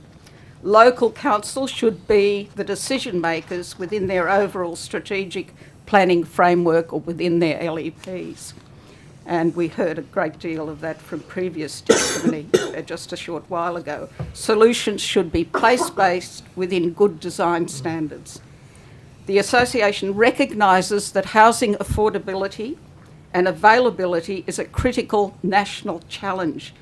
Indeed, I draw members' attention to the recent Guardian Weekly special report on Europe's housing crisis, pointed to as the social issue of the 21st century.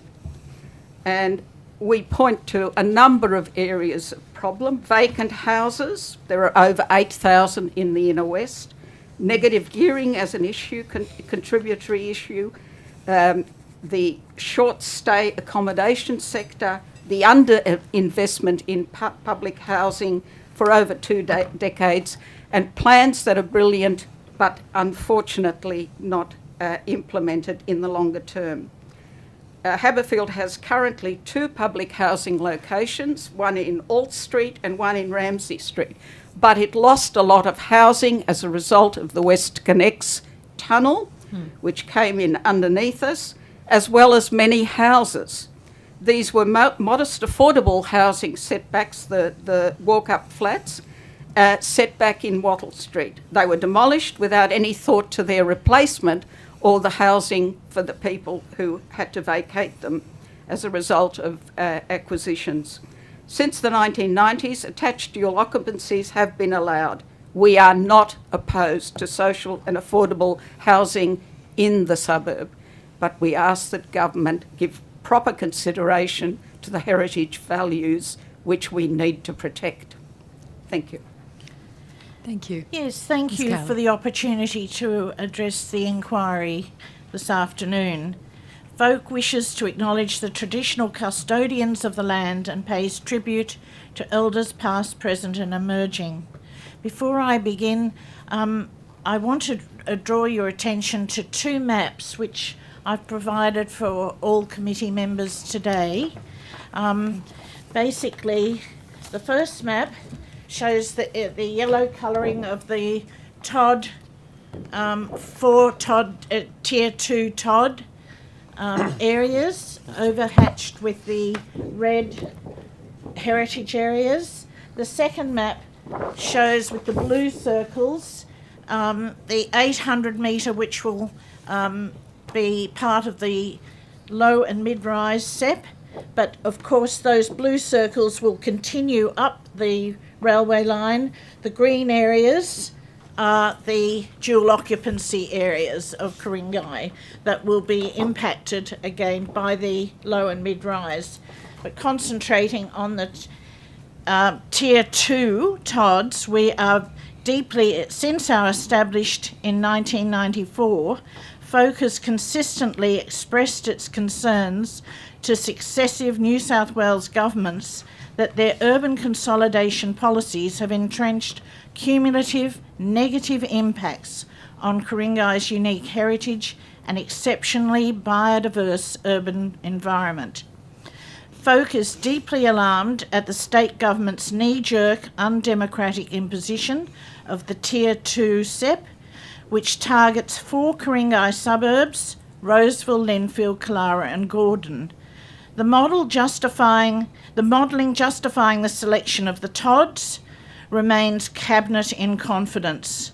This not only undermines trust in government, but violates the EP&A Act, which enshrines public consultation and the orderly planning, processing and assessment of development in New South Wales. The TOD SEP is a one-size-fits-all planning instrument which effectively dismantles heritage and environmental protections for significant areas of Ku-ring-gai and of Greater Sydney, and as we've heard, far more reaching than that. The TODs abandon good planning, good design and amenity.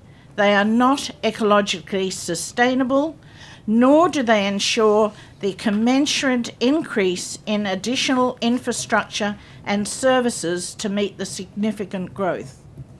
The 4 Ku-ring-gai TOD, Tier TODs, Tier 2, I should say, are all located within a narrow 5-kilometre strip along the North Shore Railway line, a corridor that has been identified as environmentally sensitive land. The 4 TOD could result in 18,000 new dwellings, that is 4,450 per TOD. This is equivalent of 3 major TOD or Tier 1 hubs within the rail corridor between Roseville and Gordon. The 4 TODs could deliver 36,000 new additional residents, of which approximately 5,500 may be of school age. It's expected that this growth will require additional schools, medical facilities, supermarkets and other services.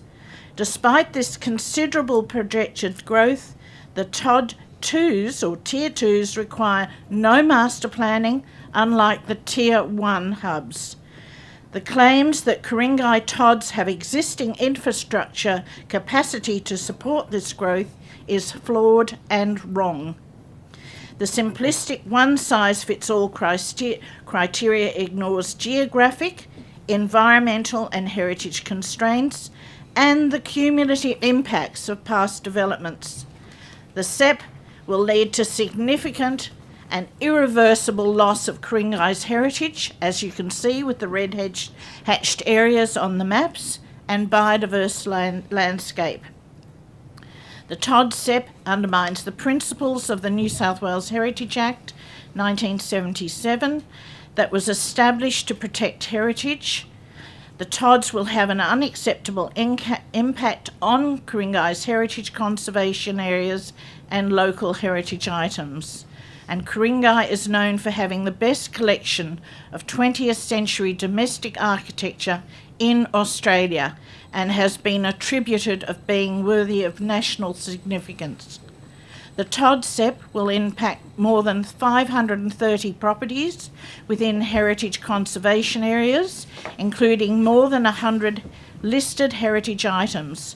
For example, Erraldine is state heritage listed on the New South Wales Heritage Inventory for, and I quote, outstanding cultural significance, being the most intact surviving example of the work of William Hardy Wilson, the prominent early 20th century Australian architect, artist, writer and advocate of the colonial revival style.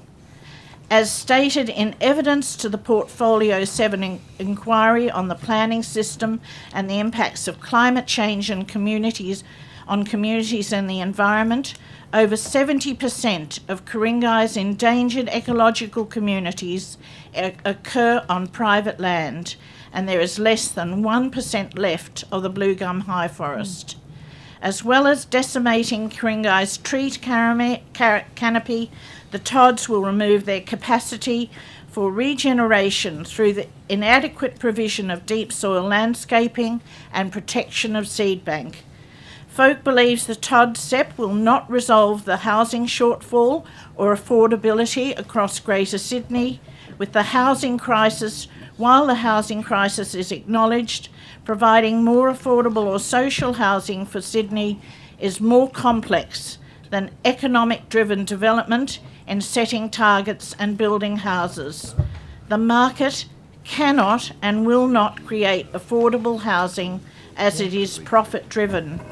The TOD SEP is a blunt instrument to tackle a complex problem.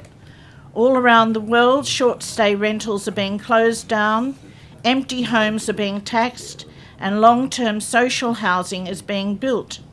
The TOD program has none of these elements and it will have a disastrous impact on destroying large swathes of the last heritage areas across Sydney, changing the environment, character and sense of place of our suburbs for the worse, with little or no benefit in terms of affordability, improved affordability for rent or purchase. It's nothing but a gift to profit-driven developers.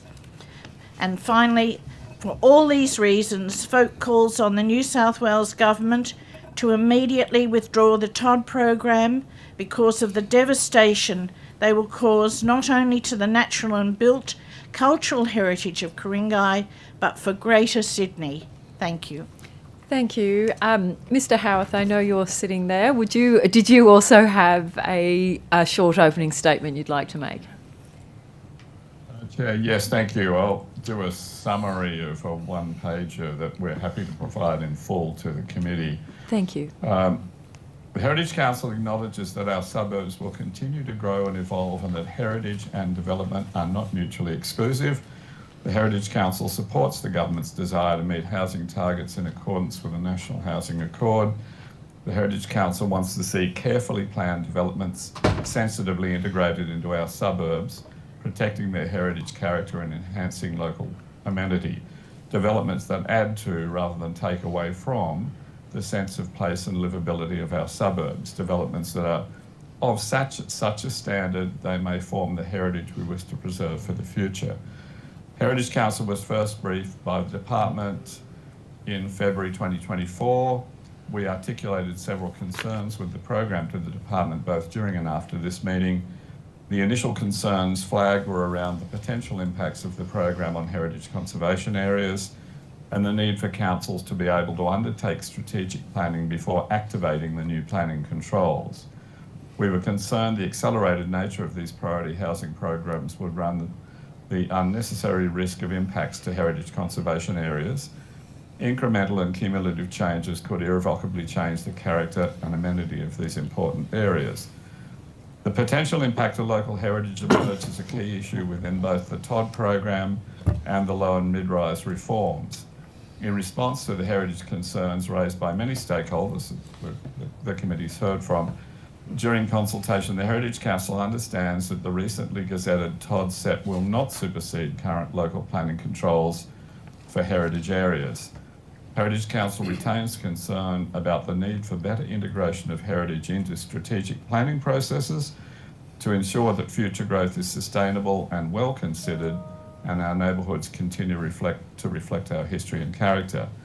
The Heritage Council supports TOD Part 1 as considerable work is being undertaken for the master planning for these precincts. Heritage Council maintains that local councils should undertake similar strategic planning before the new TOD set is activated in heritage conservation areas. Heritage Council also believes more guidance is needed on minimising the impacts to heritage from development adjacent to heritage places. The development of desired guidelines for adjacent development will help create precincts which are sensitive to and integrated with the heritage values and character of the suburbs. Heritage Council has developed a constructive relationship with senior staff of DPI. We have participated in the development of departmental materials to support better outcomes for the heritage and the interpretation and implementation of the TOD program. And we've drawn attention to existing local and international resources that could be useful to help understand and guide best practice change management in and around heritage conservation, around heritage items. Heritage Council will continue to work with the department, reflecting a mutual desire to ensure that heritage continues to contribute to the livability of communities in New South Wales, while also working to achieve new housing targets. Thank you, Chair. Can I just... Thank you very much. Mr. Primrose. Yes, if I may, Mr. Howarth, and I apologise, I need to go to another meeting, that's why I've jumped in first. We've heard from the Committee for Sydney and their submission, and if I can quote, states, there are many examples of density done well, where increases in density have responded and respected local character and heritage and achieves great places, end of quote. Can I ask if you'd agree with that, if that's the case? And if so, could you provide us with examples that may confirm that approach? I do agree that that's the case. One of the panellists, it may have been David Burden, cited international examples, but in Sydney, the South Everleigh development of the old locomotive workshop, adjacent to significant commercial and private housing, I think or the council thinks is an extremely successful example of integrating both. The old brewery site developments on Parramatta Road, and apologies, I never remember the name of that development. There's also a very livable space. There are a number of such examples around the state, and we'd be happy to provide further if the committee wishes them. If you could take that on notice, that'd be great. Thank you very much, Chair. Thank you. Thank you. Mr. Burden, your submission doesn't pull any punches. Starting out by saying that the National Trust is concerned that the current one-size-fits-all housing reforms put forward by the New South Wales Government are the biggest threat to the heritage of New South Wales that have ever been proposed. Do you still stand by that statement? I think that statement was entirely accurate at the time because of the lack of detail that I outlined and the extent of the proposal. I think there are the actual numbers, if they were ever to be quantified, of heritage areas and items in and near stations, and many of which we've seen as well are overlapping. So it actually involves an entire corridor, and let's be honest as well, most of the Sydney CBD, even if we just look at the Bays West Metro station sort of thing, it encompasses the whole of Balmain within one of these radii. So yes, I do think that is the case, and because the documentation as it was written also said that heritage conservation protection will continue to apply, but then it noted where it is not in conflict with all of these other provisions. And we know what those other provisions are. They are about height, scale, density, setback, all of those other sorts of things that are in fact the very things that heritage legislation seeks to protect.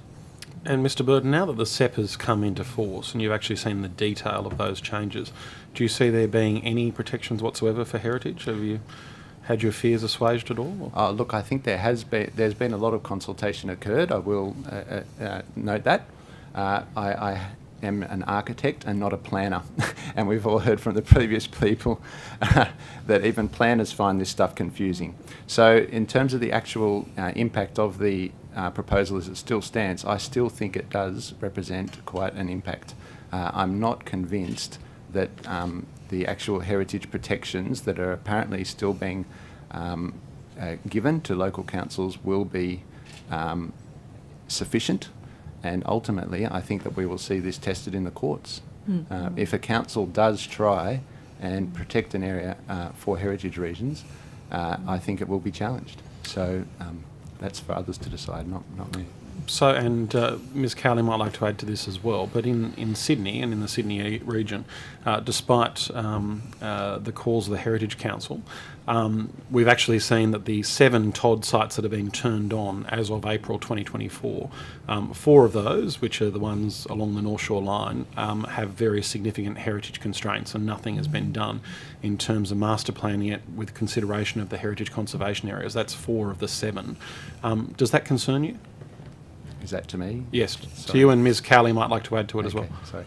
I'll just respond. Look, I think there is still cause for concern in those areas, yes. Ms Cowley? Yes, I would have to agree. There is significant concern about these conservation areas. Ku-ring-gai was, I understand, one of the last council areas to have urban heritage conservation areas gazetted in 2012. And so these were after studies by the National Trust in 1997, which declared 28 urban conservation areas, which were delayed in being, as I said, gazetted until 2012. And in that time, we have lost significant heritage through, we documented it actually in 2008. These were the areas impacted by the residential strategy set by the Labor government in 2002. So we now have the layering of this, and now the potential layering of the TOD Tier 2, which will be devastating. And already the developers are taking out options for these properties. And, you know, this is a very urgent proposition for Ku-ring-gai in terms of dealing with this SEP.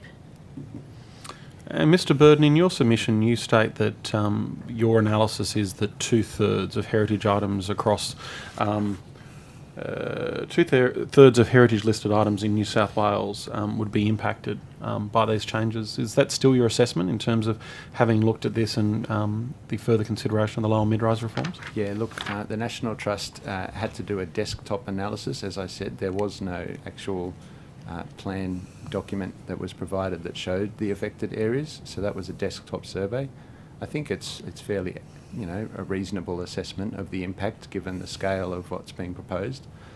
We have not, however, had time to go back and do another assessment of the proposed changes as they've actually been announced though, so I can't answer that. I'm happy to take that on notice. We might be able to do it, but maybe another organisation that actually is paid to do these things could provide that number to this committee. Indeed, and I guess that it's hard to be able to work this out as well in terms of you've done the analysis, and as you quite rightly said in your opening statement that nobody else had done it in terms of those centres, but they're all based around the train stations and the like. We don't know what the definition of the town centre is, so to speak, at this stage, so it's hard to be able to assess that implication as well. That's right, and that's why that was not included in our initial proposal, and so that's why I think the number was fairly, you know, reasonable assumption, because it did take into account that there will be further impacts than what we could have shown in our thing. And I do note the budget estimates discussions about what defined a town centre when the chief of the planning department couldn't talk about whether it was IGA or Woolworths and all these other. So that is something that still appears very open to interpretation, and that's the reason for my previous submission. Yeah. Thank you.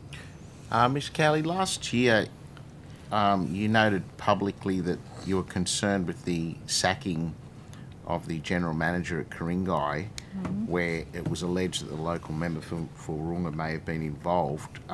Can you enlighten us as to whether or not that's had an effect on the subsequent cooperation of the council to work with the government positively on this housing proposal? Yes, of course we were very upset to lose Mr. McKee. He was a very loyal and trusted general manager, but our acting general manager has been incredibly supportive of the council and the community in respect to our concerns about these housing reforms that your government has introduced, and we're all working together in consultation with each other to support the council along with our MPs and local community groups. Okay, and I just want to ask the witnesses in respect of the comments that were made about vacant homes and short-term rental properties contributing to the crisis. Did any of you make submissions to the government's review of short-term rental accommodation with sought suggestions to address these issues? The Haberfield Association didn't at the time. We're a voluntary organisation. We don't have the kind of expertise that's required, and we would have had. We were fighting these proposals and gathering our resources in order to be able to sufficiently address the issues they raised. So no, we didn't. We certainly didn't. But there are obviously many experts around who would be able to address those issues.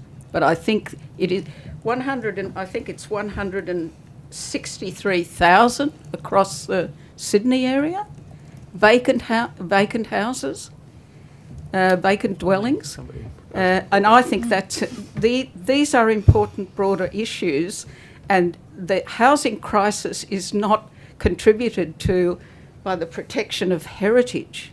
I mean, it's absurd for people to be arguing that, or won't be solved by the destruction of it. No, but so just to answer the question, did any of the other witnesses make a submission? To answer your question, no, the National Trust did not. We focused on this as we're also a community-based organisation with scant resources, and we were focusing on the heritage matters here. Yeah. I would, if I may, just sorry, Mr. Dadham, but the National Trust was the organisation that did cite that 160,000 vacant homes that was raised in an Inner West Council meeting. So we tried to bring that to the wider public's attention. It seemed to have found some favour there. If only the government would do the audit that I But proposed. is it your contention that the tide SEP is incompatible with the preservation of heritage? That there's not really a way for this concept to operate in a way that doesn't actually threaten heritage? I think that if I answer that question a bit more broadly, it's that there is a way for new development and heritage to come together, and that involves good planning. I think what we've seen here, it's been described variously as a blunt instrument, and I think where we draw a circle around a station, one side of that might be flat, level land. The other side of that might be a cliff. But in terms of the 400 metres, it's all encompassing. So I think it's about looking at things on a case-by-case basis and with more nuance than perhaps this larger policy has. But can we just clarify some of this, because the standard, the section 510 of the standard instrument LEP, which is a statewide instrument, still applies, doesn't it? Which means that there can't be any development occurring in heritage conservation areas. None of that's changed.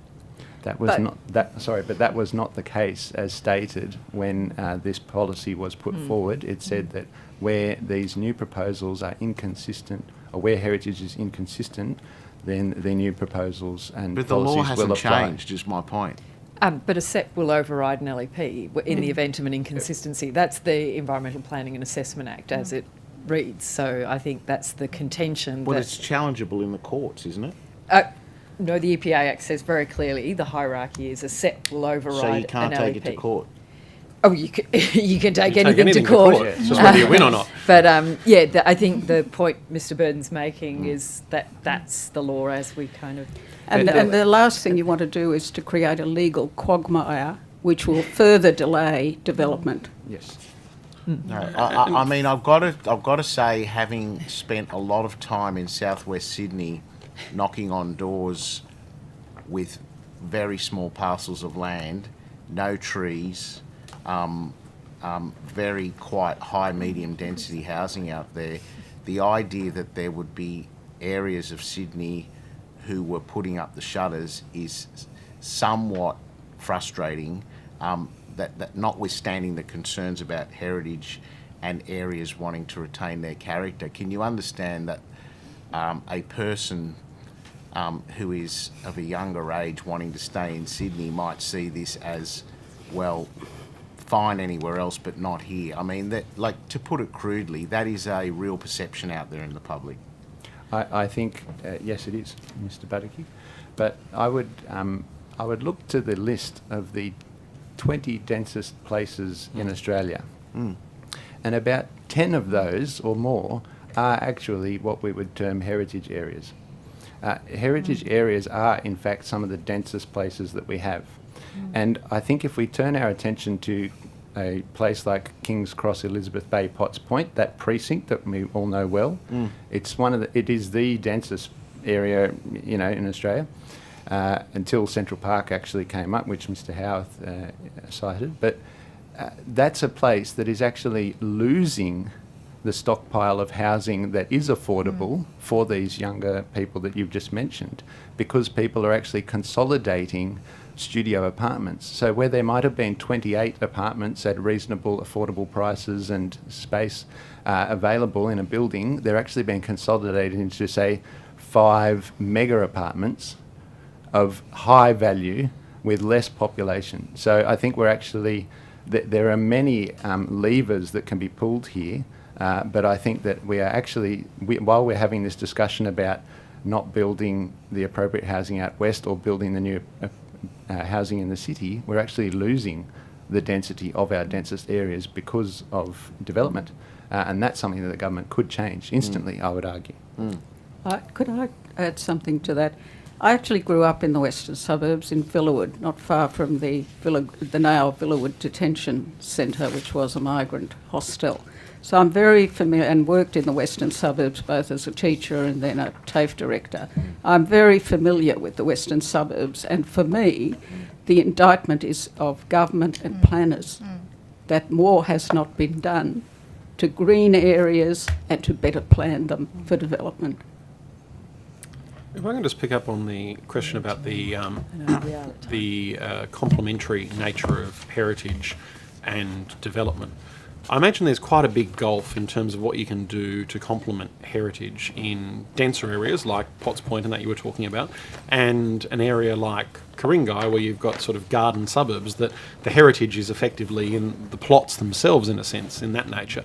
Just interested in your perspective, Mr. Burden, as an architect, as you outlined before, as to whether that can actually be done. I think yes, it can, is the short answer. If we look at Ku-ring-gai and some of these places, we're talking about Erraldine, there are houses in heritage suburbs with existing setbacks and and that might be to the front of the street, green areas, all that sort of thing. There could be new development adjacent to any heritage item that is sympathetic to that item. But when you bring in blanket reforms that actually bring forward, say, so there's zero setbacks or very small setbacks, then you start to affect those things. So in the National Trust submission, we outlined a recent student housing development in Summer Hill, a very well-known heritage part of Sydney. It includes about, I think it's 180 new student residences next to the old, and incorporates the old ambulance station at Summer Hill. And it's been done extremely well. So I think, yes, this can be done, but it needs to be done respecting the existing controls.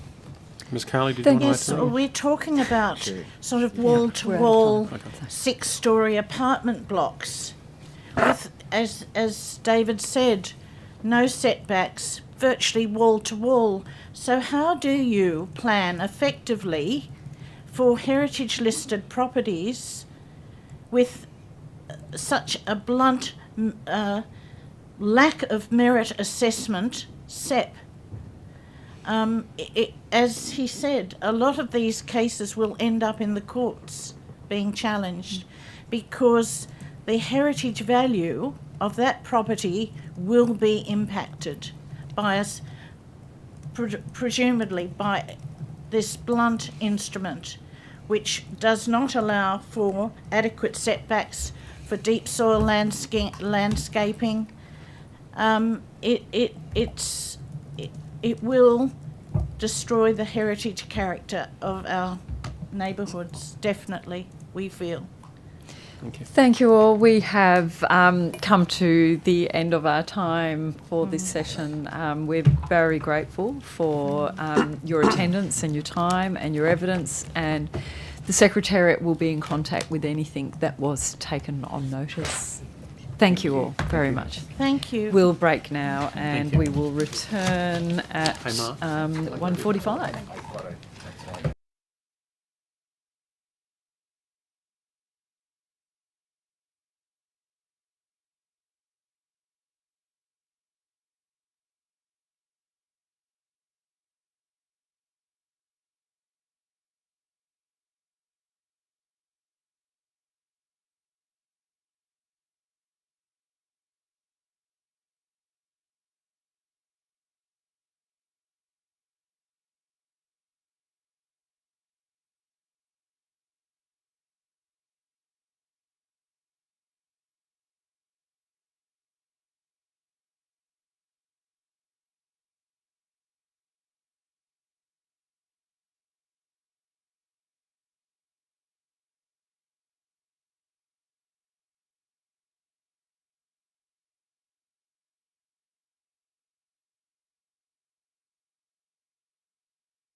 Dedication. Is that all of our witnesses now? So.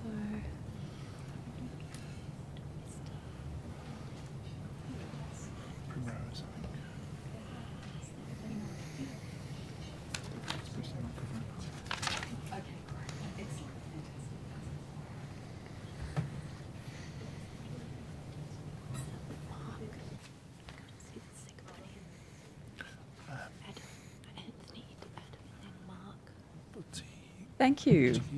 Okay, welcome back, everybody. Welcome to all of you, and thank you for making the time to come and give evidence today. Could I please get each of you, starting from my left with you, Mr. Byrne, to please state your name, position, title, and swear either an oath or an affirmation. Thank you very much, Chair. I'm Darcy Byrne, the Mayor of the Inner West Council. I solemnly, sincerely and truly declare and affirm that the evidence now about to be given by me shall be the truth, the whole truth and nothing but the truth. Thank you. Thank you, Chair. I'm Simone Plummer. I'm the Director of Planning at Inner West Council. I solemnly, sincerely and truly declare and affirm that the evidence now about to be given by me shall be the truth, the whole truth and nothing but the truth. Thank you. Thank you, Chair. I'm Claire Harley, Director of Planning and Environment at Strathfield Council. And would you like to take either the oath or I'm affirmation? taking the affirmation. Thank you. I solemnly, sincerely and truly declare and affirm that the evidence now about to be given by me shall be the truth, the whole truth and nothing but the truth. Thank you, Ms Harley. Dylan Porter, Manager Planning and Place at Strathfield Council. I solemnly, sincerely and truly declare and affirm that the evidence given now about to be given by me shall be the truth, the whole truth and nothing but the truth. Thank you. And would any of you like to start by making an opening statement? Yes, thanks, Chair. I'm happy to do so. Thank you, Mayor. Thanks for the opportunity to address the committee today about such an important topic. The Inner West Council believes that we all have a responsibility to address the housing supply crisis, and we want to work with the government and with the New South Wales Parliament to do so. But we believe that we can deliver new homes through local planning controls rather than imposition from above. We have, there's a lot of concurrence between previous planning work that the Inner West Council had undertaken in regards to transport-orientated development and what the government has proposed. We believe and have made clear to the government repeatedly that we are able to undertake upzoning around transport hubs and to do that through a local planning process rather than having it imposed upon us. We appreciate the opportunity given through the deferral of the TOD in relation to Ashfield, Marrickville, Dulwich Hill and Croydon stations. And we have a motion before our meeting tomorrow night at the Inner West Council, which I think will be passed, for us to complete our entire local environment plan by the end of this year and to submit it to the government. Now, we're going to have to get our skates on to do that, but as I mentioned, we've already done a lot of the preliminary work previously, and I think councils that are willing to take responsibility for addressing the housing supply crisis and for delivering more homes in their communities should have the opportunity to work collaboratively with the government to make that happen rather than having it imposed upon them. Thank you. And Ms Harley, you'd like to? Yeah, please go ahead. Strathfield Council has acknowledged the shared responsibility of federal, state and local government to make provision for housing and population growth. However, we need to be supported by the Commonwealth and New South Wales Government to manage that growth and infrastructure delivery, as well as the long-term financial impacts of building, maintaining and renewing local and regional infrastructure. The Homebush Todd precinct is a Tier 1 precinct under the state government program, and the general area was previously included in the Parramatta Road Corridor Urban Transformation Strategy, which was released in 2016. Since February 2023, Council has actively and publicly advocated for master planning of the area and approached the Department of Planning to seek a way forward, including the potential for it to be a state-led planning process, as Council was not in a position to fund the necessary technical studies and consultancies.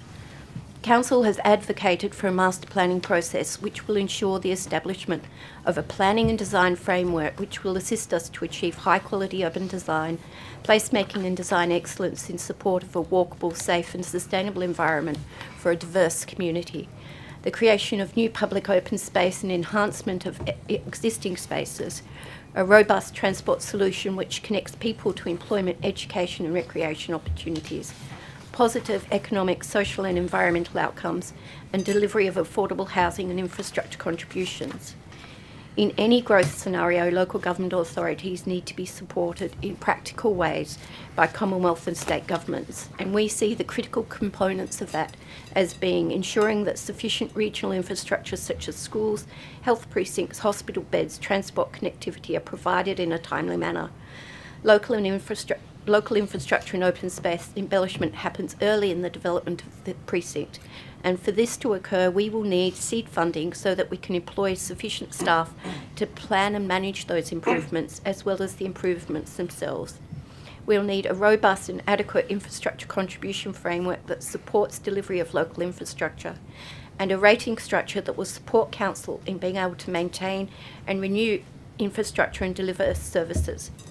Whilst we are supportive of the work that is currently underway and we want to work in partnership with the Department of Planning, Housing and Industry, we do hold concern that the current process is focused on meeting a July 2024 exhibition date and a November 2024 rezoning. The increase in population may be equivalent to 60% of the Strathfield local government area, and we want Homebush to be a vibrant and sustainable place.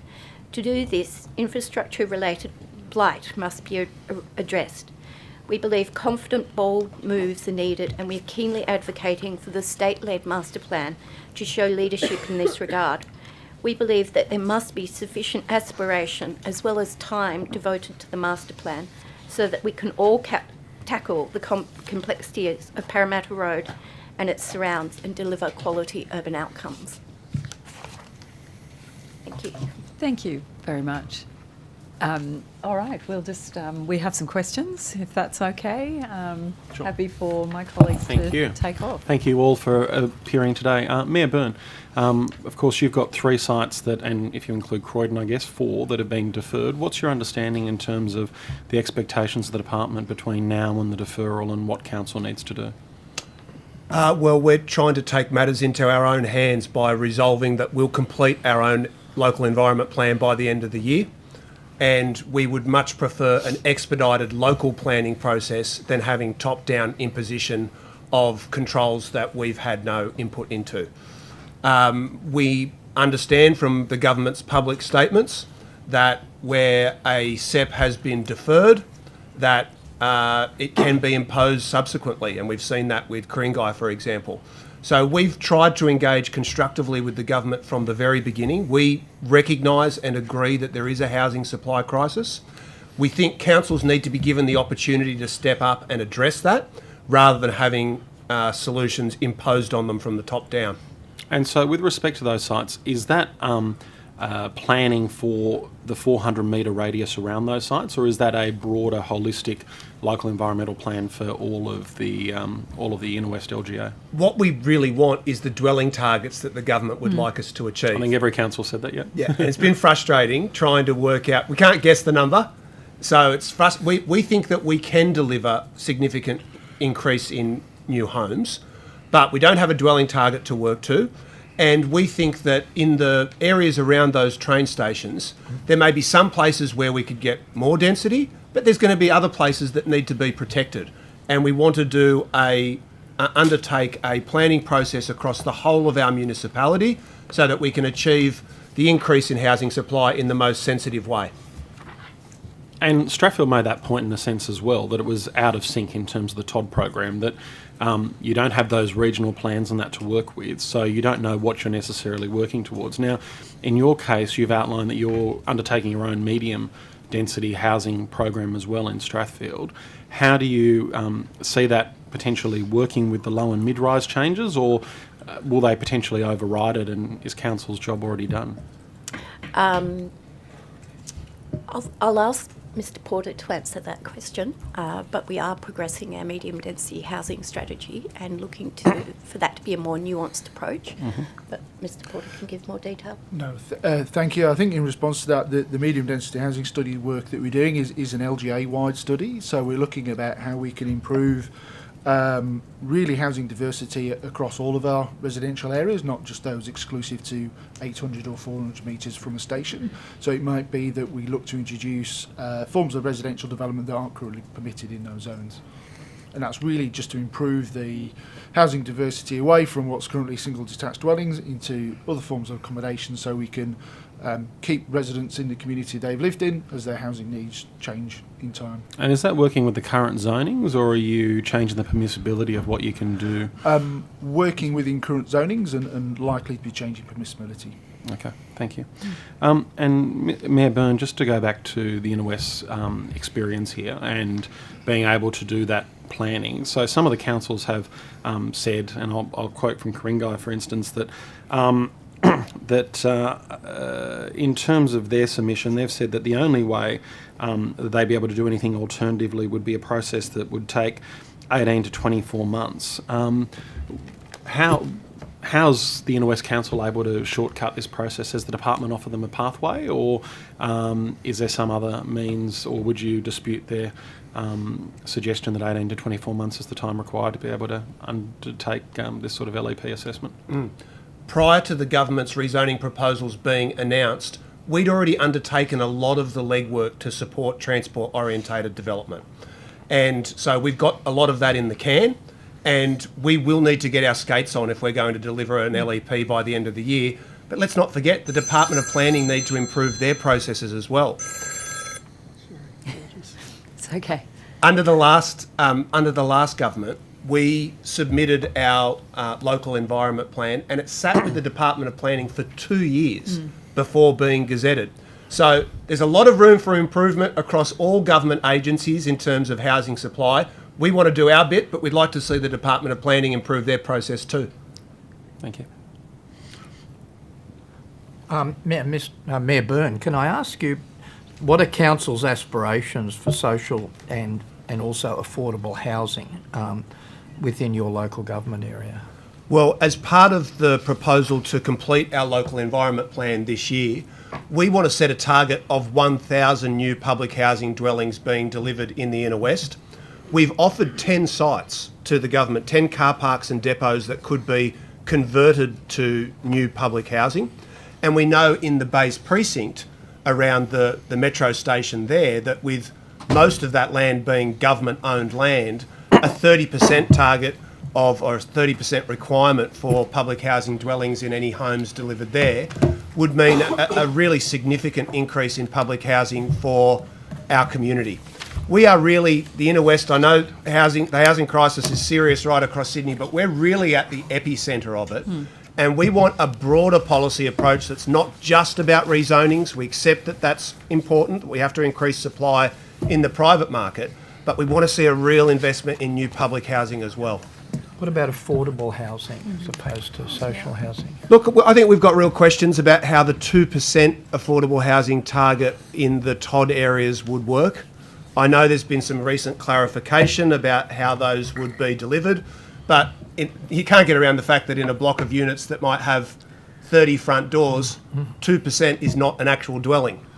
And so we're interested to know how that will work, and we certainly think that there needs to be a more ambitious target for affordable housing combined with the rezoning proposals.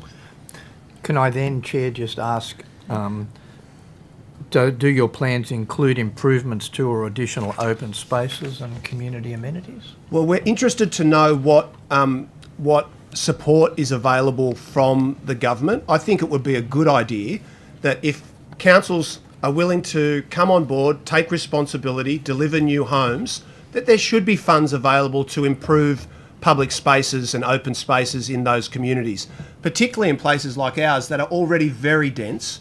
We don't get new parks coming online very often. We did get the Roselle Parkland, but that's had a few complications. And so we would welcome, and I think it'd be a really sensible approach from the government to create funds as an incentive for councils to step up and deliver new homes so they can also provide new open and green spaces. Okay, thank you. Could I please ask to you, Mayor Byrne, do you think, actually this is to both councils, the desire to maintain a local approach and drive the state's objective through a local planning approach, are you therefore seeing, and that you are, along with other councils, quite fiercely advocating this approach and very passionately and prosecuting what seems to be a good and strong case, would you go so far as to say that it is possible that through the Todd approach that there is a possibility of actually that local approach being interfered with to the effect that you couldn't therefore drive the state objective as well through the Todd, SEP and the state downward approach than you can with your local up-driven approach? Yeah, well, we've already experienced those sorts of delays because, as I mentioned previously, we'd already undertaken a lot of the legwork, the studies to support increased density around transport hubs. That's not a new concept. Everyone's known that it's a good idea to have more homes near train stations for a long time. And then throughout last year, where we were uncertain about what it was that the government was going to be proposing, it was difficult for us to progress those rezonings. And then when the policies were released on the 23rd of December, and we were asked to respond by the end of January, that was very challenging as well. Our staff were diligent and worked hard to prepare a response, but after a long delay throughout last year in understanding what the government's proposals were, I thought it was unreasonable that councils were then asked to provide a response between Christmas Day and Australia Day. And so we have felt some frustration about the approach from the Department of Planning, but I must say over recent weeks and months, the message that I've been getting back from the Planning Minister and from the government generally is that they understand we've had a disagreement, but they're willing to negotiate, and that's what we want to do, and to land something that will benefit our whole community. Thank you. And just if I can ask, you've seen that on the Todd SEP, have you seen that on the low and mid-rise changes as well? Has there been that same level of interaction? Well, in the lead up to the Todd, to the date at which the Todd SEP was meant to be implemented, it was certainly noticeable that there was an increase in engagement, and perhaps that will be the case with the other rezoning proposal as well. I have difficulty naming it. It's like the worst acronym in the world. Yeah. It doesn't come down to 3 letters. No, someone should rename it. I think we've noticed a meaningful change in the overall approach from the department. There's more discussion and consultation over the last weeks and months than there was at the beginning of the process.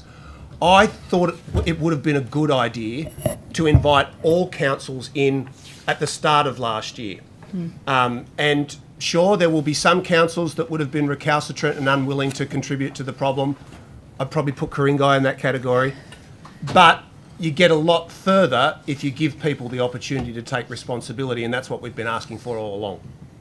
Isn't part of the utility of taking the government's approach, though, to, for want of a better word, if there's general agreement at a conceptual level that increasing these densities around transport corridors where there's capacity is a good idea, let's just set the baseline parameters, start the conversation, and then come to the party. Otherwise, we could have got caught up in a 12-month talk fest. I mean, I think that's pretty much was the thinking behind it, right? Yeah, and I can see it from the government's perspective. The truth is there's so much inertia in the planning system, and there's a long record of both local and state agencies not moving quickly enough on housing supply. Bringing the debate on and saying either you can negotiate with us or you'll have something imposed over the top of you. I can understand the logic to that argument.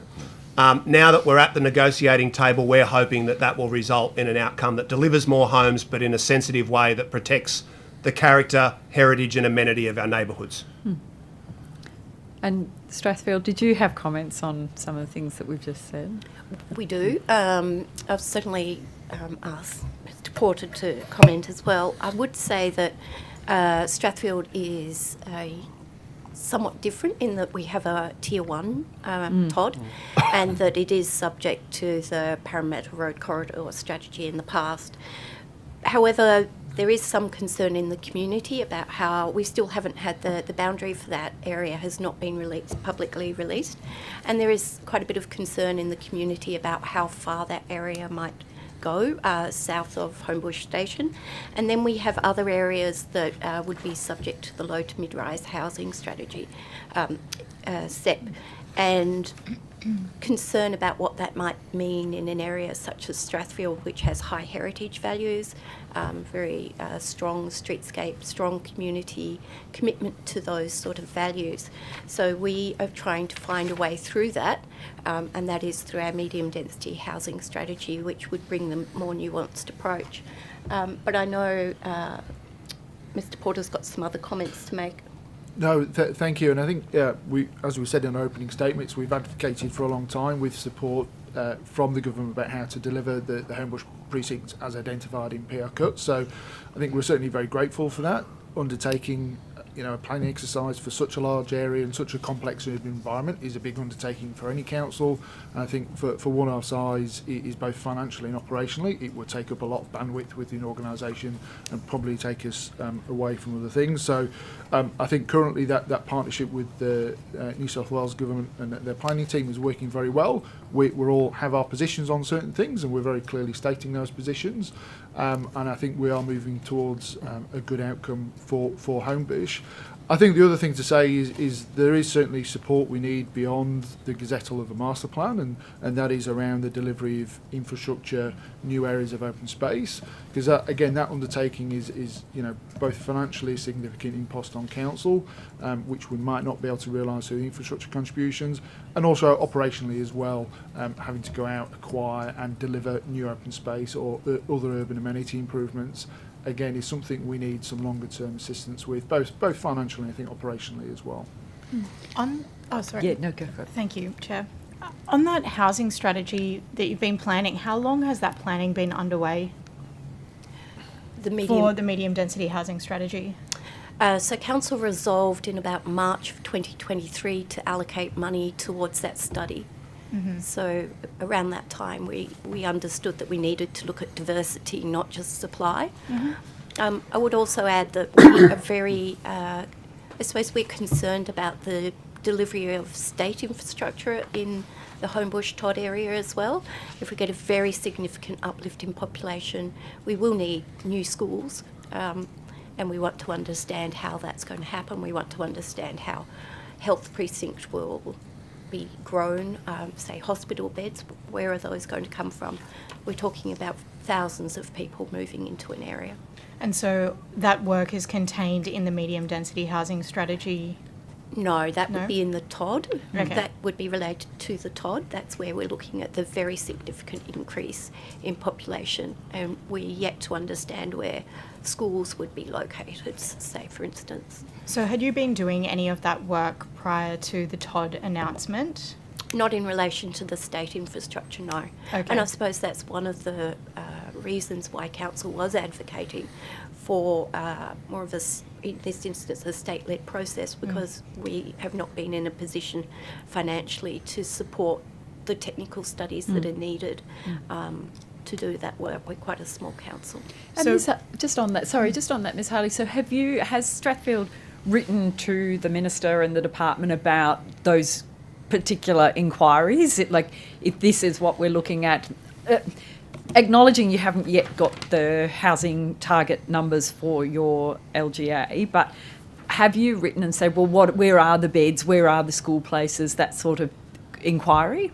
So we are working with the state government on the development of the master plan. It's led by the state government. We're part of a project working group and an executive advisory group, and we're raising those questions through those forums. And our understanding is that there will be responses, but we've yet to receive them certainly about the schools. And have you been given an indication on the timing? We're just trying to work out, it does feel like, as my colleague Mr. Badagi said, the government's kind of said, this is what we're doing, and now all the bits are meant to fall into place. And I think the timing is kind of the thing that's causing a lot of anxiety for everyone. So have you been made aware what is the timing that these things will apparently align?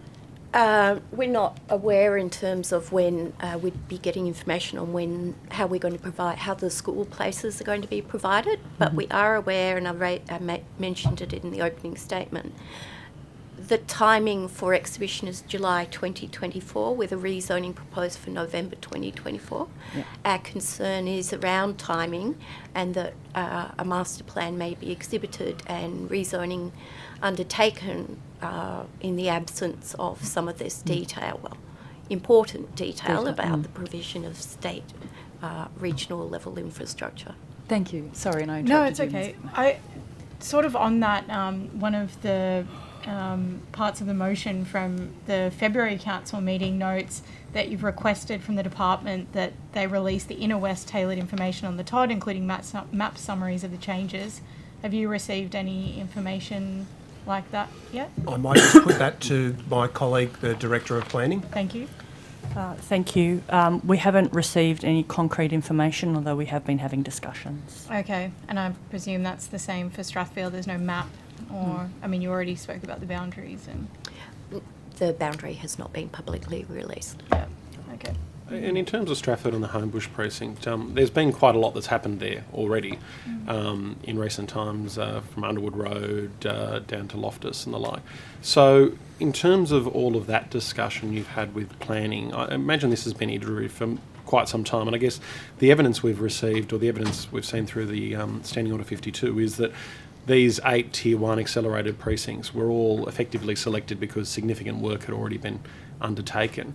So do you have an understanding from the department at all as to what additional is expected from you? Now, we know from Hornsby that they've effectively been told that their master plan is just going to be picked up and effectively be what the department uses.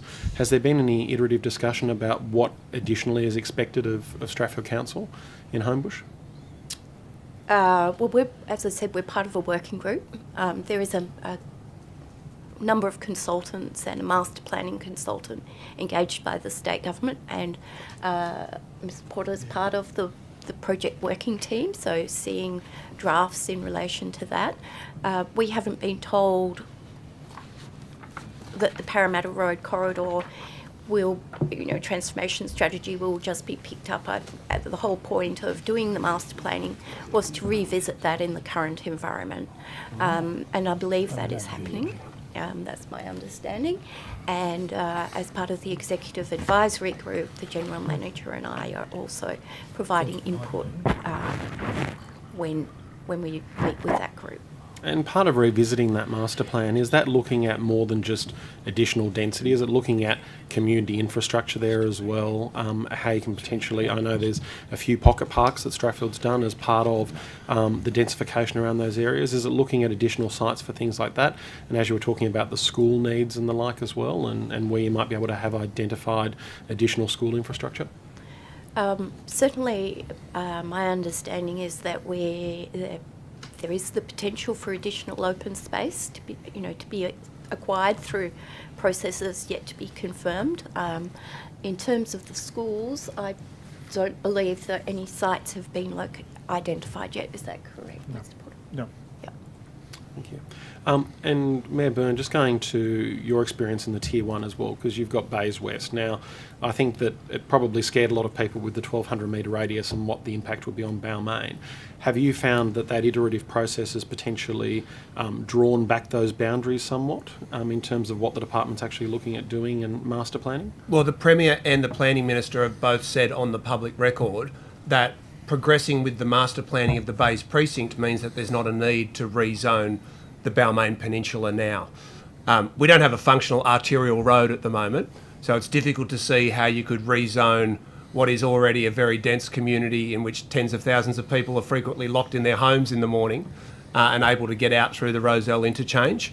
There's already housing approved in the Bays Precinct, which was undertaken by the previous government. Everyone knows that there's more homes that are going to be coming there with the metro, and we want to play a constructive role with the government and make sure that the community is included in that master planning process and we want to keep to the commitment that that will be undertaken before any rezonings are considered in the adjacent communities. And I guess you've got the challenge there as well, that at least in Homebush there is a train line there that operates at the moment, but you're waiting till 2032 for that train line to open there. So there's some concerns, aren't there, about the staging of that development into the future as well? Yeah, if we had several thousand new homes coming online in the Bays precinct prior to the metro station opening, then there's going to be a significant problem with transport and accessibility. So that's why we want the master planning process to proceed now. We want to be closely involved, and we want the master plan to be completed so that everybody knows how many homes are coming in the Bays precinct prior to consideration of any other rezonings in the adjacent neighbourhoods. And for Strafford, you've put in your submission that you would seek a deferral of the low and mid-rise reforms applying in Strathfield until your medium density housing code could be implemented. Have you had any discussions with the department on that? And if so, what's been the feedback? To date, we've not had that discussion point as yet, but we are speaking to the department actually this week to talk about the pathway in front of us for our medium density housing strategy, and also talk about changes they're making to the low mid-rise housing policy. Thank you. Go for it. Mayor Byrne, there was a resolution at council earlier this year on an agreed approach to the TOD program. Can you tell us what happened with that? Well, we've tabled a motion for tomorrow night, which I think will be adopted by the council, for us to complete our whole local environment plan, including the transport orientated development, by the end of the year. Now, we're going to have to get moving quite quickly to enable that to happen, although we have done a lot of the studies and the preparatory work prior to now. We appreciated the fact that the introduction of the TOD SEP was deferred until the end of the year, and we want to put our cards on the table and be absolutely explicit with the government that we can complete our own LEP.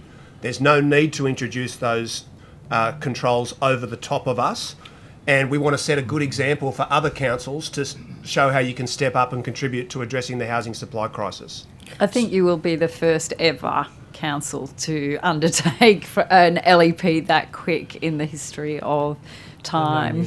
Well, as I say, we're not commencing it. It had been on hold in part because we were waiting to see what the government's rezoning proposals would be. Yeah. And look, we know that the housing supply crisis is real. So how do you propose, though, if why do you say the LEP? So you're hoping, therefore, that the TODSEP won't actually apply to your area because your LEP will deliver the state's ambition through your LEP, because, as you know, a SEP will override an LEP in the event of any inconsistency. Well, we can't know for certain whether our planning process will deliver the number of homes that the government wants because they haven't told us the dwelling target. Yeah. And so we want to get on with delivering our LEP. It will include significant upzoning around transport hubs, but also new shop top housing. And any time the government wants to let us know what their dwelling target is, then we will incorporate that into our planning, not giving them a blank cheque. They can't expect us to guess what the housing target is. And I think the sooner that information is out in the public domain, the better off all councils will be and better equipped to expedite their own planning processes. Have you been told when you can expect it? More so than soon? I think July was the timeline that we were given previously, but I'd have to go and double check that because there's so many different milestones in the process. It's hard to keep up with them all at some time. So am I right in saying that there was initially some resistance from some quarters on councils? I think the Greens might have voted against the proposal to go ahead, but now you've got buy-in across the board? Well, in February, when we resolved that we wanted to negotiate with the government and engage constructively, there was a minority of councillors who voted to say, no, we should just put in a submission opposing everything. Right. And we know now... Can I ask who they were? I'm not going to get into targeting individual councillors, but... You can check the minutes, Mr Buttigieg, I'm sure. Well, I genuinely don't know. That's why we're here. Yeah. Well, the Labor councillors all voted to say that we wanted to engage with the government and take responsibility for addressing the housing supply crisis. There was a minority of councillors who voted to say, let's just put in a blanket opposition as our submission. And I think it's been shown that if we'd done that, we'd end up in the same boat as Ku-ring-gai. And that's not good for the local community because we do need new homes, but it also means that you get the worst impacts because in their case, the SEP's already been gazetted. So it's pretty, but you've managed to turn that around. You sound confident that you've managed to turn that around. Yeah. It hasn't been a straight partisan issue. There's different views in amongst different political parties on the council, and I'm hoping that tomorrow night that there'll be something close to unanimity for us keeping local planning control and getting our new local environment plan done this year. The local member at Balmain's still on council, isn't she? That's right. Yeah. Could I please ask both of you to comment on how you think, whichever approach you end up having either imposed upon you or taken by you, how you think you will meet deep soil and tree canopy requirements as laid out as what you understand as required and best for your LGAs? I think I'd substantively take that question on notice. I'd like to come back to you with an accurate position. There's a big gap between what the Greater Sydney Commission said was the target for tree canopy and what already existed. And in our case, we've seen thousands and thousands of trees destroyed through the construction of WestConnex primarily, and then quite a large number that have also died during the closure of the Roselle Parklands. So when you say the targets for tree canopy, are they figures that have been invented previously by the Greater Sydney Commission, or are they statutory targets that we're seeking to achieve? Well, I'm actually referring to what any work you may have done in terms of your own councils. In terms of what you would consider best practice, and particularly given you're developing your own LEP, and what requirements you might have in that in relation to encouraging what you think you need. Okay, that's a fair question. I'll take it on notice. Thank you. And Strathfield, I'm very interested in... So certainly in relation to the Homebush Todd, we are advocating very strongly for streetscapes and open space which will accommodate trees to improve our canopy, but also those other aspects of greening the city, so ground cover and understory. So we know that our streetscapes, the new streetscapes that we may see in those urban renewal areas, it's an opportunity to improve the heat island effect. So we're strongly advocating for that. In other parts of the LGA, we have quite a good street canopy. We do have some big areas that, such as the Enfield Intermodal, where we can't improve that, but we will be advocating very strongly where we can for urban renewal tree canopy. Maybe to add to that, if I can, part of the strategy we have under the medium and entity housing study that we're undertaking is firstly, we've done a lot of community consultation to understand what the community hold important in those areas, and I think that the sense is that yes, they can accommodate changes within their community if it's improving housing diversity, but they want reassurances that the planning system isn't going to leave them with poor outcomes or a sense of overdevelopment.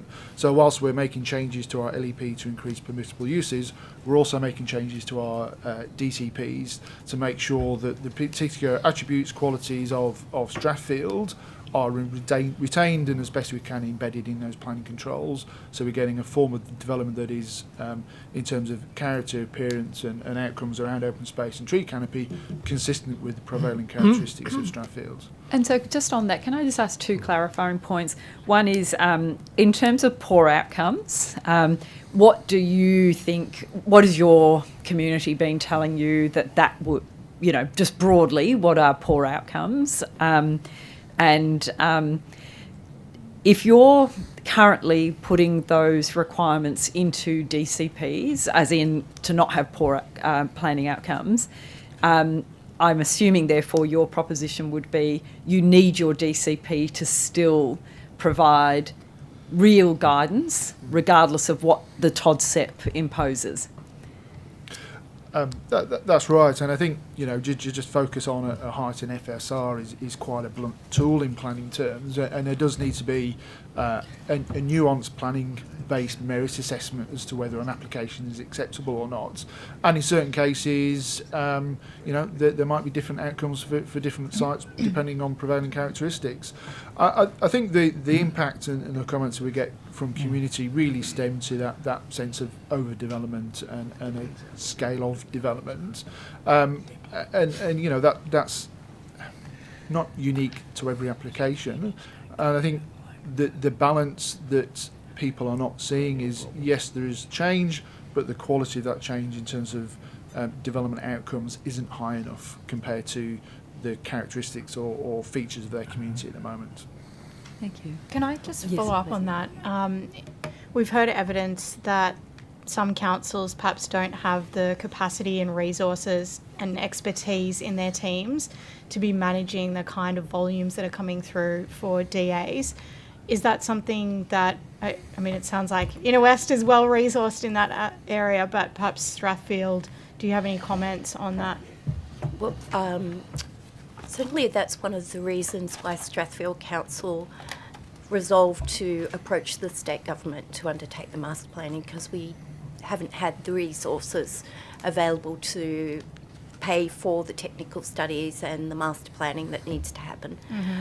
We do have very good professional planners and other staff on council. To be able to do a lot of this work ourselves, we just don't have enough of those people, and we don't have the money to pay for the additional studies that you need to do these pieces of work really, really well. So that's really what informed council's position. Moving forward, we are developing capacity in the team and trying to be able to fund some of those technical studies. It's an ongoing issue for the whole industry, though, isn't it, I think? It's certainly a challenge for us as well. So we, I think just about the entire time that I've been on council, which is quite a long time now, there's been shortages in both DA assessors and strategic planners because there's been such a big infrastructure pipeline in New South Wales, often with better paid jobs than what we can offer at council. We've had shortages at different times. And it would certainly be very helpful in expediting the development of our own local environment plan and planning controls if there was funding available to be able to bring on additional staff for temporary periods so that we could expedite the delivery of new homes. And the next stage is obviously then approving development applications that are coming through. So do you anticipate that you'll need additional capacity given the volume will need to increase fairly substantially? We're really stretched now for staff to process development applications, and it's been that way for quite a long time. So I think it would be a really wise investment from the Department of Planning to provide some funds for councils to be able to bring on staff for temporary periods to expedite their own local planning controls. And to that, I'd add Strathfield Council, one of the next pieces of work we intend doing is a growth strategy, and that will identify how we are going to be able to support this new population, whether it's through the medium density housing or the TODSEP, so that we can be a financially sustainable council. That's a piece of work we're planning on doing in the next 6 months, and that will be looking at what infrastructure we may need to deliver, what are the funding sources for that, and what new staff will we need to support that, because it's not just going to be planners, it's also going to be project managers, engineers, finance people if we've got to increase our capacity to rate the community, and also right down to waste trucks.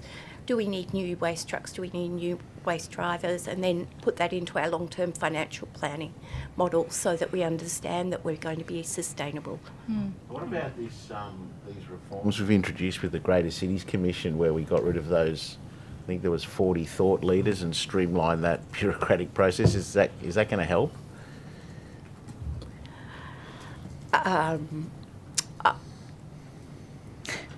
I think I could take that on notice, although I would say strategic planning is possibly outside the scope of what I've prepared for today. Planning for future growth is always really important for local government, and being able to afford that growth in the long term is one of the critical things. So whether or not that's through the Greater Cities Commission or the Department of Planning is something for the state government to decide. Have you got a view on that streamlining, Mayor? I never found the Greater Sydney Commission to be that useful, and but I also am not a huge fan of the processes within the Department of Planning. It's been frustrating for us because I know that councils need to improve. We know that we can be more efficient and need to deliver more homes, but geez, if you're looking for a department that is governed by inertia, traditionally it's been the Department of Planning. And so I think we've all got to lift our game, and we certainly want to have a better and more efficient relationship between the council and the Department of Planning. For us to be able to deliver our own local environment plan by the end of this year, we're going to have to move quickly, but they're going to have to get used to moving more efficiently as well. Okay, we've come to the end of our time. I just wanted to ask finally again to you, Mayor Byrne, about, you mentioned 1,000 new public housing houses, homes, and that you've offered the 10 sites. Do you see that as absolutely essential to be driven at the same time that this housing supply is rolled out? Because as you identified this, you're at the epicentre, and can you explain why? Well, the housing affordability crisis is so broad. Rezoning to create more homes in the private market is obviously essential, but it's not the only element. And we believe very strongly that there has to be large-scale investment in new public housing, and we want to set a target of 1,000 new public housing dwellings in the Inner West as part of our local environment plan. We'd also like to see renters' rights legislated, and for the government's own audit of state government-owned land for new housing to be released and for those lands to be provided. We're looking for a holistic approach that can truly address the housing affordability crisis. We don't think rezonings can do it by itself. Thank you. Okay, we've come to the end of time.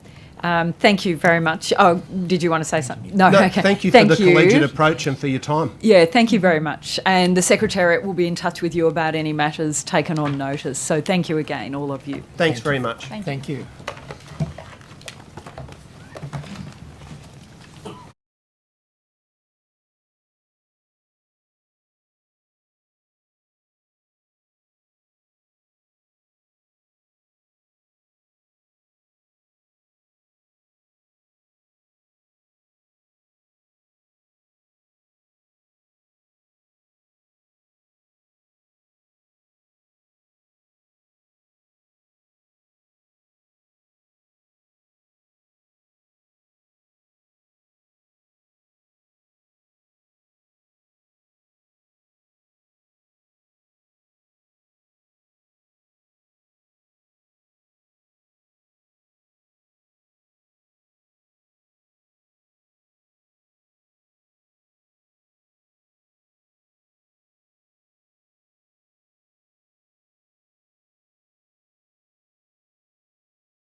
Okay, thank you, all of you, for attending and giving your time to present evidence today. Could I please get each of you to state your name, position, title, and swear either an oath or an affirmation? And we'll start with you, Mr. Reynolds. Hi, my name's David Reynolds, committee member of Save Greater Sydney Coalition, and I take the oath. I swear that the evidence now about to be given by me shall be the truth, the whole truth, nothing but the truth, so help me God. Thank you. Oh, sorry. Oh, you're doing an affirmation. Thank you. My name is Meryl Witt, and I'm also a member of the committee of the Greater Sydney Coalition. I solemnly, sincerely and truly declare and affirm that the evidence now about to be given by me shall be the truth, the whole truth, and nothing but the truth. Thank you. Thank you. I'm Jeff Angel from the Total Environment Centre. I solemnly, sincerely and truly declare and affirm that the evidence now about to be given by me shall be the truth, the whole truth, and nothing but the truth. Thank you. I'm Christiane Berlioz. I'm a committee member of the Better Planning Network, BPN. I solemnly, sincerely and truly declare and affirm that the evidence now about to be given by me shall be the truth, the whole truth, and nothing but the truth. Thank you. And would anyone like to start by making a short opening statement? If I may. Absolutely, thank you. As I said earlier, I'm a committee member of the Greater Sydney Coalition, and that's a coalition of community voices advocating for a range of diverse and equitable housing supported by infrastructure and services and delivered in consultation with our local communities without compromising areas of heritage and natural environment. Importantly, we are not against well-considered development with accompanying infrastructure uplift to maintain local immunity, green space and character. I'm here to speak to the New South Wales Government's response to the housing crisis. Our coalition unanimously rejects the New South Wales Government's response as inappropriate to the housing crisis. The government is responding to a construction crisis. It is not responding to a housing crisis. They are two very different things, and very different responses are required. Higher, greater density by itself is not the answer. The New South Wales Government response to the housing crisis is flawed as it does not address the underlying causes of housing affordability, developers land banking, developers converting affordable housing into luxury accommodation, 3 decades of lack of government investment in social housing, construction labour shortages, macroeconomic cost pressures, inflation, higher interest rate, population growth, empty dwellings and short-term rentals. I'd like to draw everyone's attention to the fact that the Todd response is from the Property Council of New South Wales Housing Summit. To put it on the record, this is a developer lobby group representing member organisations, and their stated aim is to advance their industry. And their 2% affordable housing component means that 98% is unaffordable. And in the Master Building Association's itself stated in its 2024 cost of letting productivity slip report states two significant facts. The cost of building the average house has increased 39.8% since 2019, and that reforms targeting the delivery of more housing will only be effective if productivity issues for the industry are addressed. Mainstream conservative media are even now starting to report all of the points I've just referenced. And at our rally that, Sue, you even spoke at. I did. Dr. Peter Gangemi made the simple point: you cannot rezone your way out of a crisis. We had speakers from all over the political spectrum, from Mark Speakman, the leader of the opposition, to Judy Mundy, the former partner of the late Jack Mundy and former president of the Communist Party. Political views that could not be more diverse, but they were united in one thing. This Property Council lobby group initiated policy is not the answer to the housing crisis. The issues in the LGAs vary greatly, but mostly focus on mid to low rise targets have not been made public, existing capacity has not been developed, land banking, etc., the impact on character and amenity, Todd's lack of local consultation and input overrides council plans, loss of heritage, green space, tree canopy, biodiversity, funding for the uplift of local infrastructure, both physical and social, lack of affordable housing, infill development should only be done with local master plans, time to plan. The government should be considering a significant uplift in public social housing, accompanied by apprenticeships for all trades, levies and taxes on unoccupied dwellings. Thank you. Thank you. And anyone else wanted to make a... Yep, please go ahead, Ms. Witt. Just quickly, I just wanted to talk about something that I think has come up this morning, the confusion about how the TOB program overlaps with the proposed changes to low and mid-rise housing. I had a bit of a look at the submissions, and they all talk about how the proposed changes to low and mid-rise housing will exacerbate the density pressures imposed by the TOD program. I'd also like to just point out the lack of clarity about Sydney's existing density. We heard from Luke Turner of the Western City Dialogue this morning that 545,000 residents have been added to Western Sydney over the last 10 years. I think you can agree that under the last government, a lot of work was done to meet ambitious housing targets and to increase density. Mr. Turner also said that there was a huge disparity between west and east growth rates. But I just wanted to point out Waverley Council's submission highlights that according to the 2021 census, more than 83% of all dwellings in Waverley are considered medium or high density, with less than 15% of dwellings counted as separate houses. It highlights that it already has a density of 7,412 people per square kilometre, which is essentially equal to London's density. We've also heard a lot today about how the blanket changes make no sense.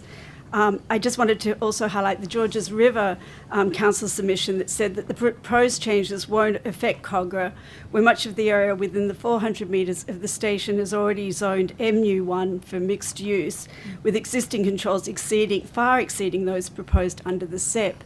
Versus we have Ku-ring-gai, which you've also heard, where 40% of the land proposed for higher density redevelopment within 400 metres of 4 stations is listed as heritage conservation area or is a heritage item. Just briefly also, the importance of these areas to the environment was highlighted by the Ku-ring-gai Historical Society submission, which said the state heritage listed historic camellia gardens of Earldine Gordon could not survive if they were overshadowed by 6-storey apartment buildings. Sometimes it's a good thing, I think, when the wheels of government move a bit slowly because it allows for checks and balances. But the idea that the current planning system is slowing down approvals doesn't hold weight. Again, Waverley Council quotes a cumulative gap between approvals and completions in New South Wales of around 100,000 dwellings.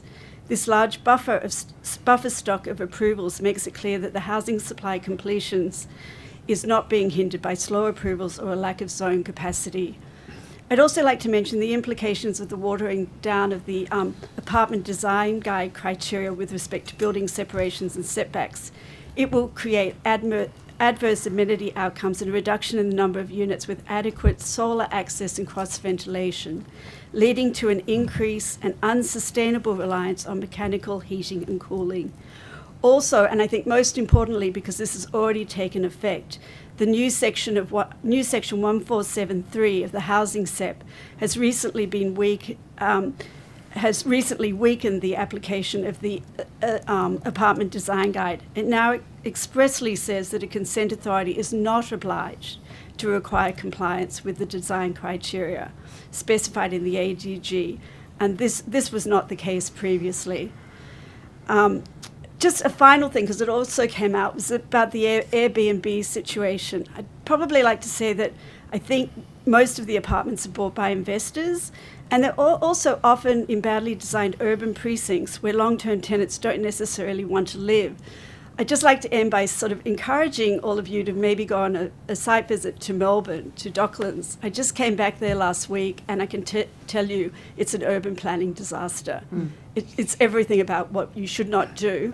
And interestingly, when I was speaking to the locals down there, they said 50% of the apartments, and there's thousands of them, are Airbnbs, primarily because no one wants to live there. This is despite the area having a very good access to public transport. A free tram gets you there, and also a pretty nice looking harbour, but no activity around the harbour. No one wants to open restaurants. There's just no sense of community. It just felt like a terrible urban wasteland. And I would hate to think that if we don't do planning well in Sydney, we could be facing that kind of scenario going forward. Thank you. Thank you, Ms. Witt. Mr. Angel. Yes, thank you for the invitation to appear. Very briefly, we clearly agree with increased density near transport nodes and have for many, many years if it is done well. And I think some of the comments you've already heard reflect the poisonous influence of the developer lobby on the type of detailed planning principles and outcomes that you're seeing from the government. And I refer to those outcomes from the environmental perspective, both from local and metropolitan. The four things that concern us most are the loss of a mature tree canopy and number of trees, noting that the ecological impact is beyond the property boundary. The government has not estimated the loss of trees and tree canopy, nor have the new rules for replacement trees sufficient. They don't have retention of existing mature trees as a condition. The planting of saplings, 1 or 2, in a new 6-storey block is no substitute. And while we welcome the deep soil requirement, something that developers have been evading for many years, those saplings are not guaranteed to survive. Thirdly, this new planning process and approach is being promoted as a way of reducing urban sprawl. That's the trade-off that they're trying to present to the community. Well, that's not working. For example, the march of housing into koala habitat in the Macarthur-Wilton area and the current Cumberland Plain Conservation Plan, which does not contain sufficient protection for that species and others. That's the trade-off we're not getting.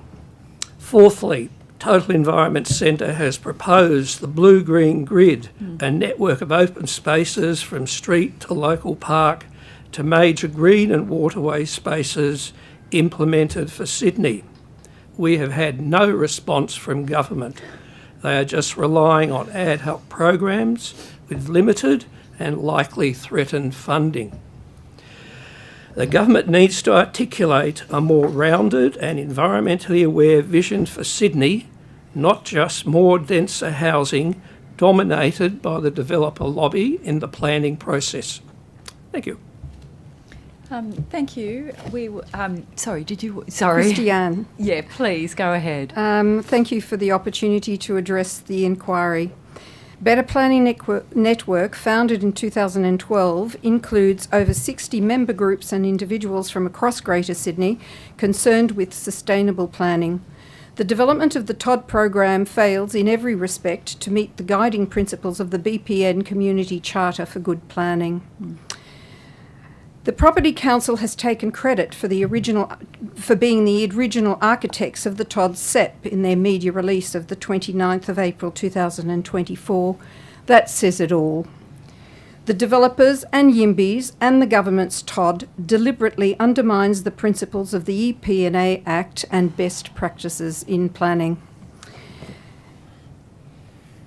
Government has succumbed to the mantra, just build more dwellings, when the strong and irrefutable evidence from experts state that simply building more houses will not solve housing affordability.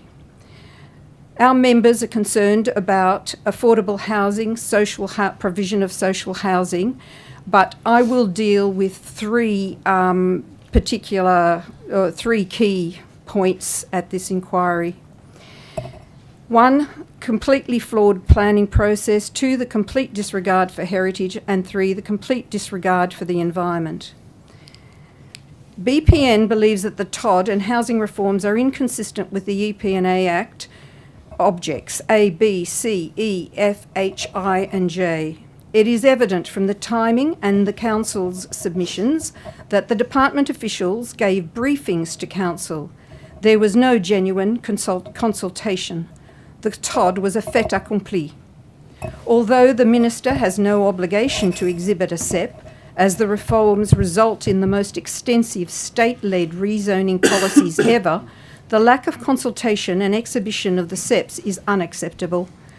It is also inconsistent with the principle included in the EPBC Act to provide increased opportunity for community participation in environmental planning and assessment.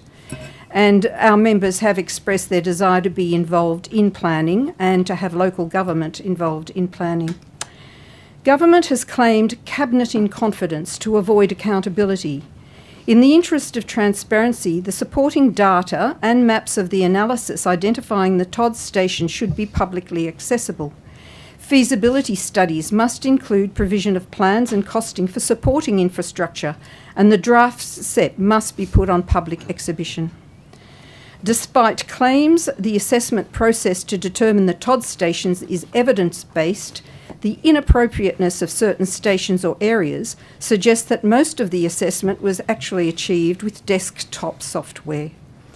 Examples are Adamstown in Newcastle, where you've got a level crossing with coal trains. Other examples are services with one train an hour or flooding impacts. Natural hazards such as bushfire and coastal inundation have not even been considered, yet the Environmental Planning and Assessment Act requires that consideration of bushfire protection occur during both the strategic planning and the development assessment stages. It is not good planning to require councils to retrospectively complete a planning strategy, and impossible without a housing target. Heritage controls covered in the LEP still apply, but can't be respected in the SEP if the SEP controls and the zoning override them. Demolition of heritage items may not be allowed, but impacts from new development will only be a consideration in a merit review. A consent authority or court appeal will be required to consider the controls expressly permitted in adjacent areas.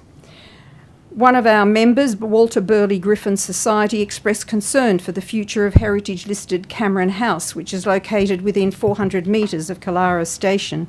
6 pages in one of the Visionaries in Suburbia books documents its significance.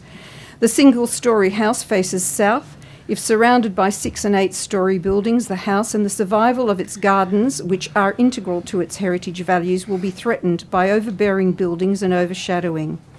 Similar threats apply to 2 state heritage listed properties in Gordon, Tulkian and Erraldine.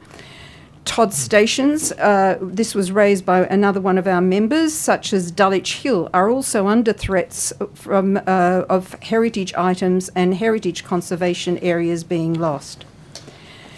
Environment, member group, PYSE, as an environmental group, forwarded a map to our committee illustrating that the 1,200 metre radius around accelerated precinct Hornsby Station actually takes the borders to Ku-ring-gai National Park.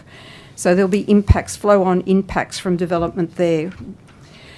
Imposed zonings and development controls means that councils will not be able to satisfy the demands of the state government to meet a required 40% tree canopy cover. Connectivity to important bushland, urban bushland, will be lost. In conclusion, the TOD procedure is inconsistent with the principles of the EP and A Act and good planning practices. There are flaws and a lack of transparency in the assessment process. BPN hopes the inquiry will recommend deferment until best planning practices are followed. Thank you. Thank you. Okay, we've got some questions. I just want to ask one thing very quickly before I hand over to colleagues. Mr. Angel, the blue-green, I can't remember the title of the report. I loved it, but I don't recall the title. It was the Blue-green grid. The blue-green grid. Yeah, so you sent that to the Minister for Planning and you've had no response. Is that what you were saying? We have sent it to the Minister for Planning. We've met the Minister for Planning. We've talked to his officials about it, and we can get nothing out of them.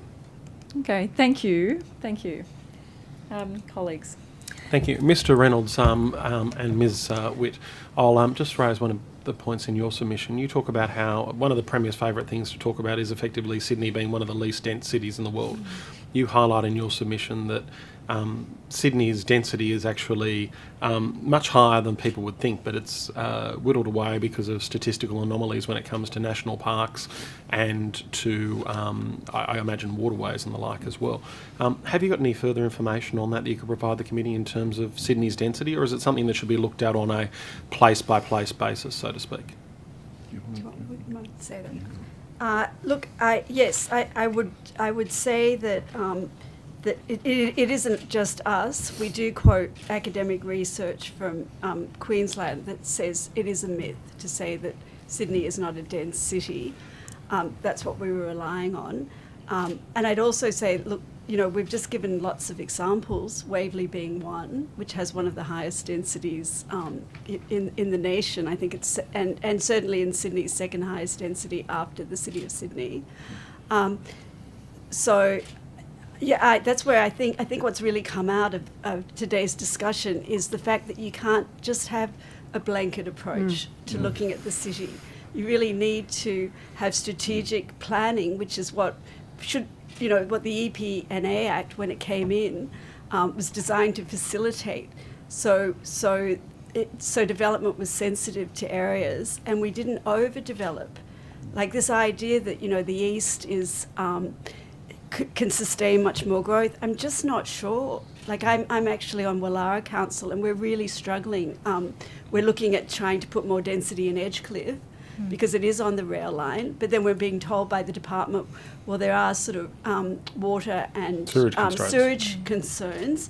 Nevertheless, we've done a lot of strategic work thinking that will be the best spot.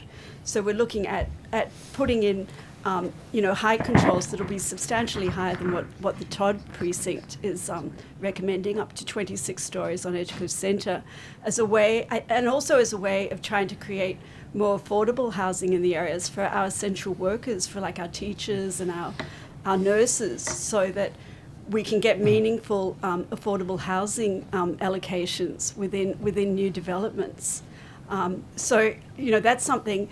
What I was really shocked, about London, for example, 50% now affordable housing target, and they're actually making great strides.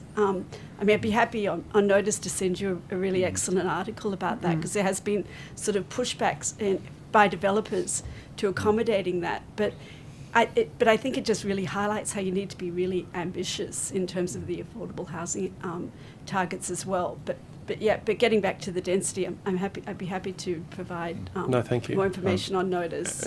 Yes, Mr. Reynolds. I can provide you with some analysis that's previously been done on the Campsie Town plan and the increase in density there.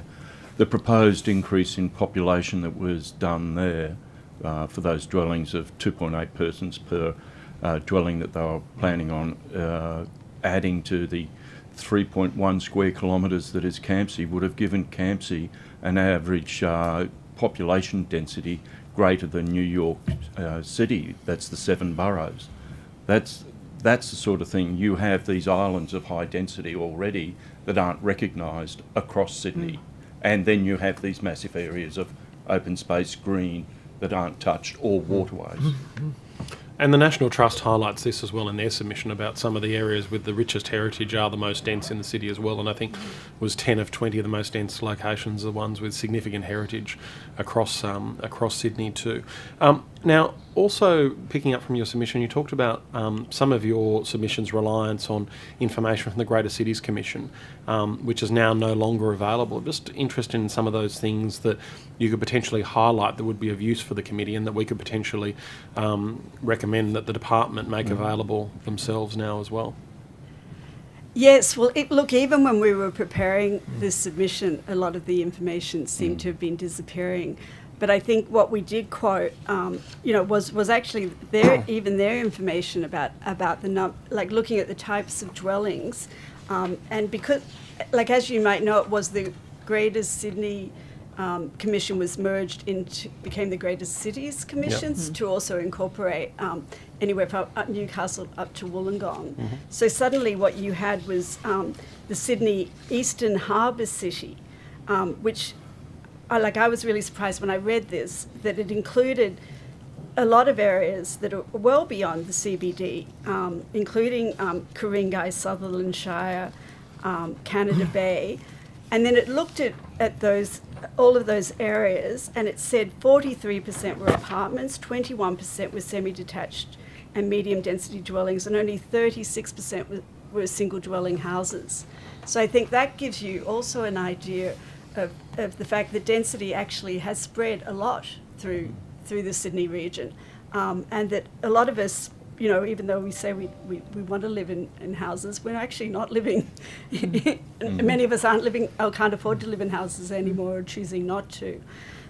So I think what I found really helpful about the former Greater Sydney Commission was that it did sort of try to provide this sort of holistic overview of what was happening to Sydney.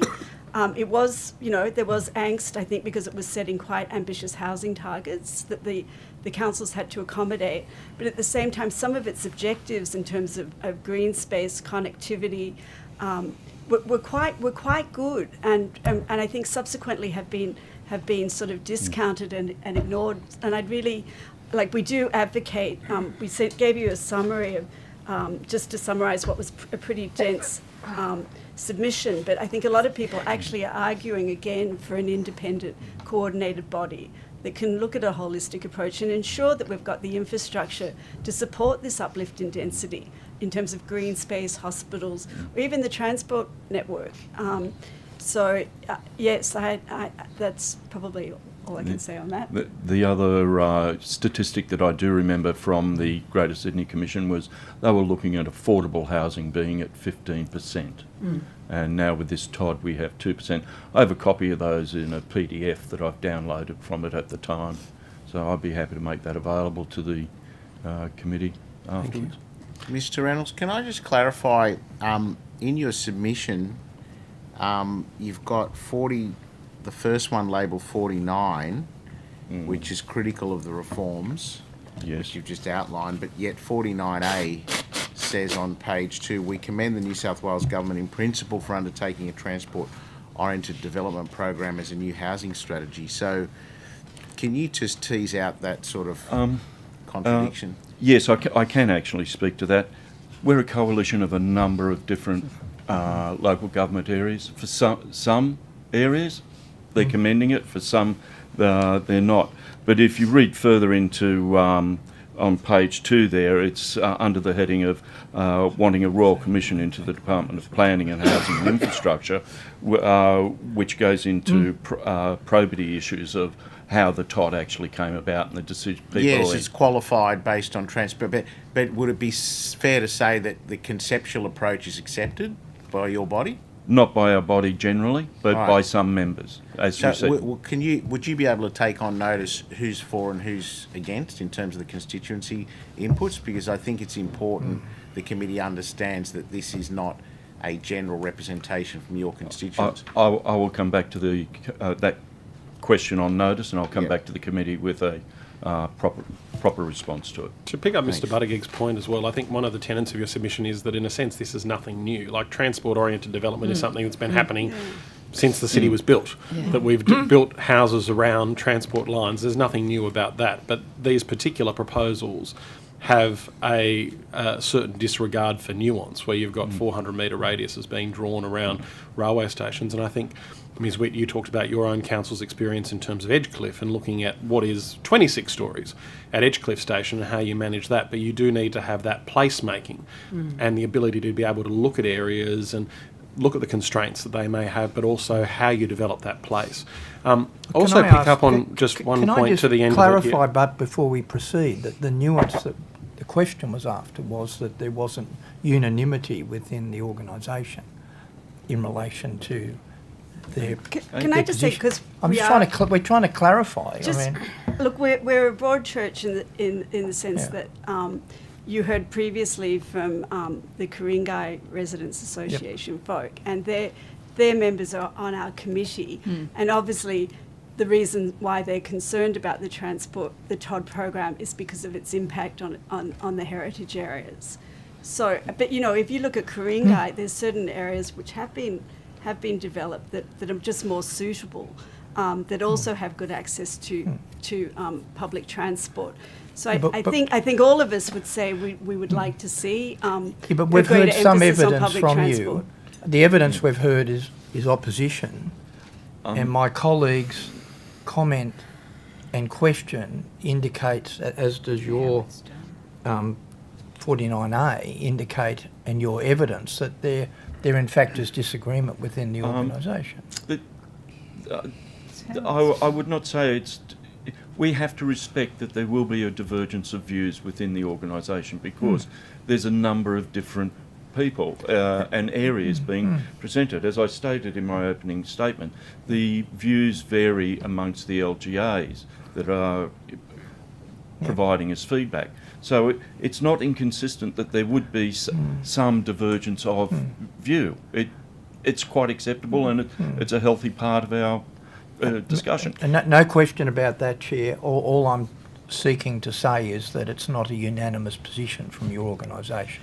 Well, I think that it is unanimous in the sense that there is support for transport-oriented development, as long as it's done well, as long as it's supported by enabling infrastructure, and as long as it doesn't trash, heritage conservation areas. Like, one thing we really highlight in our submission is just how hard fought it's been to get heritage protection in New South Wales. Folk who came on before, they had a book this big, just showing all the heritage that had been lost before better protections were put in place. I mean, people have written very long books about Sydney losing its precious heritage. We don't want to see any more destruction. I know from my own experience on council, the amount of work that goes into trying to convince the department through planning proposals to list new items as heritage. But you is can understand immense. the government's predicament, can't you? You get elected on a mandate for increasing housing supply for a generation who have been locked out. I believe that was the key plank of you. There's got to be a balance, hasn't there, between a generation, and I include myself in this, which has had the fortune to grow up in aesthetically very pleasing suburbs with plenty of green open space and abundant housing, and yet we have a generation who's trying to access it. Surely there's got to be a balance. And this idea that, yes, we support it in principle, but when maybe you can understand the frustration of the government in wanting to move this along. Yeah, you can understand. I guess if you're in the government and you're getting different messages from all over the place, you can understand the frustration. But frankly, that just shows the immaturity of the process. They should be saying, we are going to deliver the trade-offs. They're not saying that, and they're not doing it. So how could you expect to bring the rest of the community with you if you're just saying, you're all going to get denser housing, goodbye? That's essentially the message if not people are getting. increased density around transport hubs, where? I'm talking about the Todd area. 400 metres is pretty big. And both the developers and the government are running this common theme. There is going to be more housing. Sure, there may be more housing, but there's a hell of a lot of other people who want to know how they're going to make living in Sydney better for them as well. You can't just splice off the vast majority of the community and say, we don't care what you think. The government has to respond in a more mature, and certainly from our view, environmentally sensitive manner before it's going to get the majority of the community on side. Can I just take you up on this characterisation of this being a pro-developer driven policy? We heard on evidence earlier today that they seem to be just as upset as the pro-preservation people who, by virtue of the fact that they're saying it's just too costly to build housing and we need more incentives because it doesn't matter how much density you give us, it's not economically viable. So it seems to me as though to a certain extent, the government must have something right because neither extreme agrees. That's the general political equation people follow. But well, we did hear it on evidence this morning. I don't believe the developers, nor should you. If they want to build houses, they'll build houses. If they want to push you into having less developer contributions, into having even higher density, that's the argument they'll run. Well, the argument they were using this morning is that they would rather higher density in areas better serviced by transport than knocking down trees in koala areas around Campbelltown. I think, sorry, just a correction. I think the argument was it's easier currently to knock down koala habitat than it is to do high density. Yeah. I think that was their evidence. That's not how I heard it. Anyway, I think, the submissions that have come in make it very clear that the witnesses we heard this morning are very supportive of the government's current proposal, but they want it to go a bit further. And they want the order of hierarchy to be settled. Some people don't want anything and others want everything. I don't think it's fair to characterise anybody's evidence today saying they don't want anything. Everybody has resoundingly said that they want more housing, but housing done well. So let's move on. I would be very interested to hear from you, if I could, about tree canopy in terms and deep soil, and your analysis in relation to how you think the current state government's plan may or may not impact that in a negative or detrimental way. Well, anyone who looks at the aerial pictures of 400 metres around certainly the established suburbs, both inner west, of course, up to the north, clearly people have invested a lot in their private gardens and let the trees grow, despite some of the attempts by councils to weaken tree removal orders. And the previous council that you just had on had an enormous controversy about tree removal and making it easier. So we haven't obviously done a quantification of how many trees are going, but I think it's incumbent on the government to tell you how many trees they're removing and how they're going to counterbalance that loss of canopy. And obviously the canopy goes beyond the property boundaries. If you're a bird species or a possum species or whatever, that's regarded as green infrastructure that has more value than just for the particular property.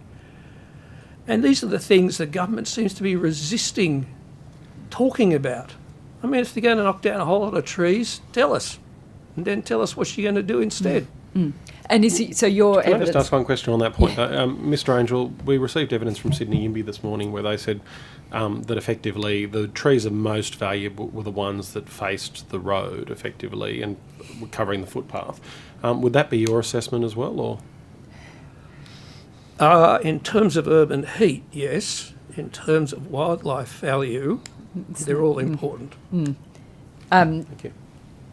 So is it your understanding that what's on the table right now, we haven't done that assessment in earnest? We haven't actually, the state hasn't put forward what the zoning implications will be, the rezoning implications and the TOD requirements, what they would be on existing tree canopy and the extent that that would change. Yes. Thank you. Can I just add one thing on that? Because I think I spoke about the overlap with the proposed changes for low and mid-rise housing on this. One thing that we're very concerned about is the dual occupancy attached changes. It's the lot size will go down to 450 square metres, and it looks like kind of like a 75% FSR, which makes it really difficult. I think they said that you can probably maybe put one tree in the front yard. So you'd be looking at, like Ku-ring-gai was saying, in some where they've got big blocks of, say, up to, say, 1,000 square metres, and this is even outside the TOD, you could be looking at them being carved up for multiple homes and all the trees going in the process. So I just think there has to be a little bit more dialogue between the councils and the government about how we can protect our tree canopy. I know in my own area we recently put the FSR to 50% with a 35% tree canopy. because we're losing a lot of tree canopy that's in the Willara municipality to new private development, and we're desperately trying to increase our overall canopy to 30%, which is actually 10% below the state government target of 40%. But the only way that we can do that is to ensure that we have lose less trees on private land. And then I think actually just last week we were listening to Blacktown Council again saying that the SEPs and the code-complying development is really undermining their own controls, and they've got enormous problems out there with urban heat, to the point that they're having to build climate refuges or accommodate people in churches and places that they can go that are air-conditioned when the heat gets too much. And really, trees are so effective at cooling areas, as well as providing, habitat for what is really a very unique biodiversity situation in New South Wales. We're home to a lot of, the Sydney Basin in particular is home to a lot of threatened and endangered species. But is there any change? We've got to hang on to them. Now, on that point, is there any change in the TOD SEP that would delimit the amount of tree canopy? My understanding is that this is covered in the DA, but if the SEP's not coming over the top and saying that it can override the tree canopy provisions in the DA, then what? It's up to councils, isn't it, to determine the impact? The SEP has nothing to say about retaining trees in the back for the landscape requirements. You can plant one or two, or maybe if you're lucky, 3 saplings on deep soil, and that's it. No, but this is the point, isn't it? So if the SEP's silent, then in the absence of that, the provision is the local council instrument, and the local council can determine the adequacy of the tree canopy, and they're answerable to their residents, presumably. Well, that'd be interesting to get some confirmation on, but I Well, think the impression from, development plans is they knock down all the mature trees to get a clear field to do whatever density they want.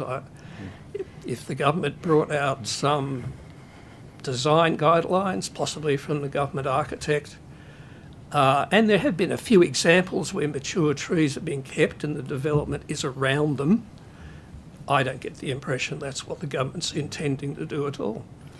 May I please add something? The problem, as I see it, is that with FSRs that have increased and block sizes decreased and setbacks decreased under imposed controls, you're going to get areas where there's just no deep soil landscaping. And if you're putting in a canopy tree, that's when you start having problems on very, very, especially isolated canopy trees, on very small areas of deep soil landscaping. You then have the root problems, etc., and people start complaining, and then the tree comes down. The other point I want to make is that when you're talking about trees, it's all very well to have a boulevard of trees and then no trees for kilometres around, but that is not ideal as far as connectivity to large areas like the national parks that surround a lot of Sydney areas, and to large remnants of bushland, which are not just trees. We need all this connectivity so that we can spread the genetics of all these trees. They depend on flying foxes, on birds, on other species that actually have to get from one area to the other to actually sustain what we do have, like national parks. So it's not just looking at one tree and saying, oh, this, one tree is going to be fine. You've got to look at it holistically. And I'm going to go back to a point, sorry, sir, that you raised. I'm not sure about whether people agree or don't agree with the TOD is the main problem. I see it from my discussions with BPN and the things that were raised, mainly not so much on the TOD because people didn't have an opportunity to make a submission on the TODs or not affected, mainly on the low-rise, mid-rise, but it's the process that this government has followed and the fact that you've just imposed on a circle, imposed controls. And I really feel from what the feedback that we got is that like it or not, people will find it much more accepting to have their local government area decide how to plan, and that giving, whether it's accepted or not, these dwelling targets, imposing dwelling targets, and saying you need to provide so much and we want you to concentrate around an area, but do it in a strategic fashion, which is what the previous speakers spoke about from the councils. The Western councils was the fact that you've also got to plan. Well, first of all, capacity of the existing infrastructure doesn't exist in some of the TOD areas that you've mentioned. No, sure. But I just want to put something to you just quickly, because I know we're out of time. You've got to follow a process. Given our history with local government and planning and DAs, the idea that the government would come in and then say local councils will be able to manage this in a timely manner. You can understand the government wanting to move this along. Yes. By saying we've got to have the conversation. This is where it's happening. Come back to us. Isn't that a fair approach to take, given the urgency of the housing crisis? Well, first of all, you're talking about a housing crisis, and as has been raised before, that I think is a very one-sided kind of argument. There are multiple prongs in this whole sort of situation about housing crisis. It's not about delivery, just blanket delivery of dwelling targets. So maybe the government should be also looking in its own backyard and taking some of the hard decisions on taxation regimes, on rental caps, on investment properties. I mean, it's not just build and everything will be sold. So that's one thing. You're only looking at a very, very narrow bit of the problem. So what about dealing with that before you wreck the whole of Sydney? Thank you. Thank you very much. We have come to the end of our time on this session. It's been very helpful. Thank you for your time. The Secretariat will be in contact with any matters taken on notice. And again, we're very grateful. Thank you. Thank you.